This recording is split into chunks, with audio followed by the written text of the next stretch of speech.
What's up, Doodlebug? Um, Robbie's not in yet. Robbie's wrapping up some stuff. But let's see. I'm just getting ahead of the game here. But oh, stop it. Anyway, I'm turning the camera off anyway. Soon in a second. I'm just what's up, Jaina Puppy Love? Um, I'm just getting everybody together here. And hey, Susan Bahns, I'm gonna have you join me in just a bit. Uh, and let's see, Joan Brown, how's it going? Robbie's mom. Yeah, we're gonna you gotta give me just a few minutes. Got some documentary that's playing at the moment. Hey, Denise. So I'm just saying hi to everybody, and then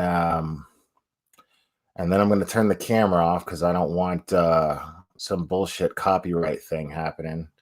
But yeah, Robbie texted me. He's going to be joining as soon as he's wrapping up work. What's up, Mr. Pinkle? So I got enough people in here. I'll go ahead and get started with. Let me shut this bullshit off real quick. So I I DVR'd this, right? We're going to be watching the live stream, but I did DVR this, and this is going to be fun because I kind of got a little head start on it, and I was looking at it, and it's it's pretty much what I expected. But it's what's up, SG? Yeah, it's pretty much what I expected so far. I got about halfway through it, baby, and yes, Doodlebug. So we're gonna have some fun, but before we get started, so we got about 5 minutes before it starts. I wanted to go ahead and lay out this disclaimer here because we're going to be making some jokes, okay? And we don't mean any disrespect to the families of this crime. It's just that it's coming from a perspective. What we're going to be doing tonight, it's coming from a perspective of where people who have followed this case really closely. And we have strong opinions on it. But let's be honest, this case, it turned social media into a total crazy shit show. And we're gonna, this is gonna be coming from a place. Hey, what's up, Caleb? This is gonna be coming from a place of kind of making fun of that. And it's become to a point where it's not even real anymore. And it's to a point now where plenty of we're all adults. We all understand that this is a horrible thing that happened. Nobody's forgetting that. But it became a ridiculous sideshow. And at this point, I think what we need to do is find some light in it and find some humor. And what better way to do that than by making fun of this fucking farce that we know this movie is, because we know it's not accurate, and we know that it's not paying any respect to these victims or the families. And so we're going to be making fun of this movie, not the not the victims. So I just wanted to be very clear about that in no way do any of us feel any lack of respect for Shanann, Bella, Cece, Nico, or any of the family members, including the family members on Chris's side. So, and yeah, Caleb, I agree with that, but also at the same time, I mean, it's already been long enough to where it's I don't think that what we're going to do here tonight is disrespectful and even beginning to compare to the disrespect that has been the behavior that the people following this case so closely have engaged in. So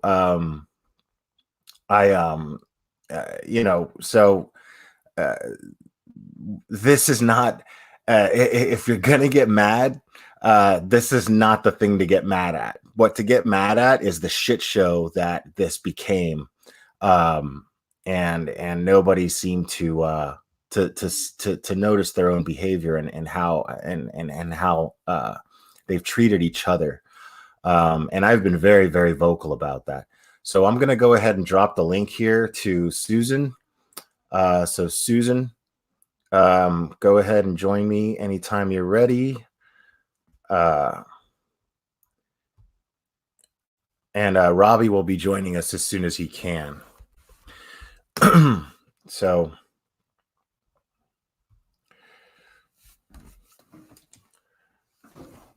let me see here.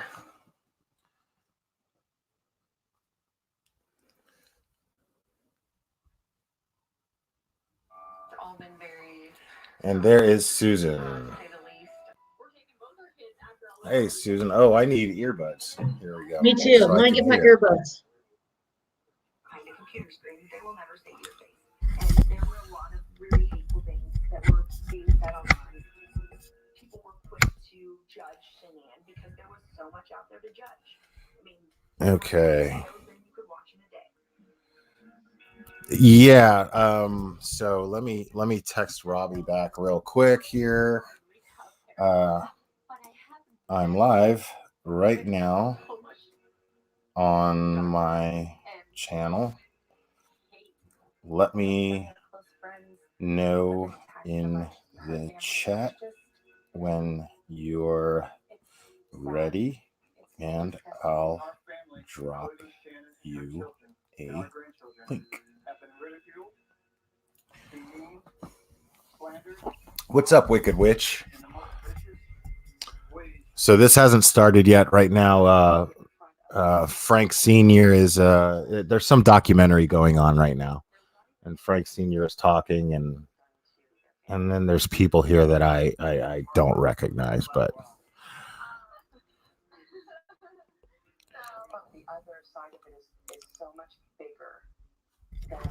and I don't know what happened to okay. Oh, okay, I lost Susan. There she is. Hey, Dee Duggan. Okay, Susan, do you have your sound on? I have headphones in. Okay, cool. I can hear you now. Cool. Okay. All right. So I'm assuming everybody can hear Susan fine. How do I make it so it's just a picture and not my big dumb face on here? You hit stop cam. Should be a button there you go. Yay, thank you. Yeah, I mean, you could have your dumb face on there if you want. No. Because the only reason my camera's off is so that the TV doesn't show and I don't get a copyright strike on it. So, okay. But yeah. So I started. Okay, so Susan, I started watching this thing because I DVR'd it, and I watched probably about the first 40 minutes of it. And hey, Michelle, and Norma, how's it going? And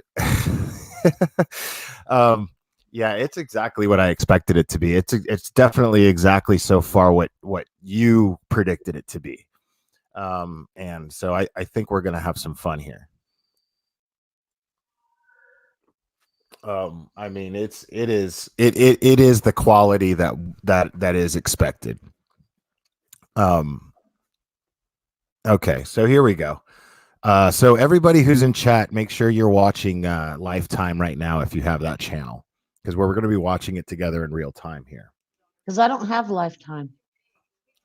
Oh, you can't. Yeah, Didn't you know that I couldn't stream it? Okay. Okay. You might Yeah, want to there's kick me off your show because I can't watch it. I'll wait what's for that? you might want to kick me off because I can't watch it. I don't have Lifetime. So maybe Oh, when Sid Robin I gets thought here, you were gonna. I'll be in the chat room with you guys. Okay, I thought you were gonna be in the. I thought you were gonna have the app. So. I don't think I have the app. I'm sorry. Oh no, it's okay. But you and Save Robbie will kill it, and I'm gonna totally watch. Okay, well, I'll wing it. In the meantime, Robbie says he's heading home now. Okay. So, Did it already start? so right now, uh, they're showing like a simulation of like home video, of like the actresses that are playing Bella and Cece, and it's like really shitty quality. Like, I mean, Shanann had an iPhone. Isn't this an iPhone shoots better footage than that? So I don't. And now it's like Chris Watts, and the Watts is all upside down. So Chris Tois, Ta, Staw, Chris Staw. Do you know I have that shirt that Chris wore on the news? I have the same shirt. I ordered one. Oh, I can't even hear you right now. Oh no. Did I? Okay, is that my earbud? Oh, okay, that's me. So this guy playing Chris Watts right now, he's just doing the he was just doing the interview thing, the TV interview where he's saying I just want him home. Mhm. But they're making him out to look like it's hilarious. They're making him out to look like he's uh genuinely worried. They it's like the guy studied the footage but didn't do it very well. and they're making him look like he's just blank and he hasn't slept. And no nervous laugh or anything. It's just like he just repeated the lines over and over again and had his arms crossed. Like, so the acting's fucking awful. And he's wearing that Carolina shirt that the interviewer, remember the interviewer that was no, he didn't even lick his lips, Robbie. So they're showing the lie detector test, and this lady sitting there talking about this, how he's got to do the lie detector, and he's just sitting there playing fucking dumb, which is actually kind of spot on how I imagine how he would be there, is just sitting there playing fucking dumb. And I've seen this woman. This is one of those. One of the things about Lifetime movies is there's always these actors that I've seen in other shit, and I can never place it. So, like the lady who does the lie detector test is the only one that I actually really recognize, and I've seen her in other shit, and I don't know what the hell I've seen her in. And she's probably the best actor in this whole thing, and it's not even a starring role. It's hilarious to me.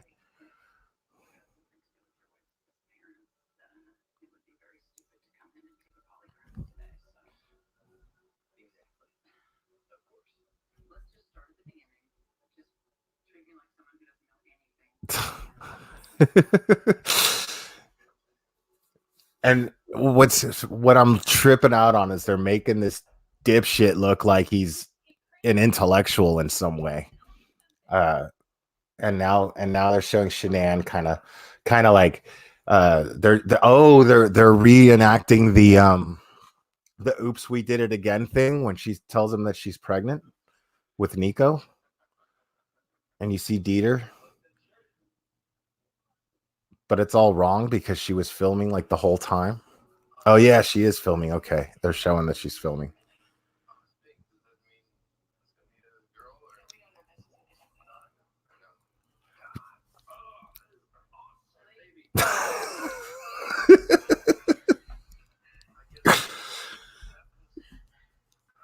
God, the acting is fucking horrendous, dude. And the woman playing Shanann looks like 20 years older than Shanann was. That's hilarious to me.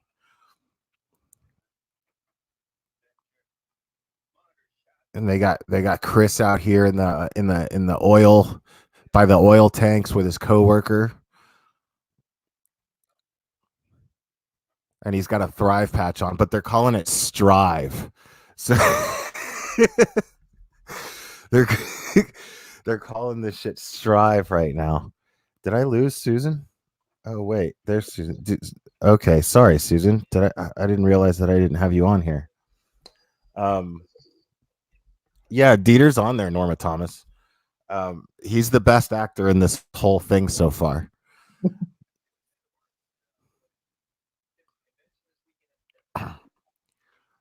So already Chris Watts is an annoying fucking MLM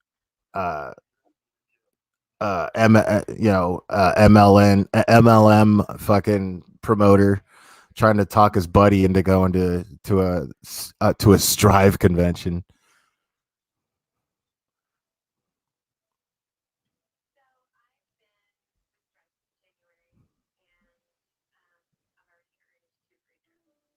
And now they got Shanann making a video.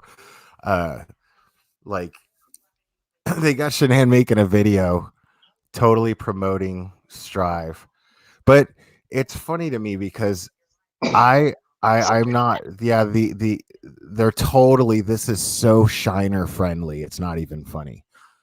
Like they're doing exactly what I expected them to do, which was to make her out to be this perfect, without any flaws whatsoever, just a loving mom and wife without any emotion other than gratitude, which yeah. Which we've seen the videos. This is not who Shanann necessarily was. Oh, and here comes the buddy Nicole, and she's got a Strive patch on too. Of course, she's got a Strive patch on. Oh, she's the worst actor too. Oh my god, she's horrible.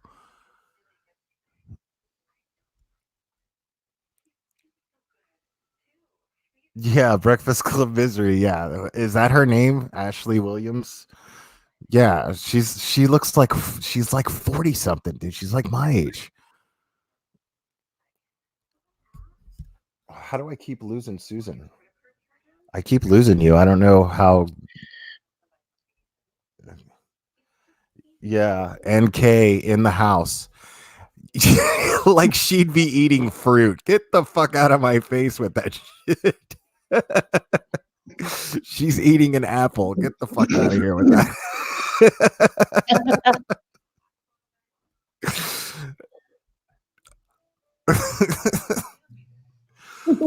Yo, and she's like 10 years older than this other actress. This is ridiculous. Like the makeup's falling off her face every time she chews on this apple. It's hilarious.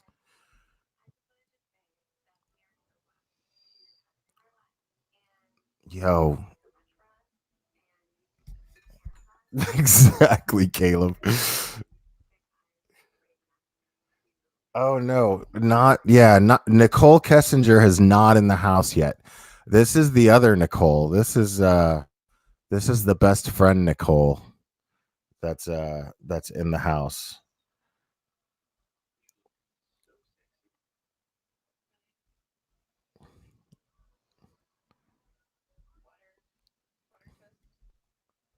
Okay, so so now so now Chris is Chris and Shanann are trying to decide on a name for Nico. And he's being pushy and saying that she should name she should name Nico or after that they should name Nico after him because of course he's a narcissist. Get the fuck out of here with that bullshit.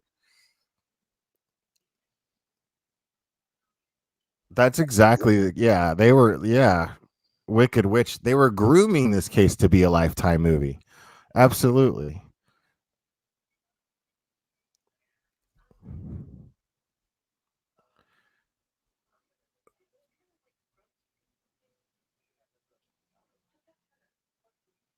Okay, so Shanann ordered for the both of them, and he's just sitting there smiling. So I see that happening. I see him just being a big pussy and not speaking up. So she just ordered like grilled chicken for him. He was about to order, and she just cut him off and like. Oh, the gratuitous sex scene between Shanann and Chris.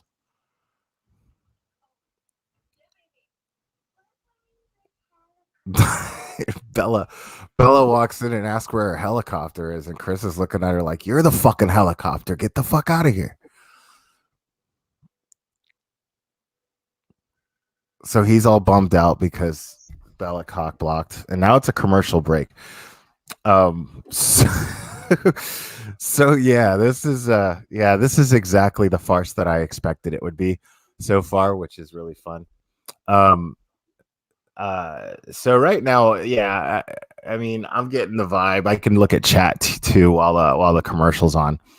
Um, the vibe is most definitely that Shanann is this perfectly sweet angel who has never had a negative thought about Chris in her life.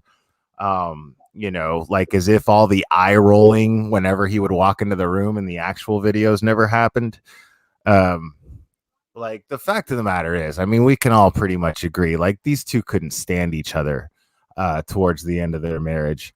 At least that's what I got out of those videos.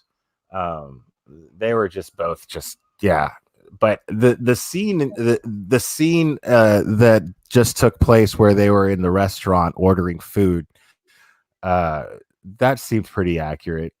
Like she was very it's implying that she was very pushy about his diet and him being in shape and looking a certain way, and that she was basically dictating that whole situation, and he just didn't have the guts to speak up and stand up for himself, which is pretty funny to me.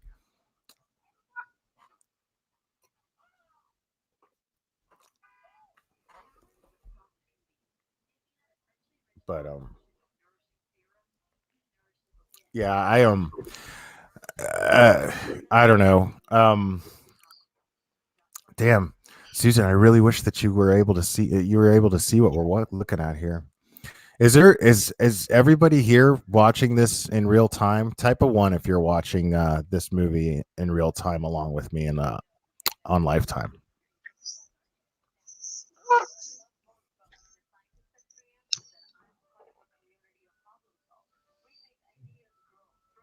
All right, cool. Oh, okay. There's a lot of people. Hey, Carolina girl, welcome.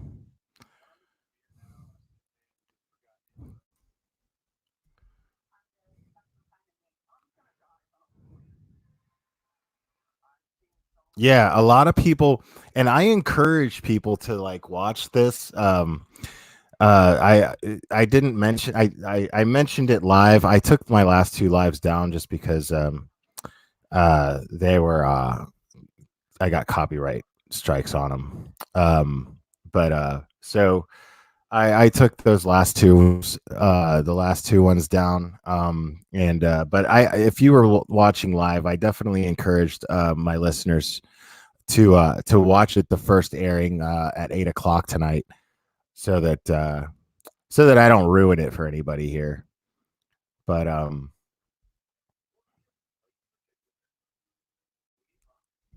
yeah, it's this is definitely exactly what I would expect a Lifetime movie about this case to be.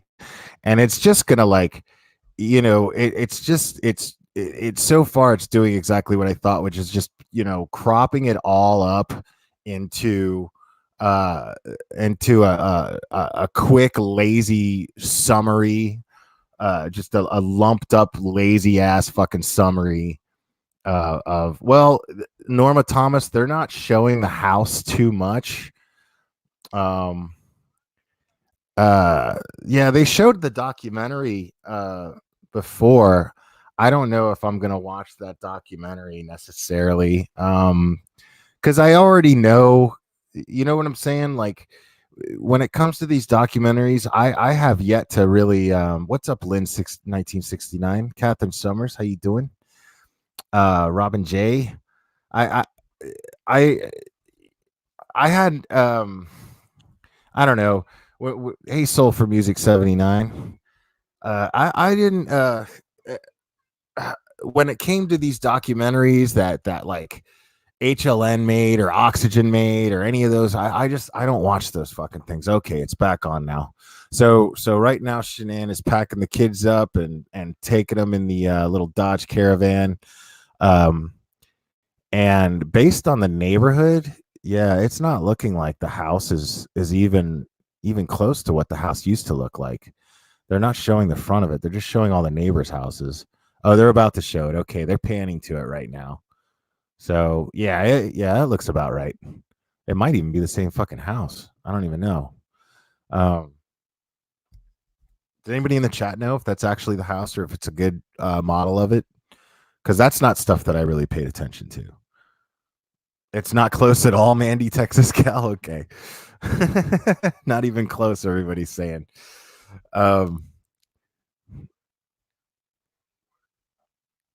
So yeah. I didn't watch any of these documentaries because I followed the case and got all the facts that I needed from it. I'm not interested in hearing some spin on some spun narrative on it. I got all I needed out of it following the case, and that was it. Okay, so now Chris is he's apparently a Strive junkie. They showed him popping pills and putting the patch on and drinking a supplement and aquí está la sucia Nicole Kessinger.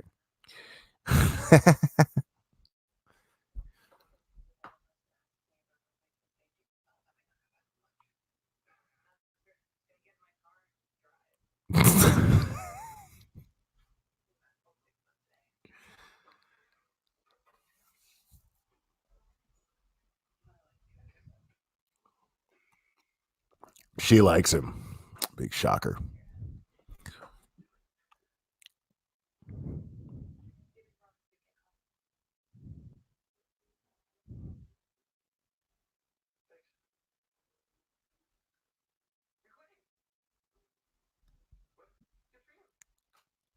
Oh,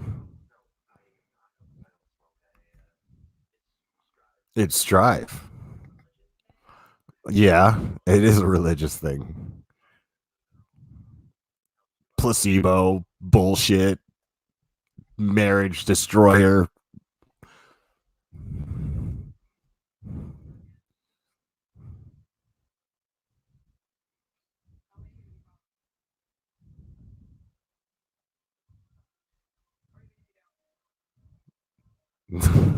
This girl isn't even as pretty as Nicole Kessinger was or is. The kitchen looks pretty, I don't know, man. The kitchen looks pretty accurate, more or less. It looks too small, really. But it looks pretty close. I think, according to the videos, to Shanann's videos.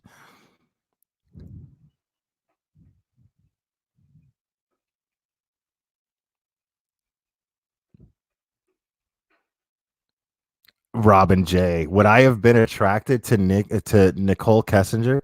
Absolutely. Sure. She's definitely right up my alley. As a matter of fact, if she's listening to this, call me. um,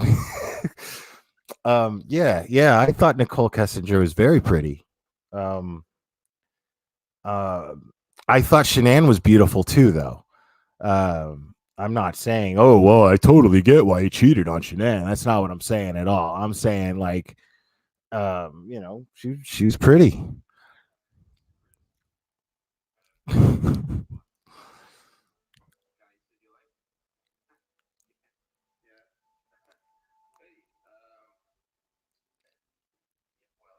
Yeah, Robbie sees you, Joan. All right, Robbie's almost here, guys. Okay, so they're showing them taking a hike here, Nicole Kessinger and Chris Watts. Uh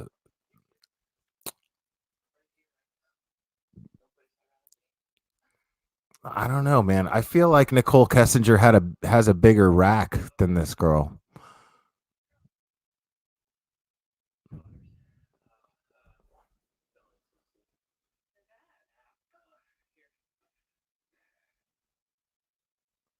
Shanann was hot, Red Raider. She definitely was. She was really, really pretty. The actress playing her does not do her justice, I don't think at all.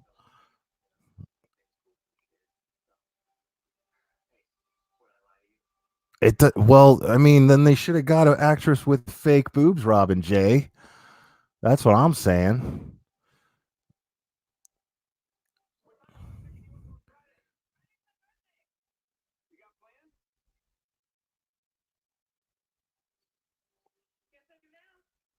Okay. So Robbie just texted me saying that he's signed into the Lifetime app on the phone, but it's only showing him the preview.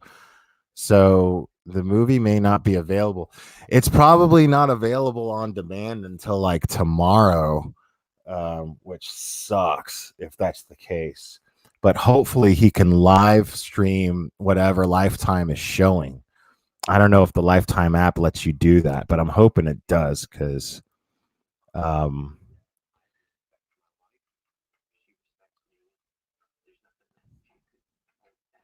what's up, Bucky? Copper Star, Cheryl W. Bucky's got his twerk on. Hell yeah.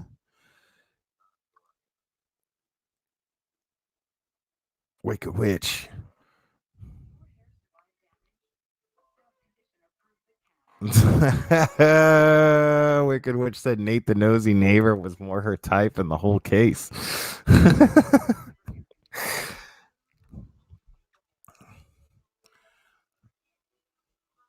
Yeah, I can't even, this is so funny to me because I can't even remember the last fucking time I've even like landed on Lifetime on my television.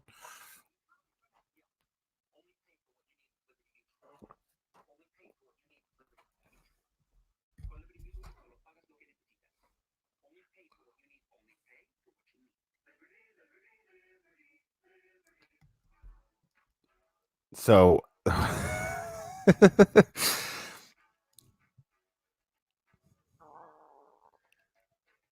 what did Robbie say? What did I miss Robbie saying here?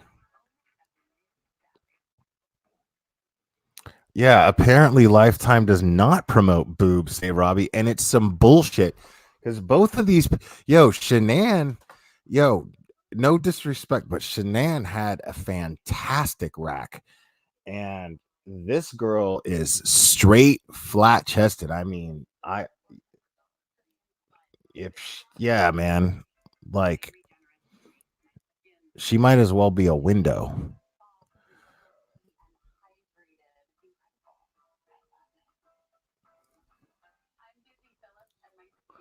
Do I think that the movie accurately shows Shanann's personality? No, not at all. Not even a little bit. Um, I think that Shanann was extremely unhappy. I think she was miserable in her life. I think that she made Thrive videos to promote Thrive. And that's it. I think that those videos where she's talking about how grateful she is for her life, I think there's some truth to it, sure. But I think the only reason she was making those videos was to promote Thrive and nothing else. Um, so I don't, yeah, I'm not getting I'm not getting an accurate vibe from her at all. I think what they're doing with this movie is absolutely glamorizing the both of them, both Chris and her. And it's fucking gross, really. But uh because the thing is when you make a movie about true events, I feel like you kind of have a responsibility, not Lifetime, of course. Lifetime has a responsibility to cater to their demographic. But uh, I think that when you make a biopic about a real true life event, I think it's important in order to try to understand, especially if it's based on a true crime case, you have a responsibility to depict each of the characters as accurately as possible, instead of creating a narrative. This way that you can try to understand the case better. Uh, and this wasn't that shit at all. This isn't that shit at all. This is a joke. It's a Lifetime movie. Like Lifetime movies aren't good. They're just not. Um yeah. Yeah, I agree with you, click click boom. I think that she was extremely unhappy. I think she was miserable.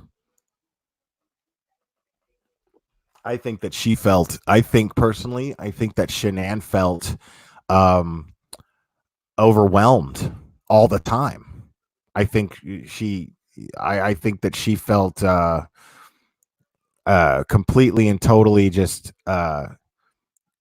drowned, like she was drowning all the time with kids and trying to, I mean, we already know how much they were in debt. They were living way beyond their means, and and she's doing the Thrive thing and the Lavelle thing, and trying to be a full-time mom.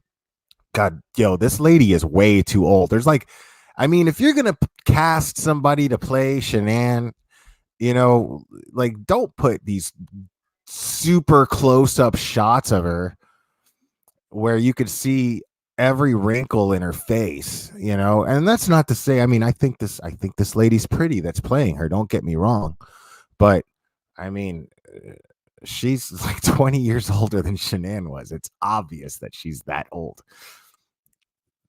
And then you just keep, and then they have this stupid gratuitous shot of Chris Watts working out and taking Thrive. So they're really building they're depicting this in the light that Thrive made Chris Watts do it, which is fucking ridiculous. I mean, they're fucking vitamins, dude. Like, come on. Like Robbie takes Thrive, dude. I don't see Robbie looking to kill children, dude. You know, he's got a fucking hamster for fuck.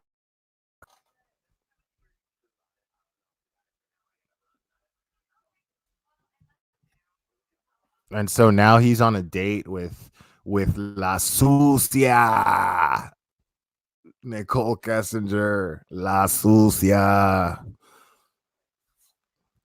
For those of you who don't know, La Sucia, that's Hispanic for skank, whore, slut, anal pig.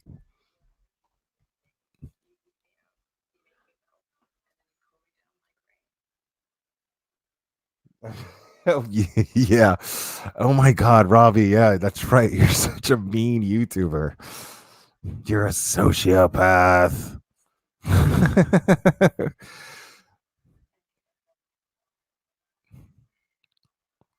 Robbie kills eggs, dude. That video is so fucking funny, dude. that video of Robbie's hamster laying an egg. That shit fucking had me in tears laughing.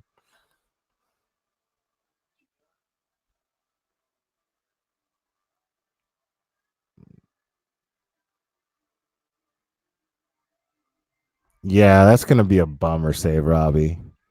Um,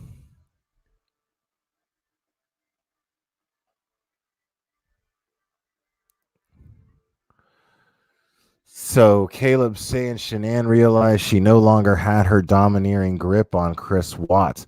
I don't know if she realized it or not. Well, maybe you're right. Um, I mean, she definitely had a domineering grip on him. That's for sure. I have no doubt about that. I completely agree with you on that. Um, I think Chris Watts is just a fucking pussy. Uh, just a spineless fucking piece of shit. But they're making him out to be. They're painting him in this to be this to be this you know calculating about to snap thrive addict. This is the most ridiculous shit ever. This is the best and worst Lifetime movie ever.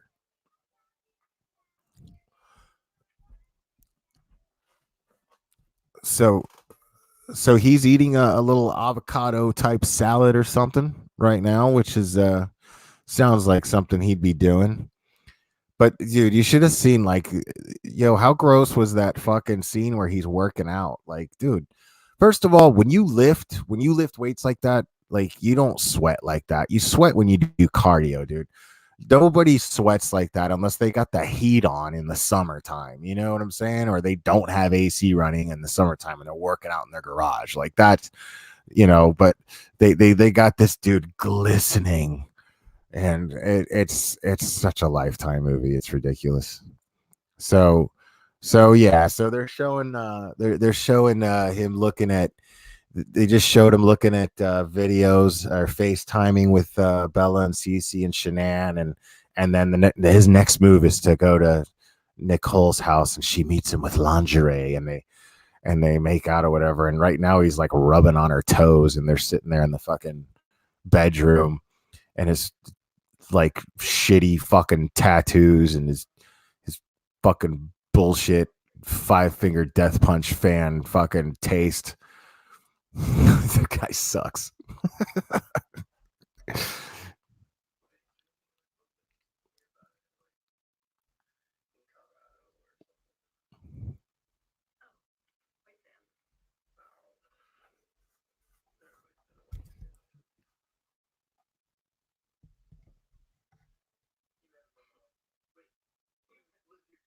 This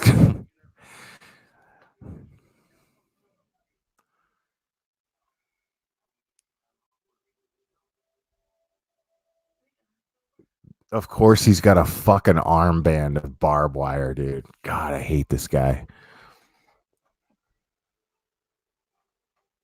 I don't know if her parents were a part of this movie, Robin J.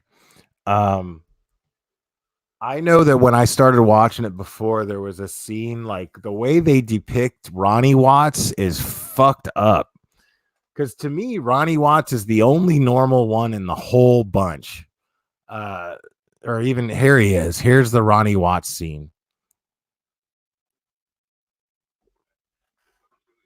And then that was so fucked up. Like they show him hug Shanann because he's meeting Shanann, Ronnie Watts is, and he's and she gives him this like half kind of like snobby hug, like as if there's something creepy about Ronnie Watts, which I find really deplorable. Depicting him in that way. And he's like being pushy about Nico being a boy. And he says Grampy's here, and it sounded like he said Crappy's here, and he looked like he crapped his depends as he's running away.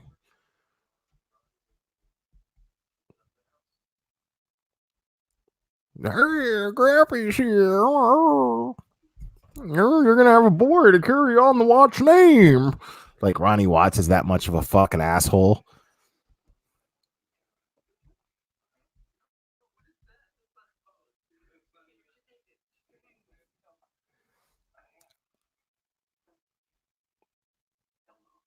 Okay, where we go?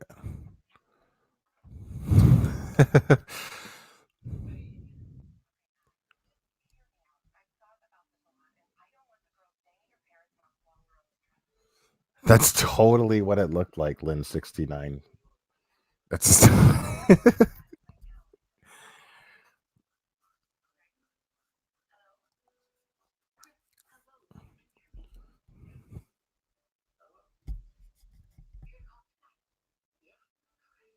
What's up, count me in. We're counting you in.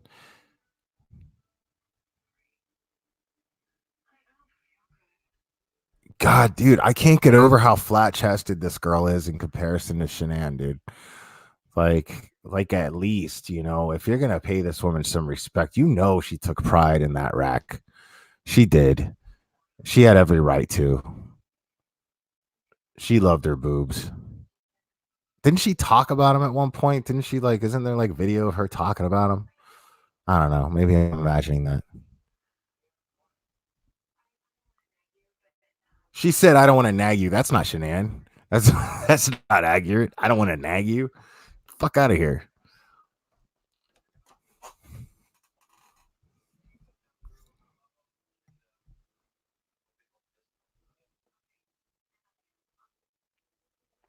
And he just hangs up on her. Like they keep showing him just hang up on her. Like tell the girls I love her.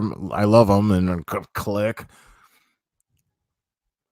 And she's like, Chris, are you there? What's happening? What are you doing? Like, no, dude, this guy was too much of a pussy to treat Shanann like that.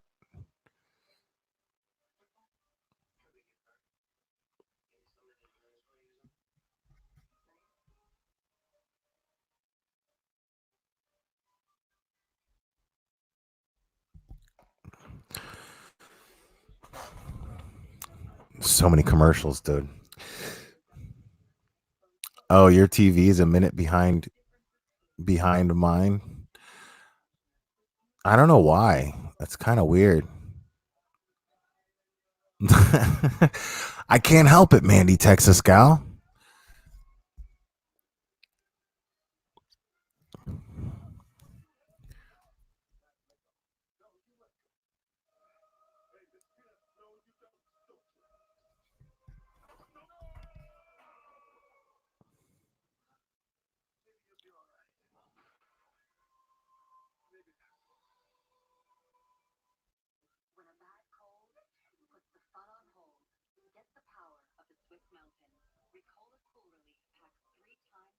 Yeah, well, the whole thing is I definitely Robin or who said that? Norma.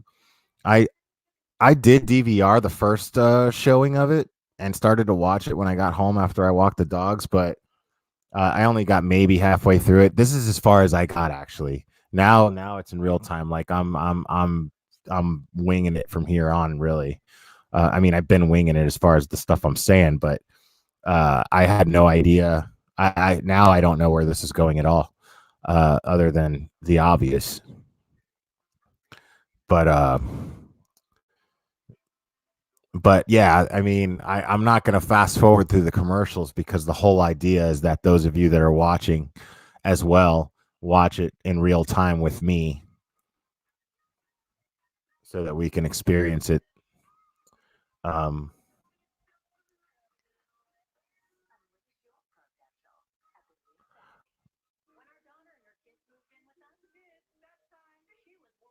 get the fuck out of here. Really? Are you serious? Mary Marlowe's in the documentary?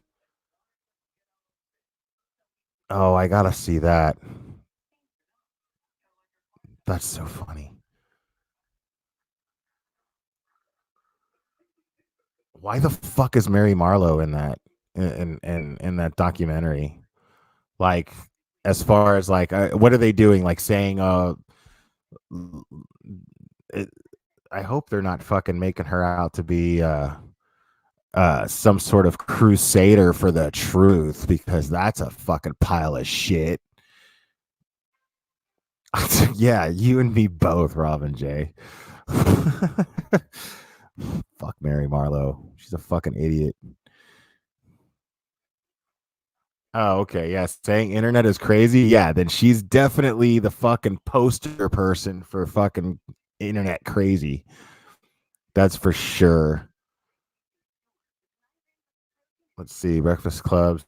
They showed split screen with different coverage on the case. They didn't highlight her. Oh, okay, good. They didn't highlight her. They just had her like in a montage of crazy shit. That's good. She definitely doesn't deserve the attention. The last thing that woman needs is fucking attention. Okay. Robbie's logging in. Let me know when you need a link, Robbie, and I'll drop it. The Trump rant. That shit's. I mean, I'm not a big fan of people who do videos on other creators so much. But I enjoy AJ's videos on Mary Marlowe. They're fucking funny. I like AJ's videos about Mary Marlowe. They make me laugh.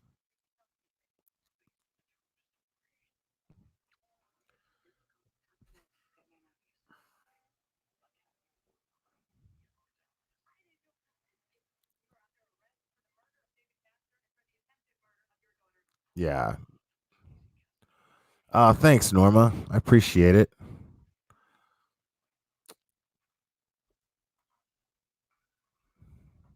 Oh, okay. Here we go. So he's bringing Nicole back to the house for the first time. Entra la sucia.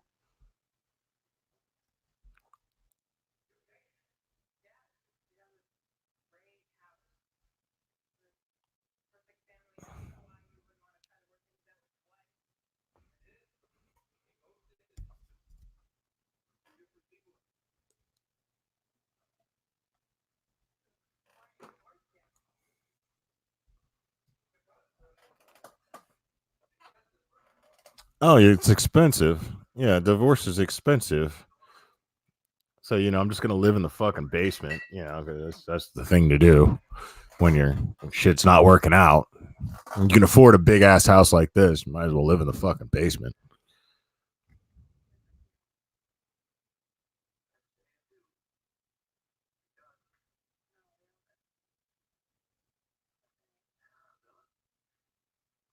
He had to think about it. Bella.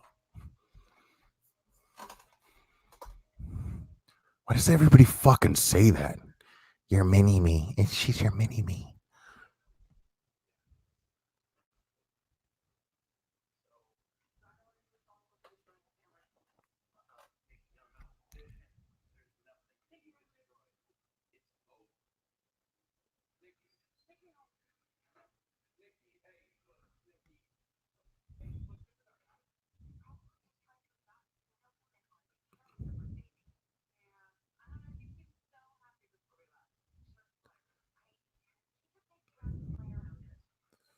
God, I can't stand this Nicole girl, dude.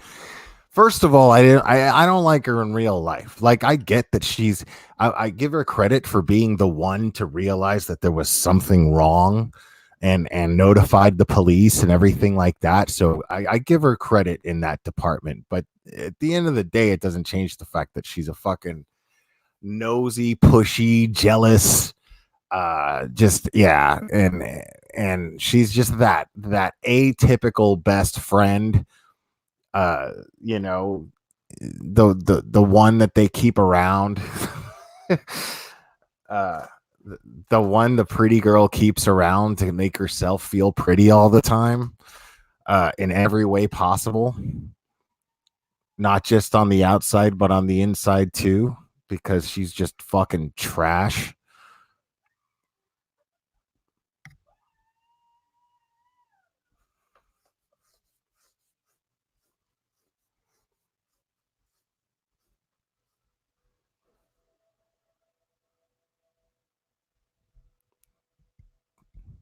Dude, look at this guy's tattoos, dude. Like I realize that they're fake, but like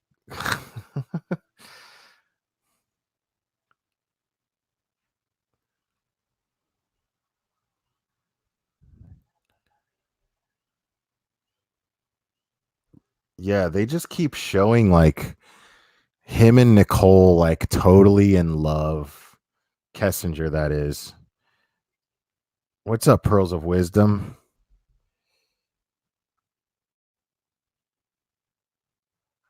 Oh, they're totally different leagues, Lynn 1969.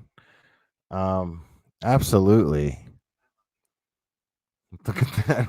Robin J. It's perfect for good sex. Oh, and they love each other. Look at this dude's face, bro.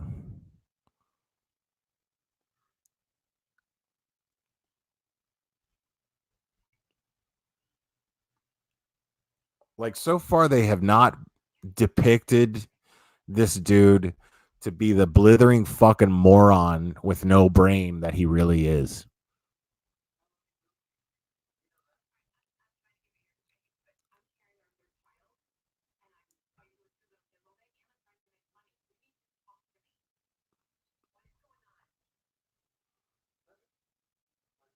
Yeah, look at the look on this guy's face. Like Chris Watts was like this about to snap dark soul. I hate her and I'm gonna kill her.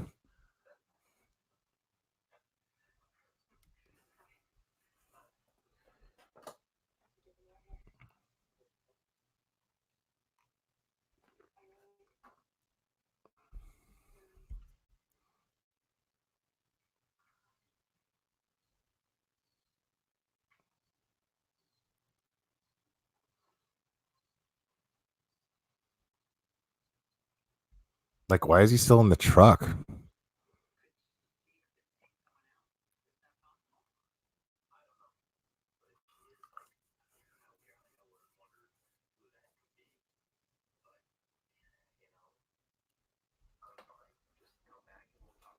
Yeah, I agree. April, way too much of a coward. Um, yeah, a total fucktard. Yes. Is it live, Robbie? Are you watching it live? Oh my god, this is gonna be so great.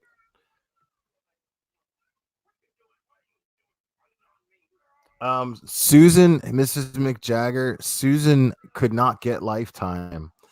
I was under the impression that I guess she was under the impression that she was going to uh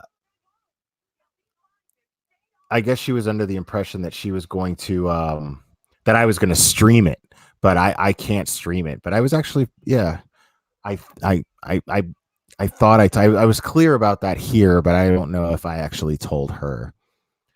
Um but Robbie will be joining us in just a moment, guys.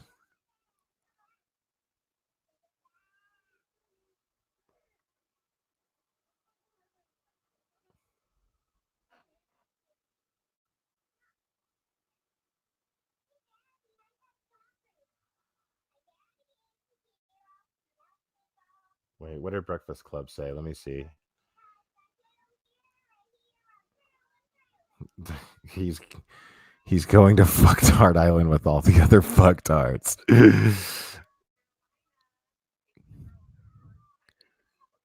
Is he not in general population right now, Reese Sunshine?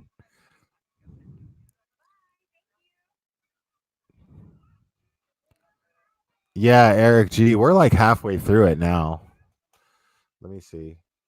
Yeah, we're a little more than halfway through it now.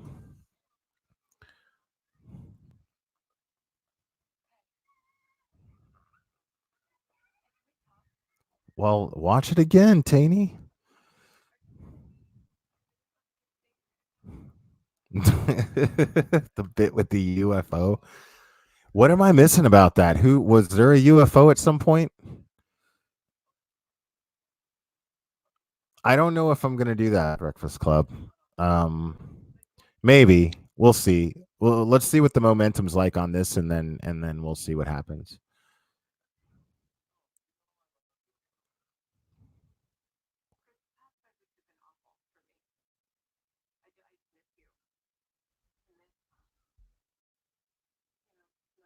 Yeah, this movie fucking blows. It's so funny.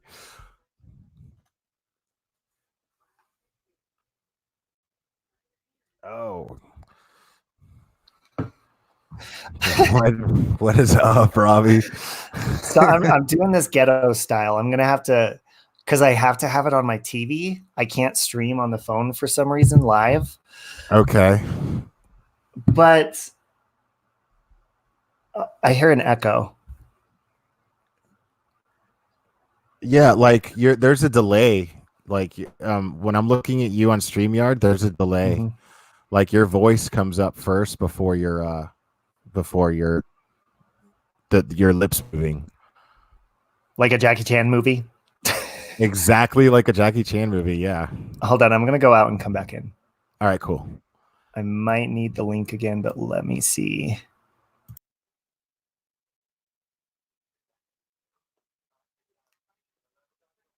Mom says you're looking good, Robbie. She loves the beard.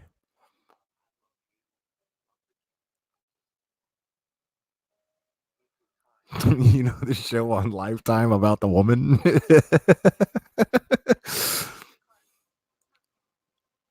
All right, let's try this again. Okay, I'm actually Okay. my camera anyways because I'm gonna be looking that way. Yeah.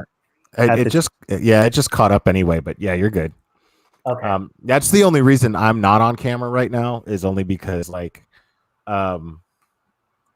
because I don't want any problems with copyright bullshit. Exactly. Like because the way my room is set up, like the camera's pointing at the TV, so so now there's a oh, what a shocker, there's a makeup commercial on live. I was like, who's the drag queen? Is that Trent Bolt? So I will say though, as soon as I turned it on, they kind of, I don't know, they kind of nailed. I'm a visual person when it comes to like reenactments and parodies and stuff like that. I pay attention to the styles and all that stuff. They kind of nailed the characters as far as their style, I think. I'll give you that. Yeah, absolutely. I think they did, because even there's one scene earlier, like you weren't here, but there was a scene earlier where she was walking across a backyard, I guess in North Carolina, and it looked, I mean, the way they did Shanann's hair, this actress's hair, to look like Shanann's from the back, and the way she walked, it was pretty fucking spot on, dude. And she and it was also like I can see the resemblance between her and Shanann, the actress in Shanann. It's just like, dude, you couldn't find an actress that was Shanann's age, because this woman is old in comparison, dude. And I'm never that guy, dude, but I'm sitting here breaking this down like a gay man watching a Lifetime movie. I'm sitting here going, oh my God, look at the lines in her eyes. Shanann looked better than that. Yeah, this lady definitely has more wrinkles from what I can see. Way more, dude. And they keep showing like super duper close-ups of her too. You know, like it's ridiculous. Like, and it's like, stop doing that. Well, what's going on with his hair? Because it's almost like he went to hair club for men, because he does not have that much hair. No, yeah, there's way too much hair. Yeah. Way too much hair. And I'm excited to see Nicole, because I haven't seen NK yet. Oh yeah, she's I personally, I think Nicole Kessinger, like the real Nicole Kessinger, is prettier. But I even think that the real Shanann is prettier than her too. I even think that the real Chris Watts is better looking than this actor. To be perfectly fucking honest, yeah, I think this actor is pretty good looking. Yeah. I was looking, I was like, wow, they nailed the body when I saw the advertisement. Better than I would, but I'm, you know, Chris Watts, I mean, I remember seeing him in that interview and thinking, man, what a smile that guy's got, dude. Jeez, I wish I had fucking teeth like that.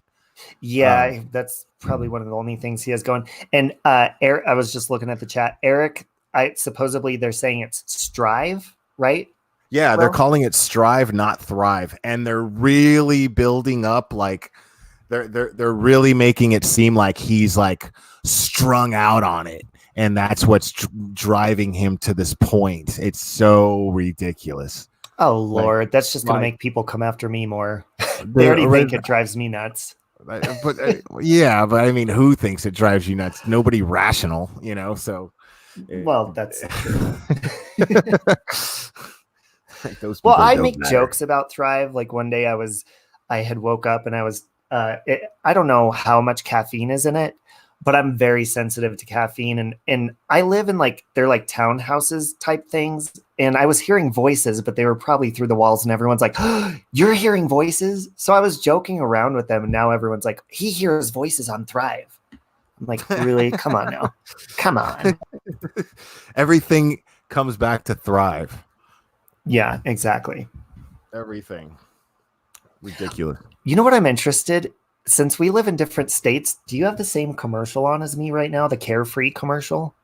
Well, now they're showing. Now it's back on. Now, Oh, it's not on here yet. yeah, Shanann's trying to get some loving in bed with Chris, and Uh-oh. he's like he's into it. I mean, she just wants to lay her head on his chest, and he's just. This is that gratuitous part in these dramatic movies where he's like understanding what he has. You know, she's beautiful, and dude, you should see the stretch marks around this woman's mouth. I will say, like, this guy makes the dumb facial expressions that Chris makes pretty well. Like, he nails them pretty good. But he never does the nervous laugh, which kind of gets on my nerves. I'm being a stickler about that shit.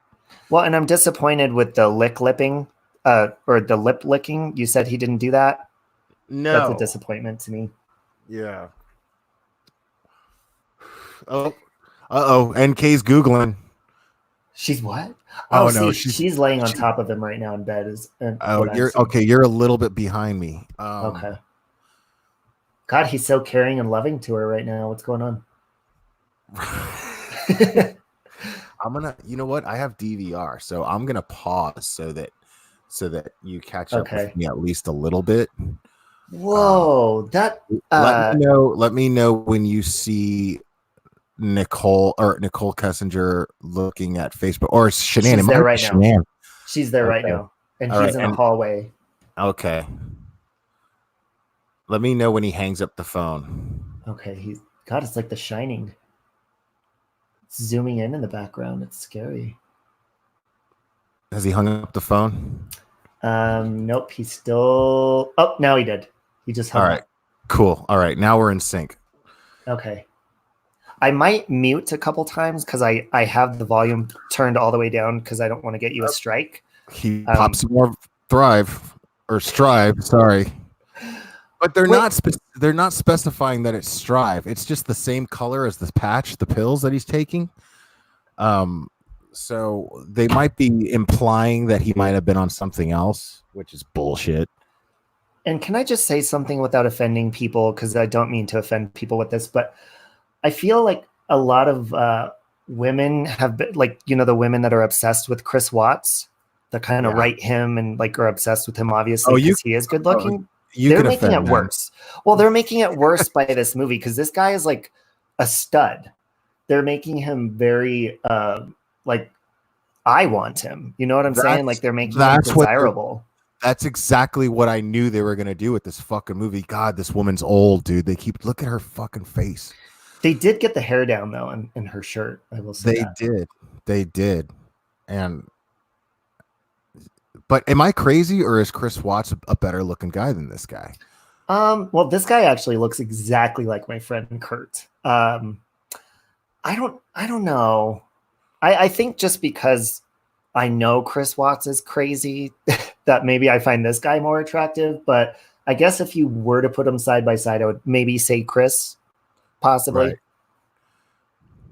So is Trent in this movie, or has he not come about yet? No, I don't think Trent's even a factor. I hope not. I mean, only Lifetime would make him a factor, but I don't think so. Breakfast Club fan says he looks like a bobblehead doll. And Doodlebug said Chris He is hotter. But This is the only time we're allowed to say that. Right. Yeah. For the sake of the film. Yeah. Let's see. What's Devil Mike saying about the case? I think NK at least did the right thing after the case. She's not been nowhere. To all people will be interested in her story. Yeah, I mean, I agree. She's so far she has not contradicted what she has told the police in that interview in the Discovery. That she wants quiet, peace. She wants nothing to do with this. She wants to be as far away from it as possible. And that's what she seems like she's been doing. Are they at the Dirty Dog or whatever that is? Is that where they just were? Oh, they were earlier. Yeah, way earlier. Oh, okay, because he just threw his credit card down on the table and she was like all over him. Wait, what part are you watching, dude? Because right now he's taking the lie detector test. Yeah, he's doing that, but they just like did a short, tiny flashback, I guess. Oh, okay. I guess I missed that because I was looking at chat.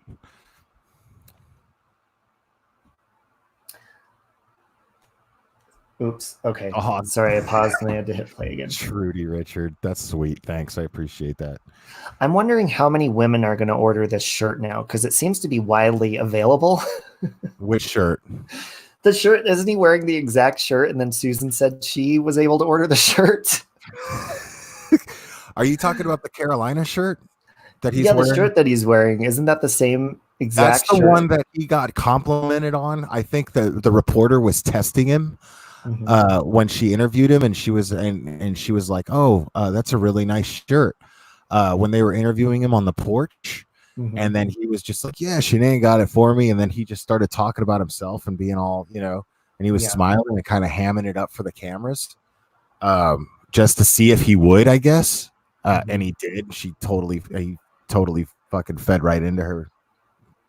Whoa, that looks exactly like the actual clip. That's so weird, except for his damn hair. You need to cut that. Yeah, right. Like I can see why they casted these people. You know what I'm saying? Like I get it, but I feel like they still could have done a better job. I agree. And everyone in the chat says that the house isn't even close to what the house really looks like. Yeah, I saw the outside of it in the picture, and it doesn't look anything like it at all. Right. And like they keep showing him like sweating, like he's snapping. Like they keep showing him like he's this devious, maniacal genius, and he's not. Chris Watts is not that at all. No, not at all. I'd be interested. Okay, so there's some security footage there. There it is. Wow, he looks just like him right there. Oh, I There's guess certain angles. This is the night in question, apparently. See, from far away, does she not look just like Shanann? Like she does, right? From far away, I mean, she's spot on. I'm guessing this is when she comes home from the airport. Is that what this is? Yeah, yeah. Whoa. But I mean, isn't she supposed to be more pregnant than that? Yes. I mean, and you know what? Like, since I've been to this house, it's driving me nuts that there's a house directly in front because there's no houses right there. It's like a street that goes straight up. Right. And I've seen her footage where they were still building a lot around those houses. Like it's a completely undeveloped area. Like it's probably why they were able to get the house when they did, because it was still a fresh neighborhood without, property value had not developed yet. But I don't really know how the housing market works, so I'm talking out of my ass. I have no idea. Yeah, me neither. You want to know what made me want to watch this movie so badly? And I will watch it, like, again tomorrow. I'll watch it all the way through, since I caught it halfway through. And maybe other people can relate to this, but since I've always only watched Shanann's Thrive videos and, obsessively watched her Facebook and all that when it first happened, it kind of makes me feel like I can like see her, even though it's not her, like what she was like living, even though it's like nothing like her really. That's the main reason I wanted to see this movie. That's same here. Like I feel like I'm a pretty good judge of character. Like when I look at somebody and go, "Hey man, that's not," you normally I'm like 99% of the time I'm right. And I'm not saying that to be, not bragging or anything or You're a it's Leo. It's fine. but no, like I'm just saying that I there were certain things I've noticed. Let me put it better like this. Let me say it like this. When I watch Shanann's videos, I notice little mannerisms of hers. Mhm. And those mannerisms, it's almost as if people who were just totally caught up in the glitz of what the case became, um they were just blinded to any negative side of Shanann that was even possible, which is what this movie seems to be doing. It seems to be catering to that type of person, who sees Shanann as somebody who felt no emotions other than sadness and Mhm. gratitude. And I don't think that was the case with her. She was, I mean, I remember watching videos. Whenever you watch the videos where they're on these outings, these Thrive outings, and Lavelle outings, they Mhm. like Chris, when Chris was actually there, he was just in the background. He was almost like a fifth wheel between her, to her and her friends and her Thrive friends. Mhm. You see her just basically kind of treat him like a pet that's coming along. They don't seem in love at all. And I couldn't help but notice that. And when he would speak, she would make a conscious effort. If she would make a conscious effort to not like roll her eyes at him, if she Mhm. even, and there were times where she actually did, and I was just looking, I was like, this woman was annoyed as shit by this guy's presence, period.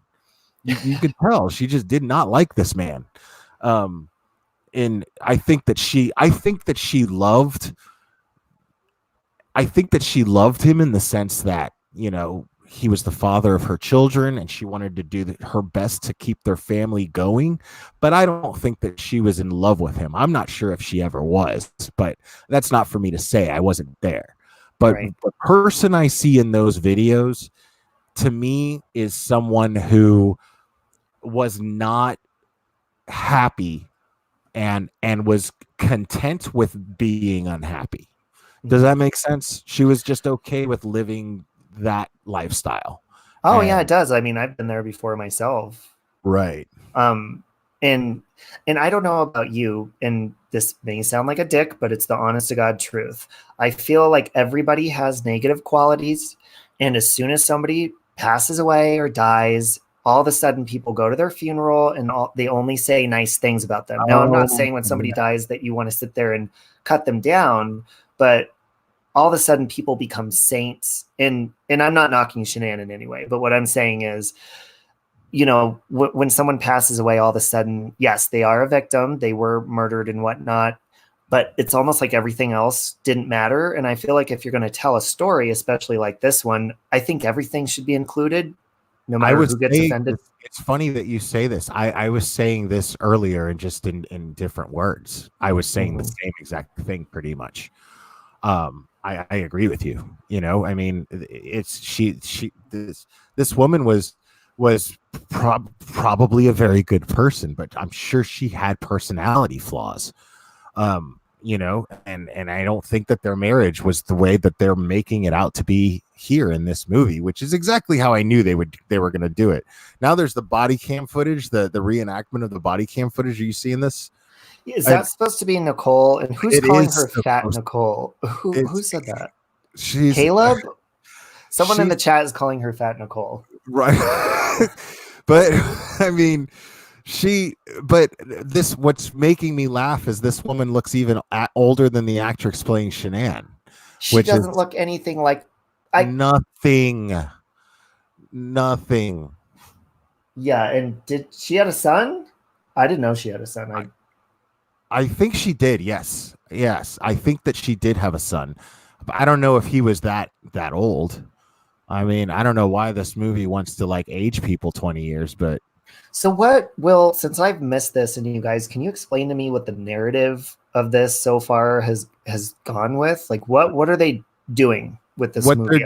what they're doing is exactly what we thought they were going to do with it so far, which is I mean, look how old she is. Jesus. Like And they got the sheriff from Bates Motel playing that detective lady, the blonde. See, Did you watch Bates Motel, the show? Look, that was perfect. That was just like the footage. She does. Like, Yeah, she looks like. I mean, this is very, very. Look at her, dude. She's like 50. Like, yeah, I mean, they're filming it the same way and stuff, but right. And I think that's their whole focus. I think they focus just on shit. reenacting this shit. Whoa, he's like doing he must have studied the hell out of it. Yeah, no, he did. Like this I give them credit for. They're reenacting this footage to a T. But that's crazy. Right. But to answer your question, what they're doing is they've been making him out to be some thrive crazed psychopath, just boiling to the point of explosion. Mm-hmm. And Shanann being just this completely and she was innocent, but in the sense that she was completely clueless to anything that was going on. And that's what I don't like too. In Shanann's defense,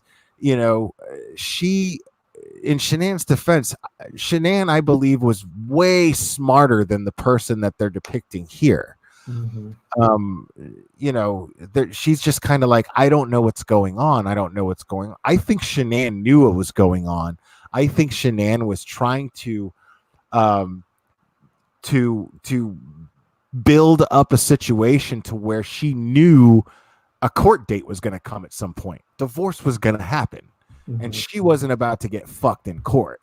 You know what I'm saying? She's way smarter than him. She was way smarter than him. And I think that she was getting ready for that. This was not some woman that was being duped by some narcissistic genius. That it was not the dynamic of their relationship, I don't think, at all. Well, and I do want to point something out. Will, do you notice this as well, and anybody else? And so everybody else in this movie so far has been pretty much along almost exactly what they look like. And that person in chat, Caleb, that called her the F word, I don't like to call people that.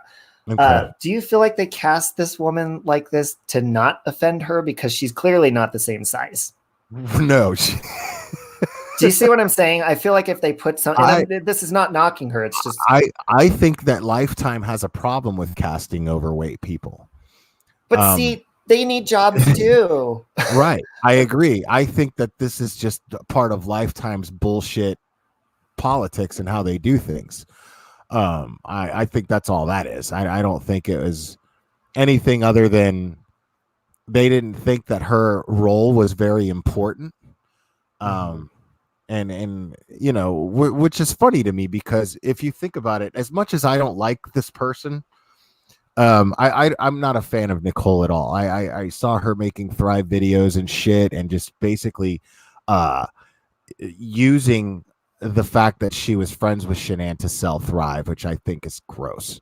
But I agree. I agree with you on that. Right. Holy shit, look at him. Will, look at him. Yeah. He's totally doing wow. Yeah, he's nervous as fuck. He's scared as shit. Yeah, it's perfect. I'm giving this movie that much credit. Look at the dude. He's perfect too. He studied the hell out of him. Yeah, dude. I remember the neighbor in the footage being like, dude, this guy's fucking guilty. He did that shit. Look at him. Look at my man shaking in my living room. I am impressed. I'm not even the volume's not even on, and I am impressed. Even the handshake, the way he comes in with the handshake and walks like But the hands over the head thing, I mean, that's see, this is overdoing it though, because there's no nervous laugh. He's he's overdoing it here. Yeah. He's a little bit too amped up on his strive. Exactly. Yeah, he looks like he missed a strive dose, and he's like, I need to get inside and get my strive now.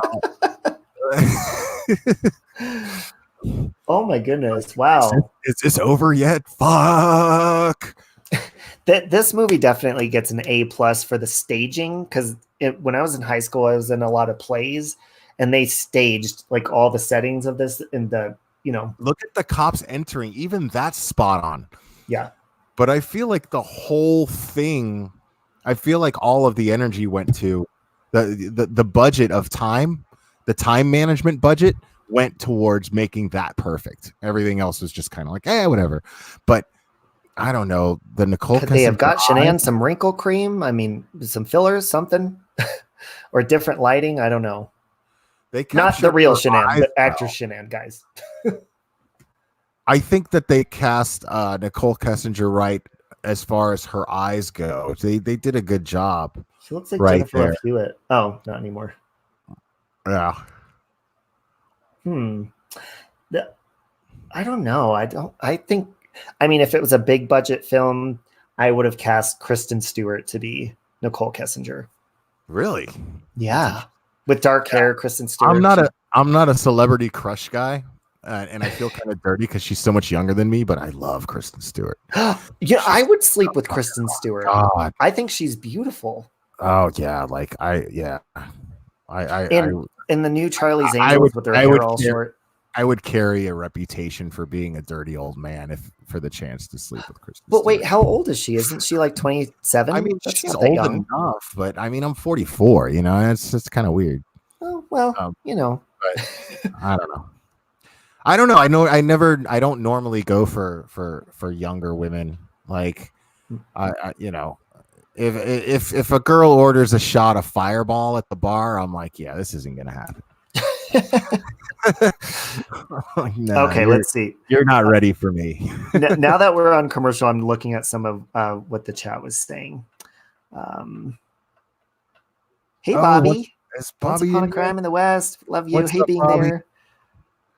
Let's see, my mom and dad were 40 years apart. Wow.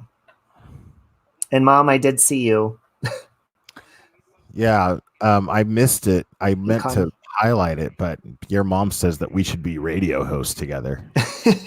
My mom's a silly goose. It's so funny because I see her popping in places, and when I see her pop in Misery's chat, that's when I get the most uncomfortable. I'm like, Mom, you might want to back out for a little bit. Dude, Caleb has got some deep fucking mad feelings about people here, dude. Like He does. Yeah, I noticed that. Caleb's going on got with that, some Caleb? anger towards some women, man. I hope you're all right, my man. It's all gonna be all good, dude. I promise. You know, It's okay, Bobby. I was late too. They're not all bad. So, when they started this movie out, because I wanted to see the opening part of it, I was so interested to see. Did they show how they were introduced to each other, like how they met, or did they just start off? She was missing with flashbacks. Yeah, they showed. They started off. Are you talking about Shanann or Nicole? Shanann. Oh, they didn't show how they met. They didn't go into any of that. They went into the television interview, and then just to kind of give you a vibe of what was going on, and then it starts. The story begins with Shanann making a video about how grateful she is for her life, and how lucky she is to have Chris. Blah blah blah. See, here I was the whole time thinking thrive. strive. Here I was the whole time thinking they didn't sell the house because they were busy filming in the house, but I was wrong. Dead wrong. Yeah. I mean, you could imagine they probably wouldn't want to film there, but it's empty. So, I mean, they kind of wasted their money on a set. So they're okay. So yeah, I love to watch marketing, because it's all about the demographic. So here's croissants, and I wonder if they're going to show. Okay, toothpaste. I'm seeing Maybelline. Oh, now I'm seeing croissants. I'm waiting for a diet supplement to come on, like a Jenny Craig commercial or something. Like so they could, and then. Well, they're definitely not advertising Thrive, that's for sure. No, they're not. Yeah, no, they're not. But yeah, that's I can never remember the best friend Nicole's name or her last name. I can never remember that. Oh, she But has cancer now, doesn't she? oh, that sucks. Breast cancer. And I'm not even being like like sarcastic or being a dick about it. That's awful. Thrive should have bought ad time. I agree. But Oh, Nicole Atkinson. Is that Nicole what it is? Atkinson, yes. Yes. That Yep. sounds Someone just said it in the chat. familiar. Yes, there we go. Justin Casers. I like that name. That's so funny, Will. I notice it only kind of does that in your chat when people they'll censor their words or they won't even spell out the cuss word and it still has you approve it. Isn't that the weirdest thing in the world? Yeah. And the fact that they even censor their words in my chat, motherfuckers, you don't have to censor yourself in my chat. Like, have you learned nothing? Did you just, I mean, okay, some of you are new subscribers, I get it, but my old subscribers, what are you doing? Like, have you not noticed my affinity for the word motherfucker? Come Yeah, on. I like that word too. I know. I don't know why I spent so much time editing and censoring my hamster video when I could have just had her say fuck. Oh, it's so funny, dude. So funny.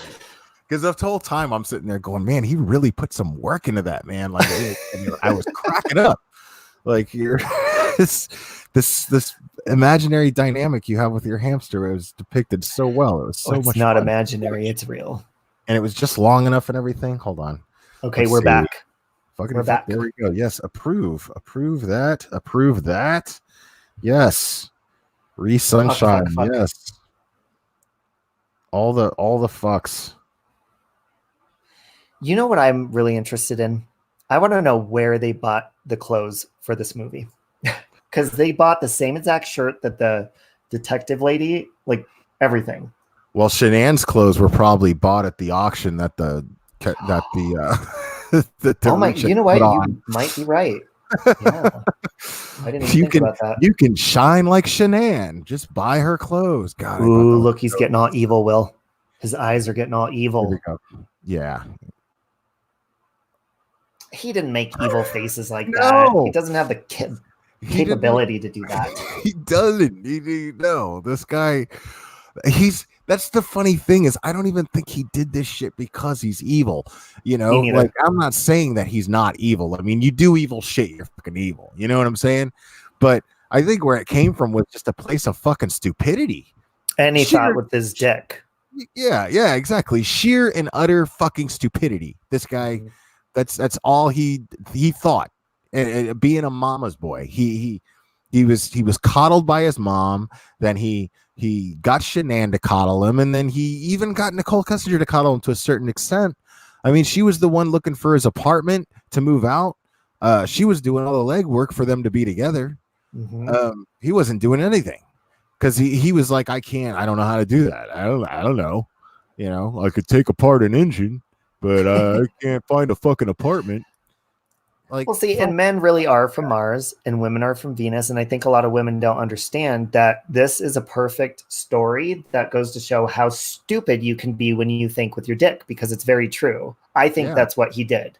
And he didn't use his brain whatsoever. And everybody wanted this to be more than that. I'm sorry, people. No, you people made it more than that. I agree. All it was is this dipshit thought that fucking he was stupid enough to think that he could fucking kill his family and live happily ever after and use the lie that his family was missing to get sympathy from Nicole Kessinger to take care of him. That was his plan. Period. There's no deep psychological shit going on here. You know what I mean? Other than the fact that he's just a mama's boy, spineless douchebag who listened to new Metallica. Who listens to new Metallica? I don't listen to any Metallica. You're gonna kill me, but I'm not. No, like, and it's funny. Only an asshole like that would give fucking would give a song like Battery a bad name. That song is so fun. I work out to that song to this day. It's a great song. I don't even like Metallica all that much, but it's one of the best openers to any metal album ever, and this asshole had to fucking ruin it.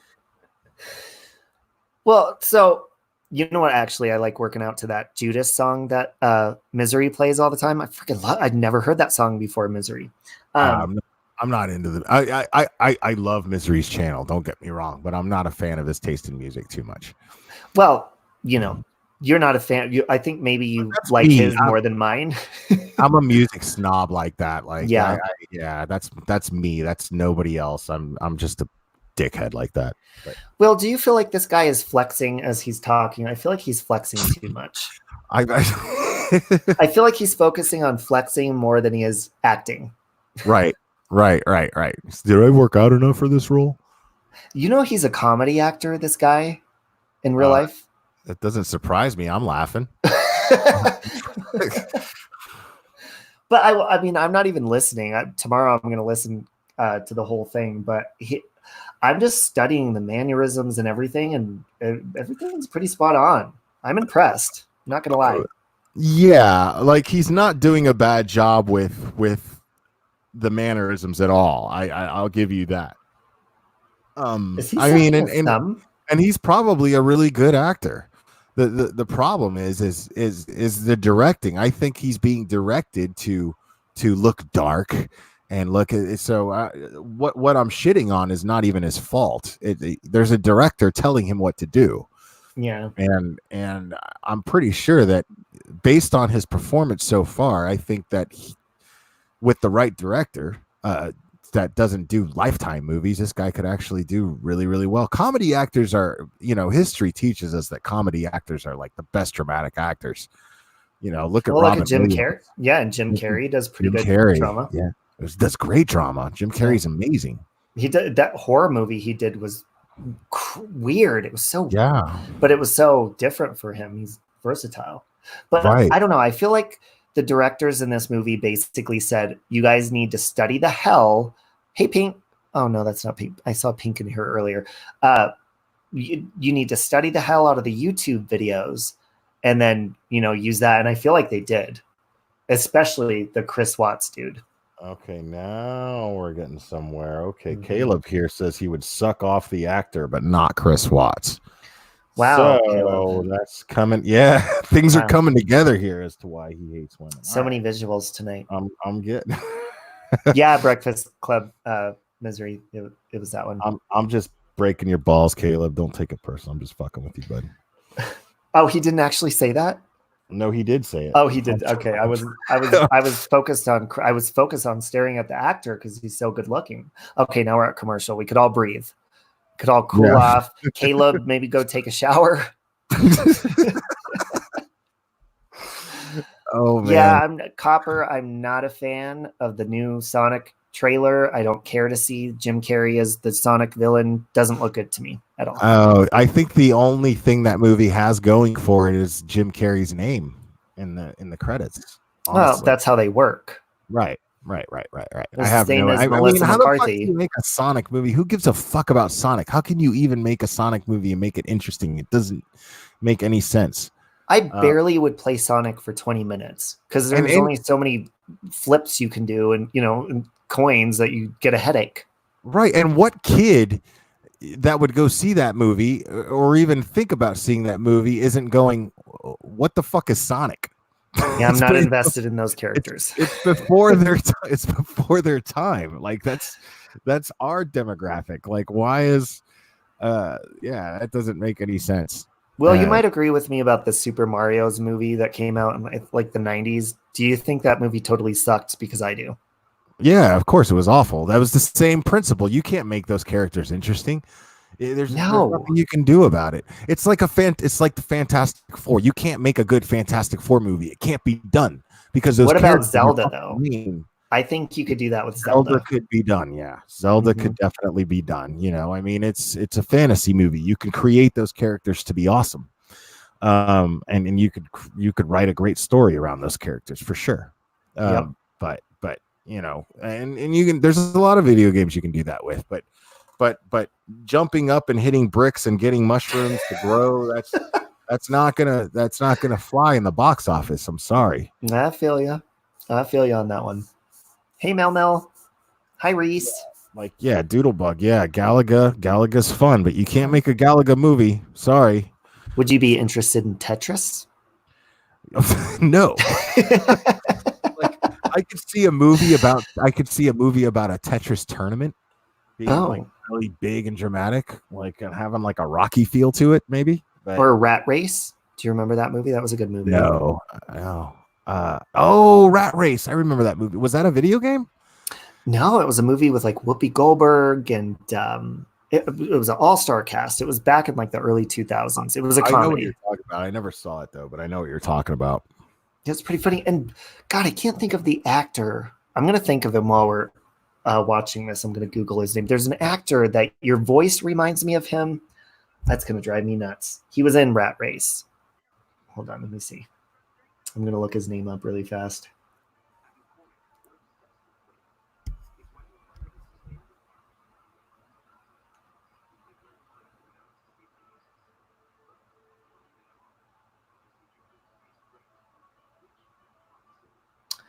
Let's see. Oh, look at Breakfast Club knowing her fucking. She knows her video games. There's wait a minute. So, Bobby, you're saying there's an HBO animated series for Gremlins? I would prefer that over the sequel of Gremlins because the sequel sucked. Yeah, I agree. I didn't even like the original movie all that much. I mean, it was okay. Seth Green, Will. That's whose Oh, voice. Seth Your Green. voice kind of sounds like Seth Green.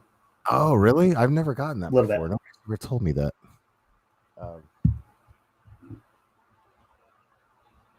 Yeah, Gremlins. I mean, I go back and look at it now and wonder why I liked it. I really don't like that movie. I loved it as a kid, but it's horrible. Yeah, there's a lot of movies that I liked as a kid. I thought Top Gun was great when I was a kid, and then I became an adolescent, and then I started to see like the really unnecessary homosexual undertones. Have you watched that movie like recently? No. I mean, every other scene has a homosexual undertone, and I'm telling you, you would trip out on it.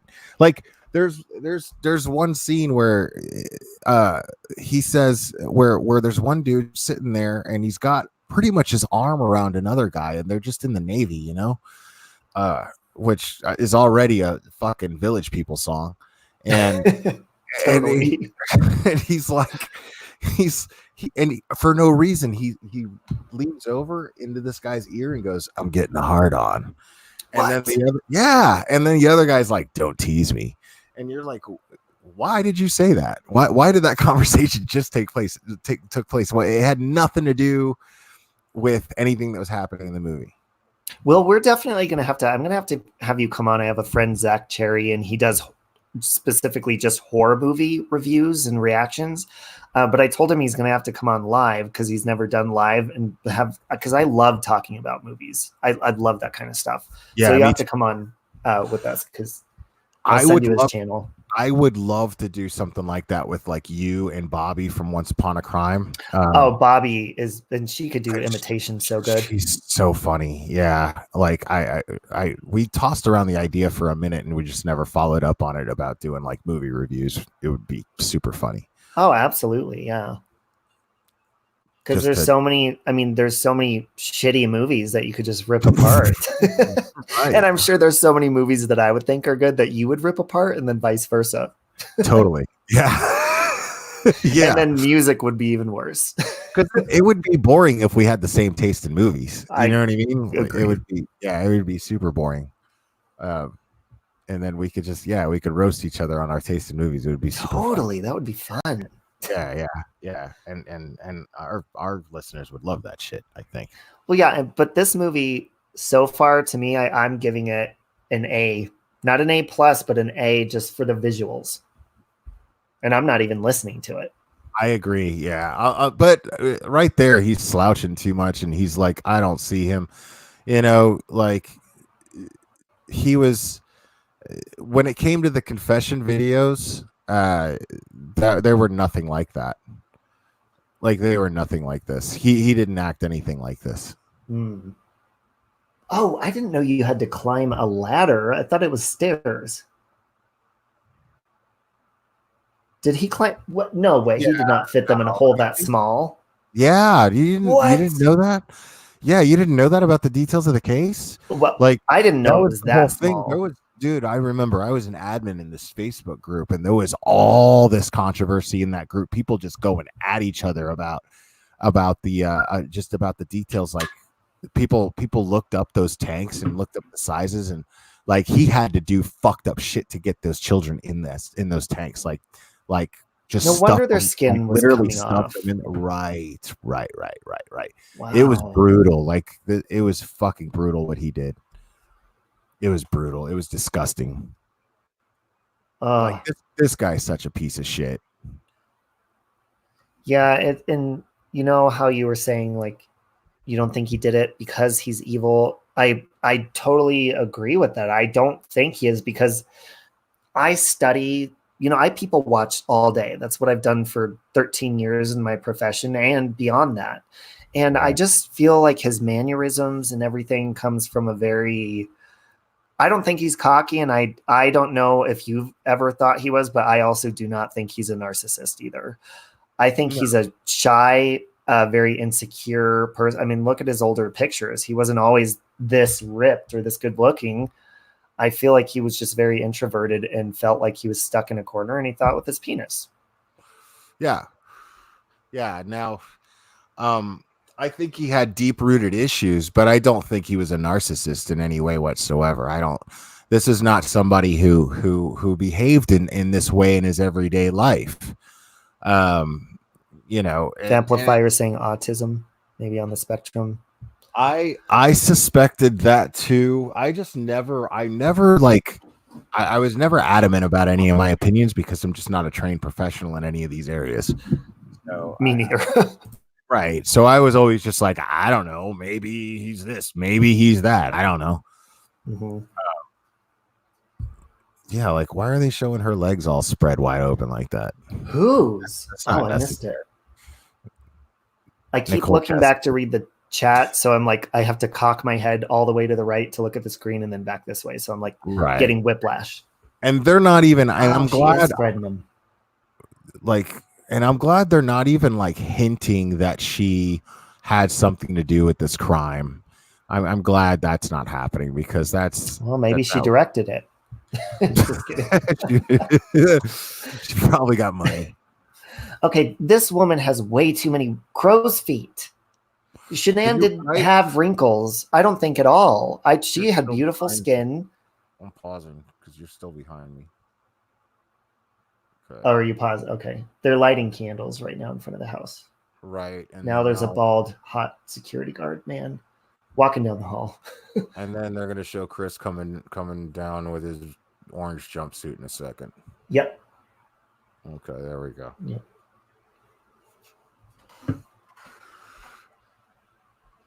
I like Ginger Watts. Does nothing for me. Wait, he's a ginger in this? Does he have red hair? I was like, who are they?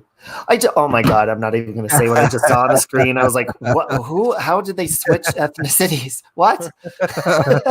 Did you I see thought the that? same thing. I was like, I thought they were showing videos of people reacting to the crime. That's what I thought was happening. And it was just some stupid fucking commercial for some bullshit reality show that I'll never watch. I agree, Amplifier. Look at that. Yeah, that's what Vaseline's for, sure. Yeah. Oh my God. You know what? And somebody keeps saying rub lotion on it because that lady was in the Silence of the Lambs movie and now they're showing the lotion commercial. Or kind of odd. Or is she a great ring fat person? What? That's my Buffalo Bill impression. Oh. Robin is asking who is the hottest actor? I don't think I would say celebrity. I don't think I have a crush on any actors. David Beckham is but I look at David Beckham as an inspiration, not really as a crush, more of like I want that body. Like I want to be like David Beckham, but I'm not athletic, so it's never going to happen. Yeah. So I'd say David Beckham or Adam Levine. I love that Doodlebug. I love that you put my stuff, the acronym for the glare on here, but I wouldn't call it a path to enlightenment. That's a little inches. No, I mean, I'm not trying to. Yeah, I'm not trying to be enlightened. I'm a realist. I'm just trying to be happy. That's all. I'm just Wait a trying to be minute. happy. That's all. But Will, can you do candy cane? Is that's the trucker, right? who's Candy Cane? Bobby's asking you to do candy cane. I only have a couple of impressions. I have that one, which is I'll do it one more time. Or she very fat person. That's the there's that one, and then I do a kind of a lame what's his name, the dude from Harry Potter, but I do from Die Hard, the guy, what's his name, I forgot his name, but the curd key McLean, Detective John McLean of the New York State Police Department. That's it. That's all I do. I don't do any other impression. God, And Bobby, where are you? We need some more impressions. That was I'll do impressions of people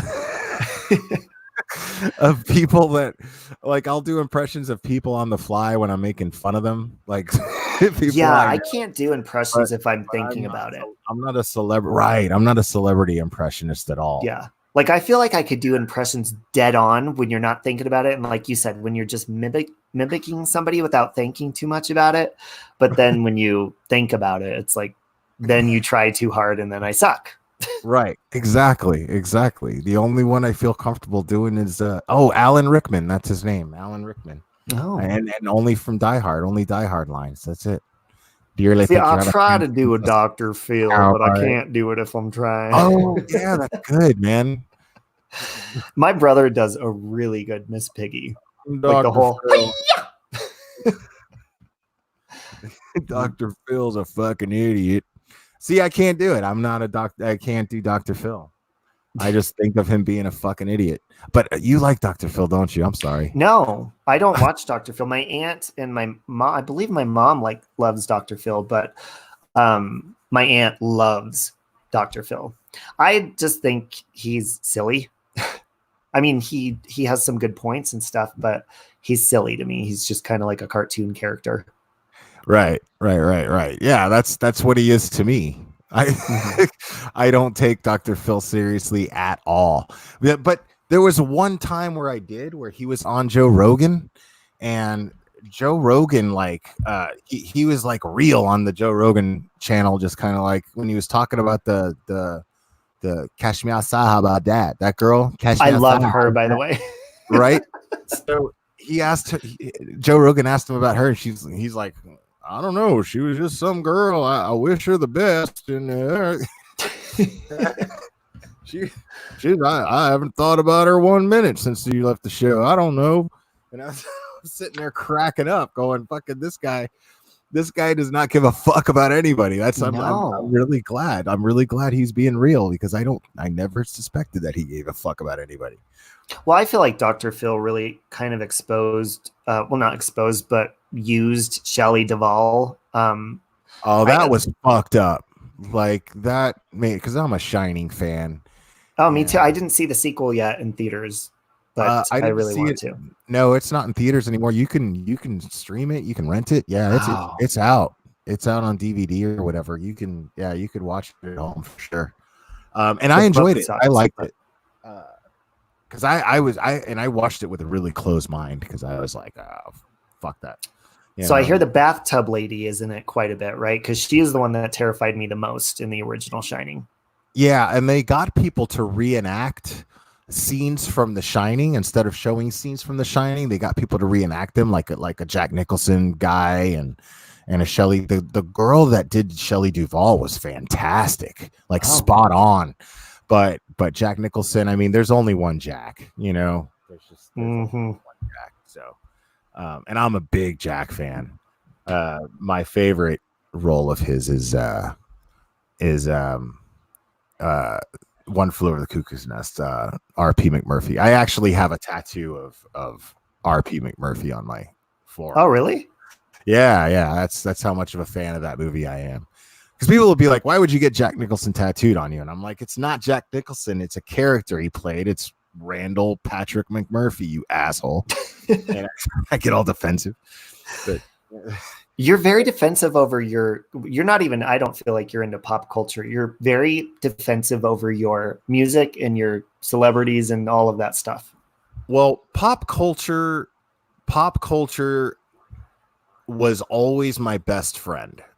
You know, growing up, like home was never Oh, we got to really- pause. The murder's coming. Someone oh, said. okay, cool. All right. Oh shit, sure is. Here it is. Oh my God, are they actually going to show it? Katrina? I don't know. We'll pause our conversation. Let's hit play and see what happens. I'm gonna Yeah. hit mute because I want to hear this part. Okay. So I'll be right back. Okay. All right.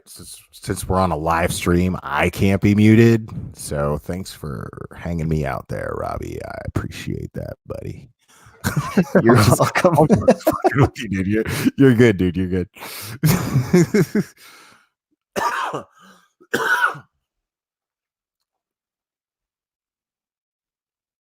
Oh, this is so gross.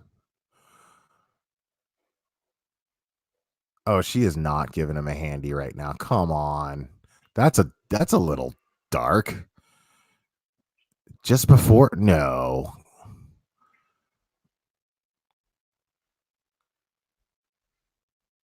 Ew.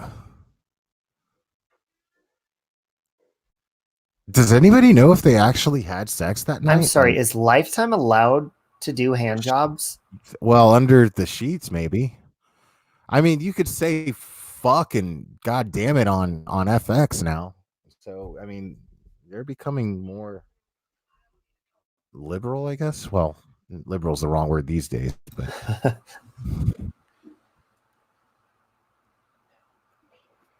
I turned it back down. I guess they're having their serious conversation now. After he got his rocks off.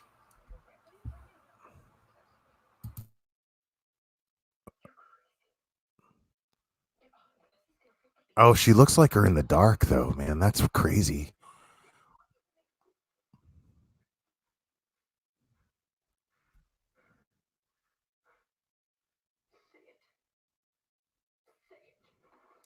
This is the emotional conversation. Whoa.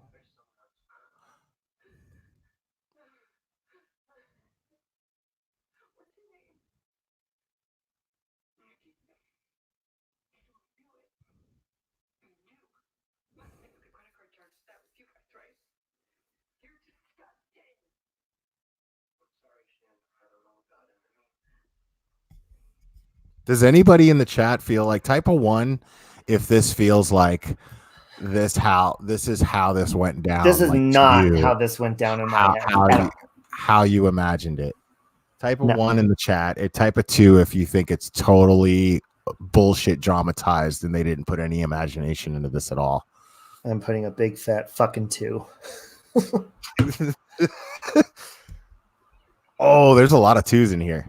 Why is she sitting like that? She looks like Jenny McCarthy Right. with dark hair. Yeah, why is everybody fucking posing for Playboy when they're crying in this movie? That's so weird. They must be auditioning. It's so strange. Yo, actress, you missed your shot. Whoever you are, She's aggressive. she is. No, I don't. This is not. See, but I think that's how that went down. I'm type. Well, yeah, I it's think the maybe one she for got me. in his face. And I think it that's was what a happened. domestic violence situation. I think so too. Yeah, I think she got in his face, and that's what made him snap. Yeah, I could see that. But Yeah, that's what I think. I think this is. I'm not typing it because I don't feel like grabbing my phone and doing that. But yeah, it's a 1 for me for sure.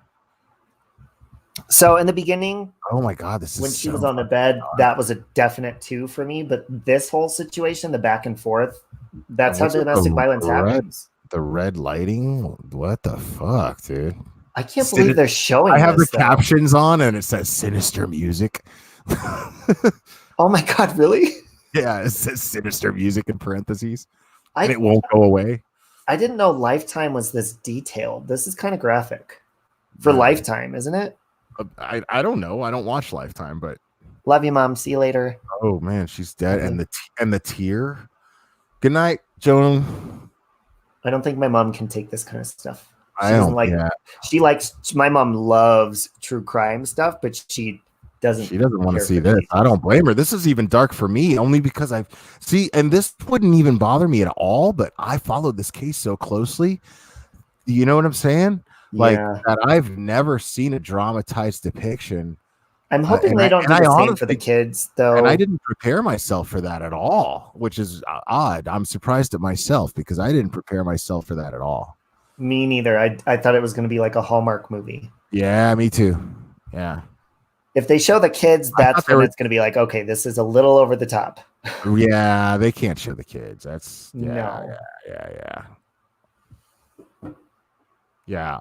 I'll fucking turn into a liberal right then and there and write a letter to them next time and be like, you motherfuckers need to fucking You won't see me turning take into a a liberal. step back. You people need Jesus. There's something wrong with you motherfuckers. So that was pretty intense. That was yeah. I feel like I don't know if you've watched on YouTube. There's a video that is talking about Shanann's family kind of being against this movie, and they saw a few clips and they were against it. And I feel like if the parents were to, I mean, obviously the parents have already had that image in their head since the day this happened. But I would not want to watch. I would not want to watch that if I was her Oh parents. God, dude, come on, man. Jeez, this is dark as fuck. Are you seeing this? Holy shit! No, it was Oh, that commercial. dude, Now it's back. Her head is hit like 5 stairs. Like, dude. Wow. Okay, come on, pick her head up. Jesus Christ. This is fucking gross, man. I don't watch television really. I had to sign in to Lifetime to get this. So I don't know what this channel's like. I didn't think it was graphic. We need to cancel that shit. I actually got the password from my ex. He's my best friend. He was like, "Here, I'll give you the password to my Lifetime." I was like, "All right, whatever." We go back and forth with our passwords. Isn't it awesome when exes are cool like that? Oh yeah, we're like best friends. Yeah, I have a Hulu password. She wasn't an ex. She's been a friend of mine since childhood, but we had sex a couple times. But she was whore. But she was yeah, it was a whore at the time for sure. Oh, but here come the kids. Oh, come on with this. I don't think I could take this part. I have to. I committed. I'm listening to you. I'm doing it. Yeah, I had to. I have Continue to. your story though. It seems inappropriate. Oh, okay, yeah. So I'm gonna go step out and take a few puffs off of a cigarette outside because I don't smoke inside, and I will be back and I will be listening outside. I'll be right back because I don't want to see this part. I'll be right back. Oh, this is so fucked up.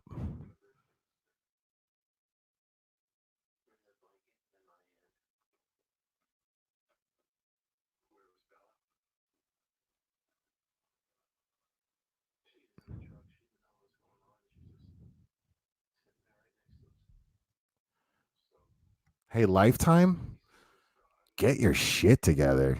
This is, dude, come on. That was unnecessary.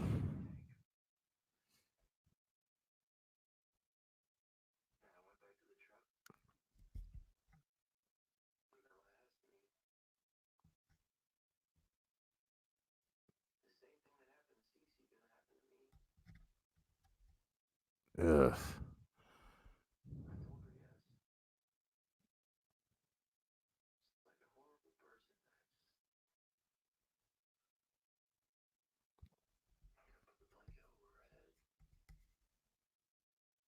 At least they're not showing it. Yeah.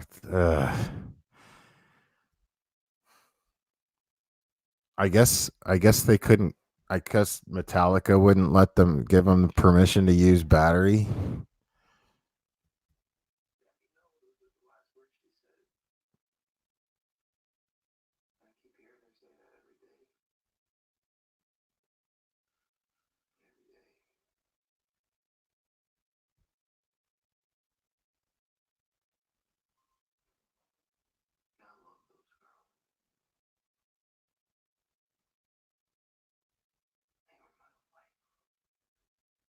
Ugh.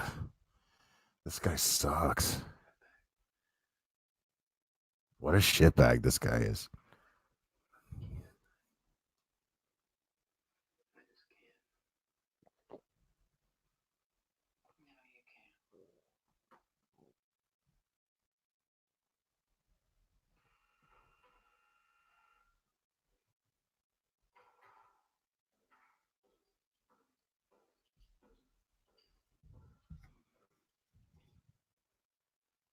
This is this guy's big break. This guy's a fucking gym teacher somewhere.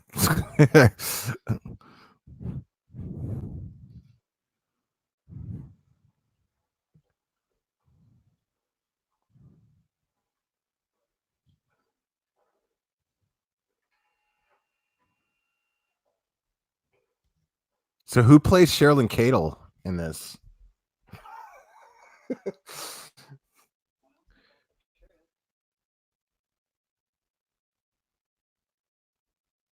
No defensive wounds. Shanann didn't struggle. She didn't fight him. The entire time, she thought he was going to let go. Right up till the very end.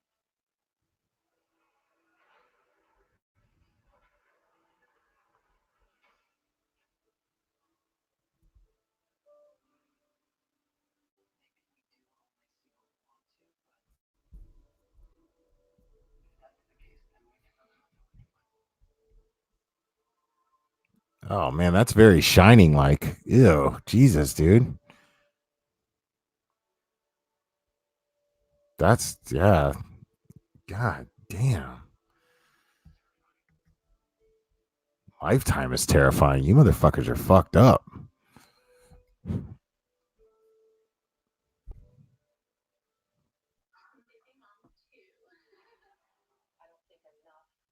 All right, so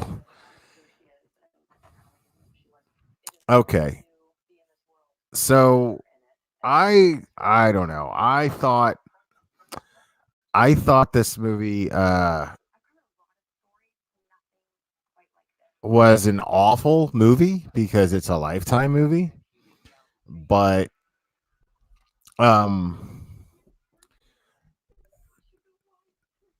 at the end of it, by the end of it, they didn't make him seem like he wasn't sorry. They didn't which I was surprised. I expected them to make him be this heartless, completely fucked up piece of shit. So this movie, I'm gonna go ahead and say it wasn't as bad as I expected it to be, especially considering Christ, Will. right, especially considering the reenactments of the body cam footage from the police. That was fucking impressive, right? That was like I'm gonna go out on a limb and say that was kind of Oscar worthy because it was very detailed. Well, Golden Globes, maybe. Well, yeah, let's not push it, I guess. I won't go that far out onto the limb. Because it's a TV movie at the end of the day, so there's no Oscars for that. But well, yeah, because the camera style is kind of still crappy a little bit. Well, yeah, but they reenacted it with the body cam footage, and they did but the angles were perfect. The the posture of the people reenacting it, like even I was really impressed with just even like this actor, the way he would go in with the handshakes, but the thing is he wasn't consistent with these mannerisms throughout the movie. It's like he watched the footage and studied the footage and did it very, very well, but he didn't apply what he studied from the footage to the dramatizations, which I think is which I think kind of sucks. He could have done that. I think they could make a better movie off the YouTube backlash from everything. They'd get better drama if they just made a movie about everything that goes on here between all these crazy people. That'd be more interesting to me. Yeah, I agree. I'm gonna mute for just a second, Robbie. If you could like look at the chat and address stuff in the chat for me just for a Sure. minute. Thanks, man.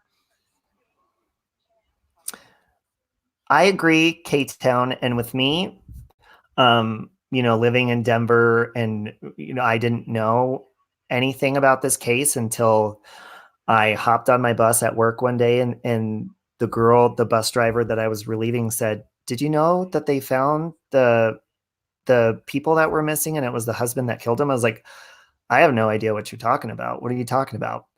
And that's when I saw Molly Golightly started talking about it. And then out of nowhere, I looked and I saw Chris Watts on TV, and I said, "Dude, this guy looks gay to me." And then that's when I posted a simple thing on just a little news clip on my Facebook about it. And my friend Patrick all of a sudden started flooding my inbox because he was letting Trent Bolt stay on his couch. And that's when I got dragged into it. And then I got interested in it because I didn't become a part of it, but I ended up sending some information he gave me over to Molly Golightly. And then that's just how I remained interested in it. I haven't followed it as deeply as you guys, and I haven't, took the time to read the discovery or anything like that. But I have watched many videos. Like I'm a video person when it comes to this. I've watched all of you true crime junkies and your channels. And from what I saw, I had it on mute most of the time because I didn't want Will to get a copyright strike. But from what I saw, it was pretty spot on as far as the mannerisms. But I'm going to have to go back and watch it. And I agree, Vamplifier Trent is a fraud. I know that for a fact. Yeah, most people do know that for a fact. Will, I'm going to have to inbox you the videos that my friend Patrick sent me. Okay. They're interesting. Yeah, and this is the one time, guys. So while we're on this live stream, we're gonna discuss the Chris Watts case. As long as Robbie doesn't have anything better to do at the moment. No, I'm fine. Cool. And it's a pleasure to have you on my panel. I think this is the first time you've ever been on my panel, Robbie. Yeah, you came on mine, I think, one time before, but I've never been on yours. Once, maybe twice. I don't know. It's a haze because it's always like when I'm half asleep, you do them at like 6 a.m. Well, here it's 6 here. Like it's fucking like 4. Well, I usually get off work at 2:30 in the morning, but on my Friday nights, which is tonight, I get off work earlier at 9 p.m. Right. I do late night streams too because I get off work generally at midnight here at my time. So, but yeah, no, so yeah, real quick, I want to go ahead and thank you for joining me here. It's a pleasure. Like, yeah, thank you. I'm sorry I couldn't catch the whole thing. I was trying to get back as soon as I could and figure out how to sign in, but my phone, the app in my phone wasn't letting me watch live, but luckily my TV allowed it. Yeah, you're good. And I'm sorry Susan Bahns couldn't join us either because she was going to I think she was under the impression that I was going to stream it and she was going to watch it as I streamed it, but I can't. I obviously can't stream it. I love that lady. She's so funny. Yeah, and I was really looking forward to that. So if she's listening to this, Susan, I totally can't wait to do something with you soon because I do love her channel. I think she's great. Well, I'm interested to see what she thinks about the movie because if you look at her social media and stuff, it says she belongs to it's a joke, but she belongs to the church of like Chris Watts and stuff because she's really into this case. That's what she means by that. So I'm interested to see her take on it. Right. Yeah, me too. And yeah, I wish she was in the chat right now. I'd actually let her join panel so we could actually just talk about the case. But yeah, and Breakfast Club, real quick, I want to give her a shout out. Her channel is growing and she's doing very well. I really like her channel a lot. So if you guys have not subscribed to Breakfast Club Misery, please do so. I'm gonna go ahead and drop a link to that as soon as I can. Somehow here, I don't know. Is it letting me? Here we go. Sometime I'll have to let you talk to Patrick. He hasn't really been on here ever since all that happened with Trent Bolt. But I'm sure he would come on here and talk about it. That would be awesome. Because when he sent it to me, I was like, what? Who is this guy? And what he had sent me was he was letting Trent stay on his couch and he was secretly recording him laughing and lying, like bullshitting around with the HLN reporter over the phone. And that's what I had sent to Marissa, Molly Golightly. And that's when her channel was doing pretty decent at that time, but that's when her channel just exploded from there. Hey, Breakfast Club, not only am I going to drop your link here, but I'm going to wrench you right now, actually. So, Breakfast Club Misery is now one of my mods. And I'm going to dropping the link to Breakfast Club Misery's channel. I've been finding it very insightful, and I hope that you guys do too. So go ahead and subscribe to her if you can. I'm really interested in that because I remember when that first came out, I was an admin in a discussion group for the Watts case, like before he was even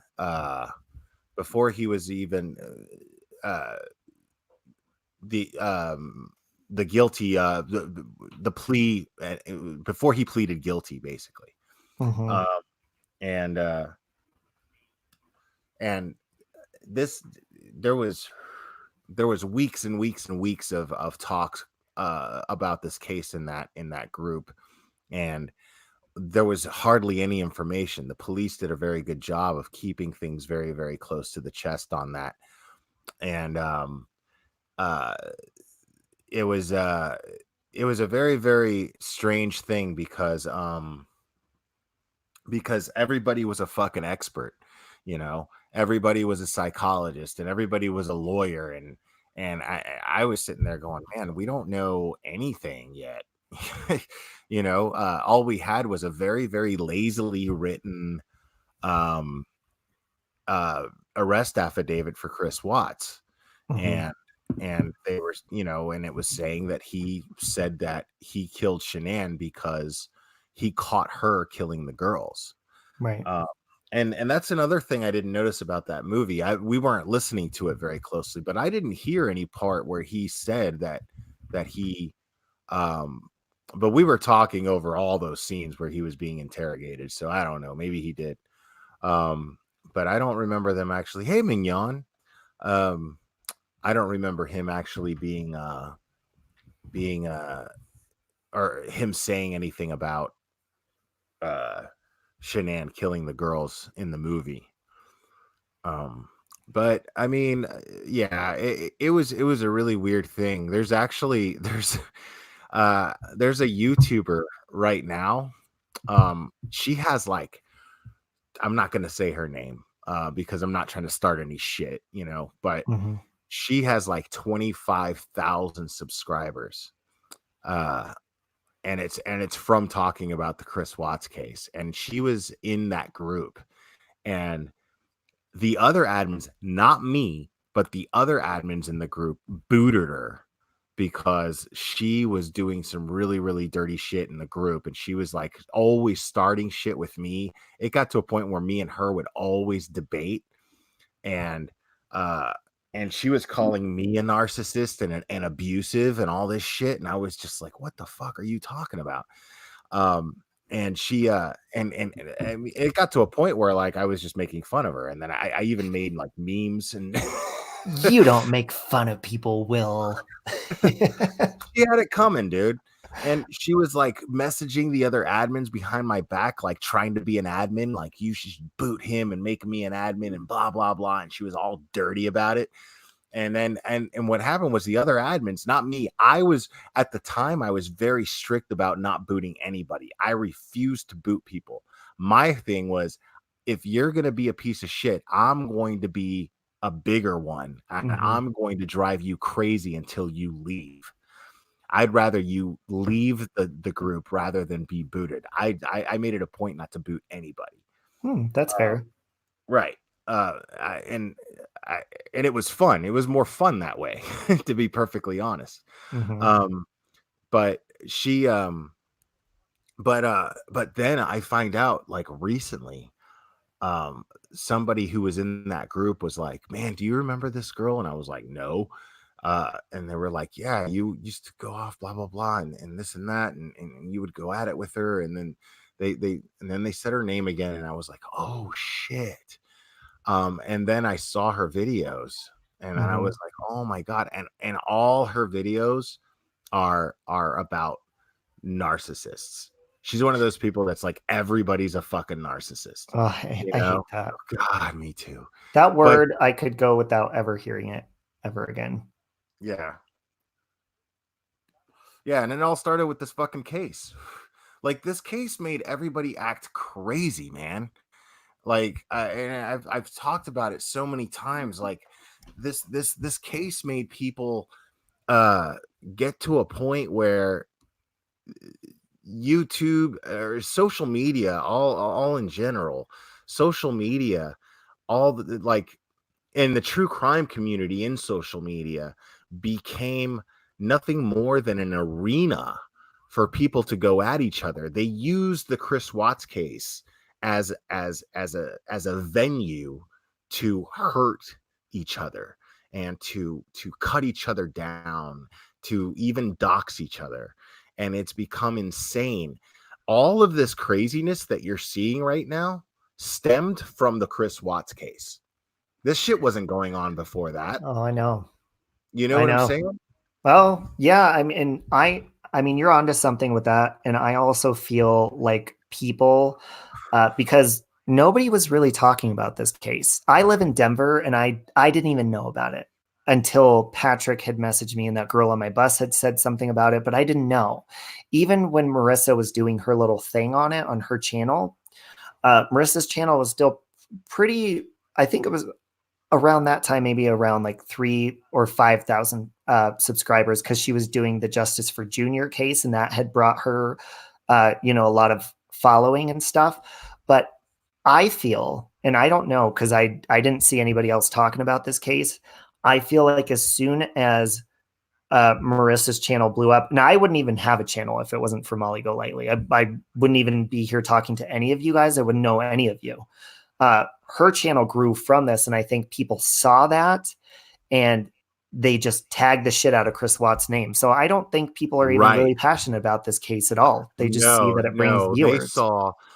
they saw people building their channels around the Chris Watts cases started to do it. It caused a trend of people becoming YouTubers and using Chris Watts as a thumbnail and a hashtag to build their channels. And they made drama channels out of them, not true crime channels. Well, yeah, and And see, Caleb is asking me, do I watch or read the news? I can guarantee you, if I took my camera right now, or I went out into the streets one day and I asked a bunch of random people here in Denver, Colorado, hey, have you heard about the Chris Watts case? Do you know about Chris Watts? I guarantee you over half of them would say no. right. They Yeah. just don't. Yeah. Nobody know. Even when I mention this to people I work with or anybody, they're like, who? What's that? It's And a it's 20 YouTube minutes thing. up the road from me. Yeah. It's a YouTube thing, and what's funny is, like, real true crime creators, like the ones who really are passionate about covering true crime cases, the ones who feel like having a true crime channel could make some sort of difference, or at least bring some sort of awareness in helping find missing people, helping bring closure to families. You know, they don't even want to hear the name Chris Watts. They're like, who? Like, that guy still? Are you fucking kidding? Like, Yep. because the thing is when you look at it from a true crime perspective, when you're looking at it as a true crime case, there's really nothing interesting about it. It's open and shut. There's no, the legal standpoint, everything as far as the legalities go, as far as the details of the case, it's none of it is complicated. The guy did something, he lied about it, and he got caught. And he got caught because he confessed. It's open and shut. It's what lawyers refer to as a slam dunk. Mhm. You know what I'm saying? It's period, open and shut. That's it. The guy confessed, and it's over. And it started with these Facebook groups, man. It started with these fucking Facebook groups, and these Facebook groups were talking, and that's my perspective because I belonged in Facebook groups, and I wasn't much of a person on YouTube very much at all. And I I watched YouTubes to watch videos of bands I like. That's that's what I Hey, use that's YouTube good for. though. It's positive. Right. And then but people got fucking crazy in these Facebook groups. And I remember the Facebook group that I was in when he pled guilty, that came out, and there was not going to be a trial. Everyone went ape shit. And Because that they want to made be me, right. well, they wanted to be right, true, but what they really wanted was the drama of a trial. That's what True. they really wanted. They thought this was going to be another Casey Anthony. They thought this was going to be another Scott Peterson. They thought this was going to be another OJ. And that didn't happen. And they felt cheated. You know, these are lifetime people. Mhm. You know what I'm saying? And and then what happens is, you know, then the discovery gets released, and then people started reacting. People started making videos reacting to the discovery, and people just couldn't get enough. I want to know this person's perspective on the discovery. I want to know that person's perspective on the discovery. So everybody who jumped on that got all these subscribers. And then Yep. what happened? They turned into drama channels. They just started going at each other and insulting each other. And now the word Chris Watts isn't even mentioned in most of these channels. Even though they started with Chris Watts, it's nope. They don't even talk about it anymore. They just dox each other, and they shit on each other, and they insult each other, and they lie about each other, and they swat each other now, and it's out of control, man. It's Well, out of I'm not control. even true. I follow lots of true crime channels and stuff, but I don't talk about it on my channel. I'm not true crime. And this may be a little controversial, but I mean, look at every crime case ever. OJ Simpson, Tate LaBianca, all the Manson stuff, Ted Bundy, everything. When people in this community or any other one, you know, they say, you know, the family has come out and they said they want you to stop talking about it. Well, you know, that's great. I believe that talking about it in a disrespectful way is shitty and you're just a bad person for doing that. But nobody's ever going to stop talking about what they don't want to stop talking about. You can't make somebody shut up. People can be respectful about it, but I mean, how many times do you think the Tate LaBianca people? I mean, look at Sharon Tate's sister. She's wanted people to shut up for a long time. They make movie after movie after movie. People talk about it nonstop, and that happened in what, 1969?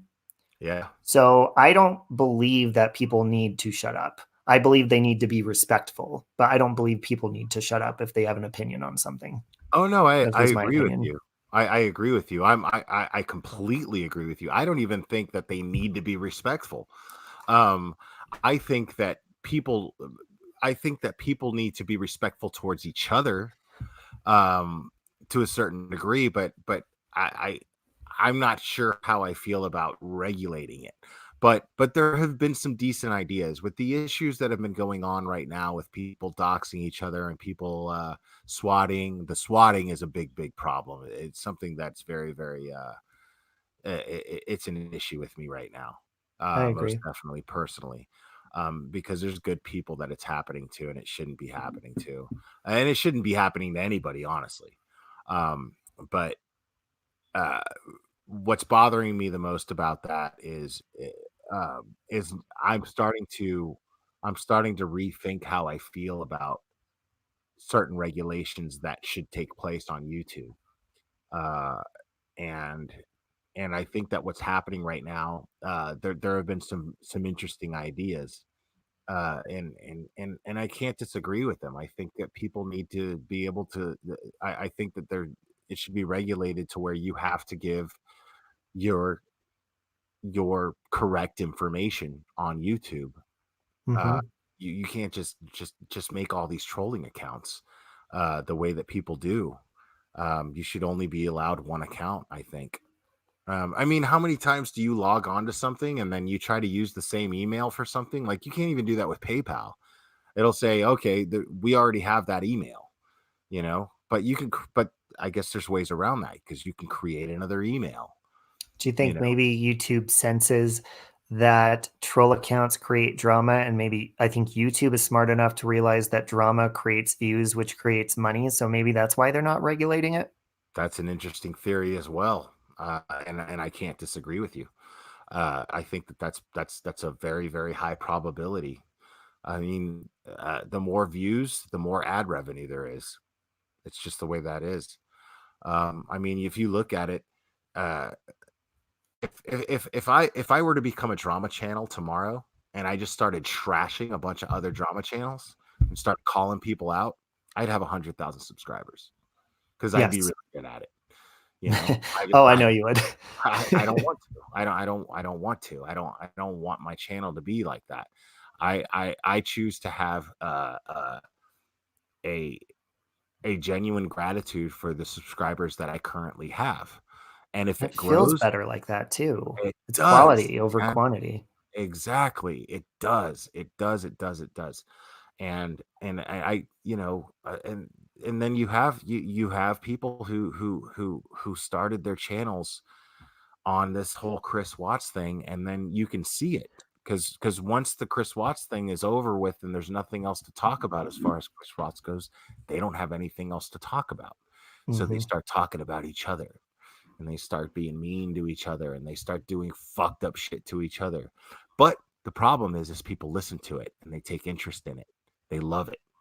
So it's like you could sit there and talk about the National Enquirer, right? Say it's a fucking asswipe of a magazine, right? Yeah. It's all lies, it's bullshit. But why the fuck is that every time for years since as long as I can remember as a small child going to the grocery store, I see a National Enquirer on the stands. If it's all lies and it's bullshit, how does it get away with doing that? Well, it's because people buy it. It wouldn't be there. It wouldn't be there in the checkout line consistently for decades if it wasn't selling. Yep. So the problem isn't the what people perceive to be the problem. The problem is the consumer, and you're just not going to change that. People like what they like, I mean, I sit there and I go on these drama channels. I don't comment in them anymore, but there's a couple of drama channels that I drop in on and I look at and I watch, and I look at their super chats, man, and it's like fucking $20, $100, $2, $50, and I'm like, they're talking about literally nothing with substance, nothing. It's crazy. Well, and yeah, I mean, it's very easy to do. I started to reach my $100. I have yet to reach my $100 threshold. Did you know that? I have yet to do that. Well, and you know what? I mean, channels like me, I'm bound to get demonetized because I don't put ads on any of the videos I upload, and I like to cuss sometimes or just be open. So those obviously won't be monetized. So the only thing that you do make is super chat. But the thing is, I have a full-time job, so I don't give a shit. The only reason I've activated mine is because I can. I made it to the point. It's an accomplishment. You can. Same here. The only reason I have a PayPal account was because I've had multiple listeners email me and say, I wish you had a PayPal so that I can send you money, because I'm like, I'm not ready for that. There's lives that you can go back and listen to where I'm like, I'm not ready for that. I don't feel like I'm giving you worthwhile content to do that, to collect money for it. It's weird. Well, shit, I created merch because I want my own fucking souvenirs from this time in my life. Like, this isn't going to last forever. So I wanted souvenirs for myself. And then, people would ask, hey, what's that? What is that? And then it promotes your own channel. So that's why I did it. People are like, oh my God, they use the word narcissist again. What a narcissist. He has his own merch. It's like, well, fuck yeah. It's my souvenirs.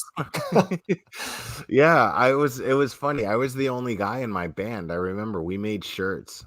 and and everybody in the band was like, well, how much are we going to sell them for? And I was just like, well, nobody knows who the fuck we are. Like, we're lucky if we get 5 people who don't know us personally, that are not our friends, to come to our shows. You know what I mean? I say just give them away. It's free advertisement for our band. You know what I mean? Bingo. That's what it is. It's not about making money I off mean, your it's not merchandise. free because we paid for the shirts to be made, but I'm like, it's an investment. We get people to come to the door, and you know, it gets the word out there, and they're like, yeah, but if you don't see yourself as being worth something, then blah blah. And I'm just like, dude, who do you think we are? We have a band called, I'm not even going to say the band's name because somebody actually tried to dox me asking me what my Oh, band is. Jesus. But yeah, I was like, we have a band based on a fucking movie character of you know, people who are, you know, of a movie that nobody fucking saw. And it doesn't matter, you know. We didn't put any fucking thought into this at all. Our music, we were already in our early 30s. By then, you don't care anymore. You know, we were just making music just to have fun and have a good That's time. what I do with my music, and I get so much shit for it. Oh man, I love it. I love it. Because what I love about it, whether I like that music or not, and I'm not criticizing your music. I'm saying whether No, I like your I'm music fine or with not, that. what I love about it is the fact that you love to do it. That's what I look for in an artist. I follow artists that love their craft. They're not trying to sell something. They're not trying to be rock stars. You're just like, this is fun to me, so I'm going to do it. Like, I'm a Save Robbie fan. I'm not even trying to lie. Like, Well, not only I that, but I feel like music is like, it's a way of getting your feelings out when you write your own. Like cover music, there's sometimes I'll record a cover song and be like, yeah, fuck that, I'm not uploading it. It sucks. So cover right. music, I'll only post it if I like it. I'll put shitty music out there that I write just simply because it's my words and I just want the words there to be heard. So whether you listen to it or not, it's my way of saving it in cyberspace by uploading it to YouTube. So just don't click on it if you don't like it. Yeah. End of story. it's And if you don't, it's not going to hurt my feelings to be like, oh my God, it's real really? easy. Like, yeah, it's somebody mentioned, Doodlebug mentioned, she's like, she remembers me from Critical K. A lot of people subscribe to me from my days paneling with Critical K. Before StreamYard, there was Google Hangouts, and then YouTube stopped Google Hangouts. And that's actually the end of Google Hangouts was what ended Will and Critical K, or the Glare and Critical K. And then we were just kind of like, whatever. And then I talked a little shit about her and the Sherilyn Cagle thing. Hey, it happens, you know. That solidified our no longer being friends kind of thing. But that in my association with Jay. But I still to this day I love Kay. I love her. And that's actually the point that I was getting at. Kay is someone who is, no matter what, whether you like what she's saying or not, she's very, very real in the sense that, like, she is just trying to fucking ruffle your feathers. She's trying to get the hairs on your neck to stand up, whether it's from anger. She'll take it any way she can get it. She doesn't care if she's pissing you off. She doesn't care if she's giving you chills because you're relating to her. She just likes to get a reaction, and I actually respect that a lot. And she's really, really good at it. And I get, you know, my thing when I was hanging out with her, there was a lot of people that were just trying to shut her down. They were just out to be like, she needs to be taken off the internet. In fact, even the Rucheks were gunning for Kay at one point, saying, you need to take she needs to go. We need to shut her down. And I was totally on her side because there was a lot of things that she was saying that I didn't agree with. But whether I agree with you or not, I will always advocate for your right to say what you want to say. And Yep. and for what and for, your reasons are your reasons. Who gives a shit? You know what I'm saying? Like, I don't give a fuck what your reasons are for doing what you're doing and saying what you want to say. I'm a big First Amendment guy.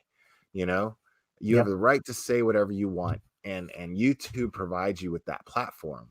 So the day that we somehow are it's regulated to be able to shut somebody down just because you don't like what they're saying, that's a sad day for America. And I don't like that at all. um and I'm a patriot in the sense that I love the idea uh of being able to say anything you want. um and if you don't like it, fucking don't click on it, or click on something else. Why I would you mean, want to fill your day with a bunch of bullshit you don't like? I that's don't what get I'm that. saying. That's and the only reason I came to this point was because you were talking about how people were criticizing your music. It's the same thing. You don't like Robbie's music? Fucking don't listen to it. Don't complain about it. Just Yeah, and I don't fucking care because I don't listen to it either. Because after, I'm sure you know this, when you're in a band or you make music, I will listen to a song after I record it or write it over and over and over and over and over again, and then I never fucking want to hear it ever again in my life because I get sick of it. right. Yeah. Yeah. I I'm that guy. I don't like I don't like cliches. Cliches get on my nerves. I feel like I create cliches because I say the same things over and over again, and I make cliches. That happens. There's Well, and Will, like when you talk about pop, because I really do like it would surprise you some of the music I like, but I like a lot of I don't like mainstream pop so much nowadays, but more from like the early 2000s, the 90s, stuff like that. But I'm I guess a pop culture type of person, but I'm pretty not judgmental, but I'm pretty picky about it as well. But my entire life, nobody has ever, my nieces, my family, my everybody, what the fuck are you listening to? Like they've always teased me for the type of music I listen to. So I'm used to that. But I just like, I don't know, I'm into like pop culture for some reason, but I'm not into fashion and all that nonsense that goes right. with it.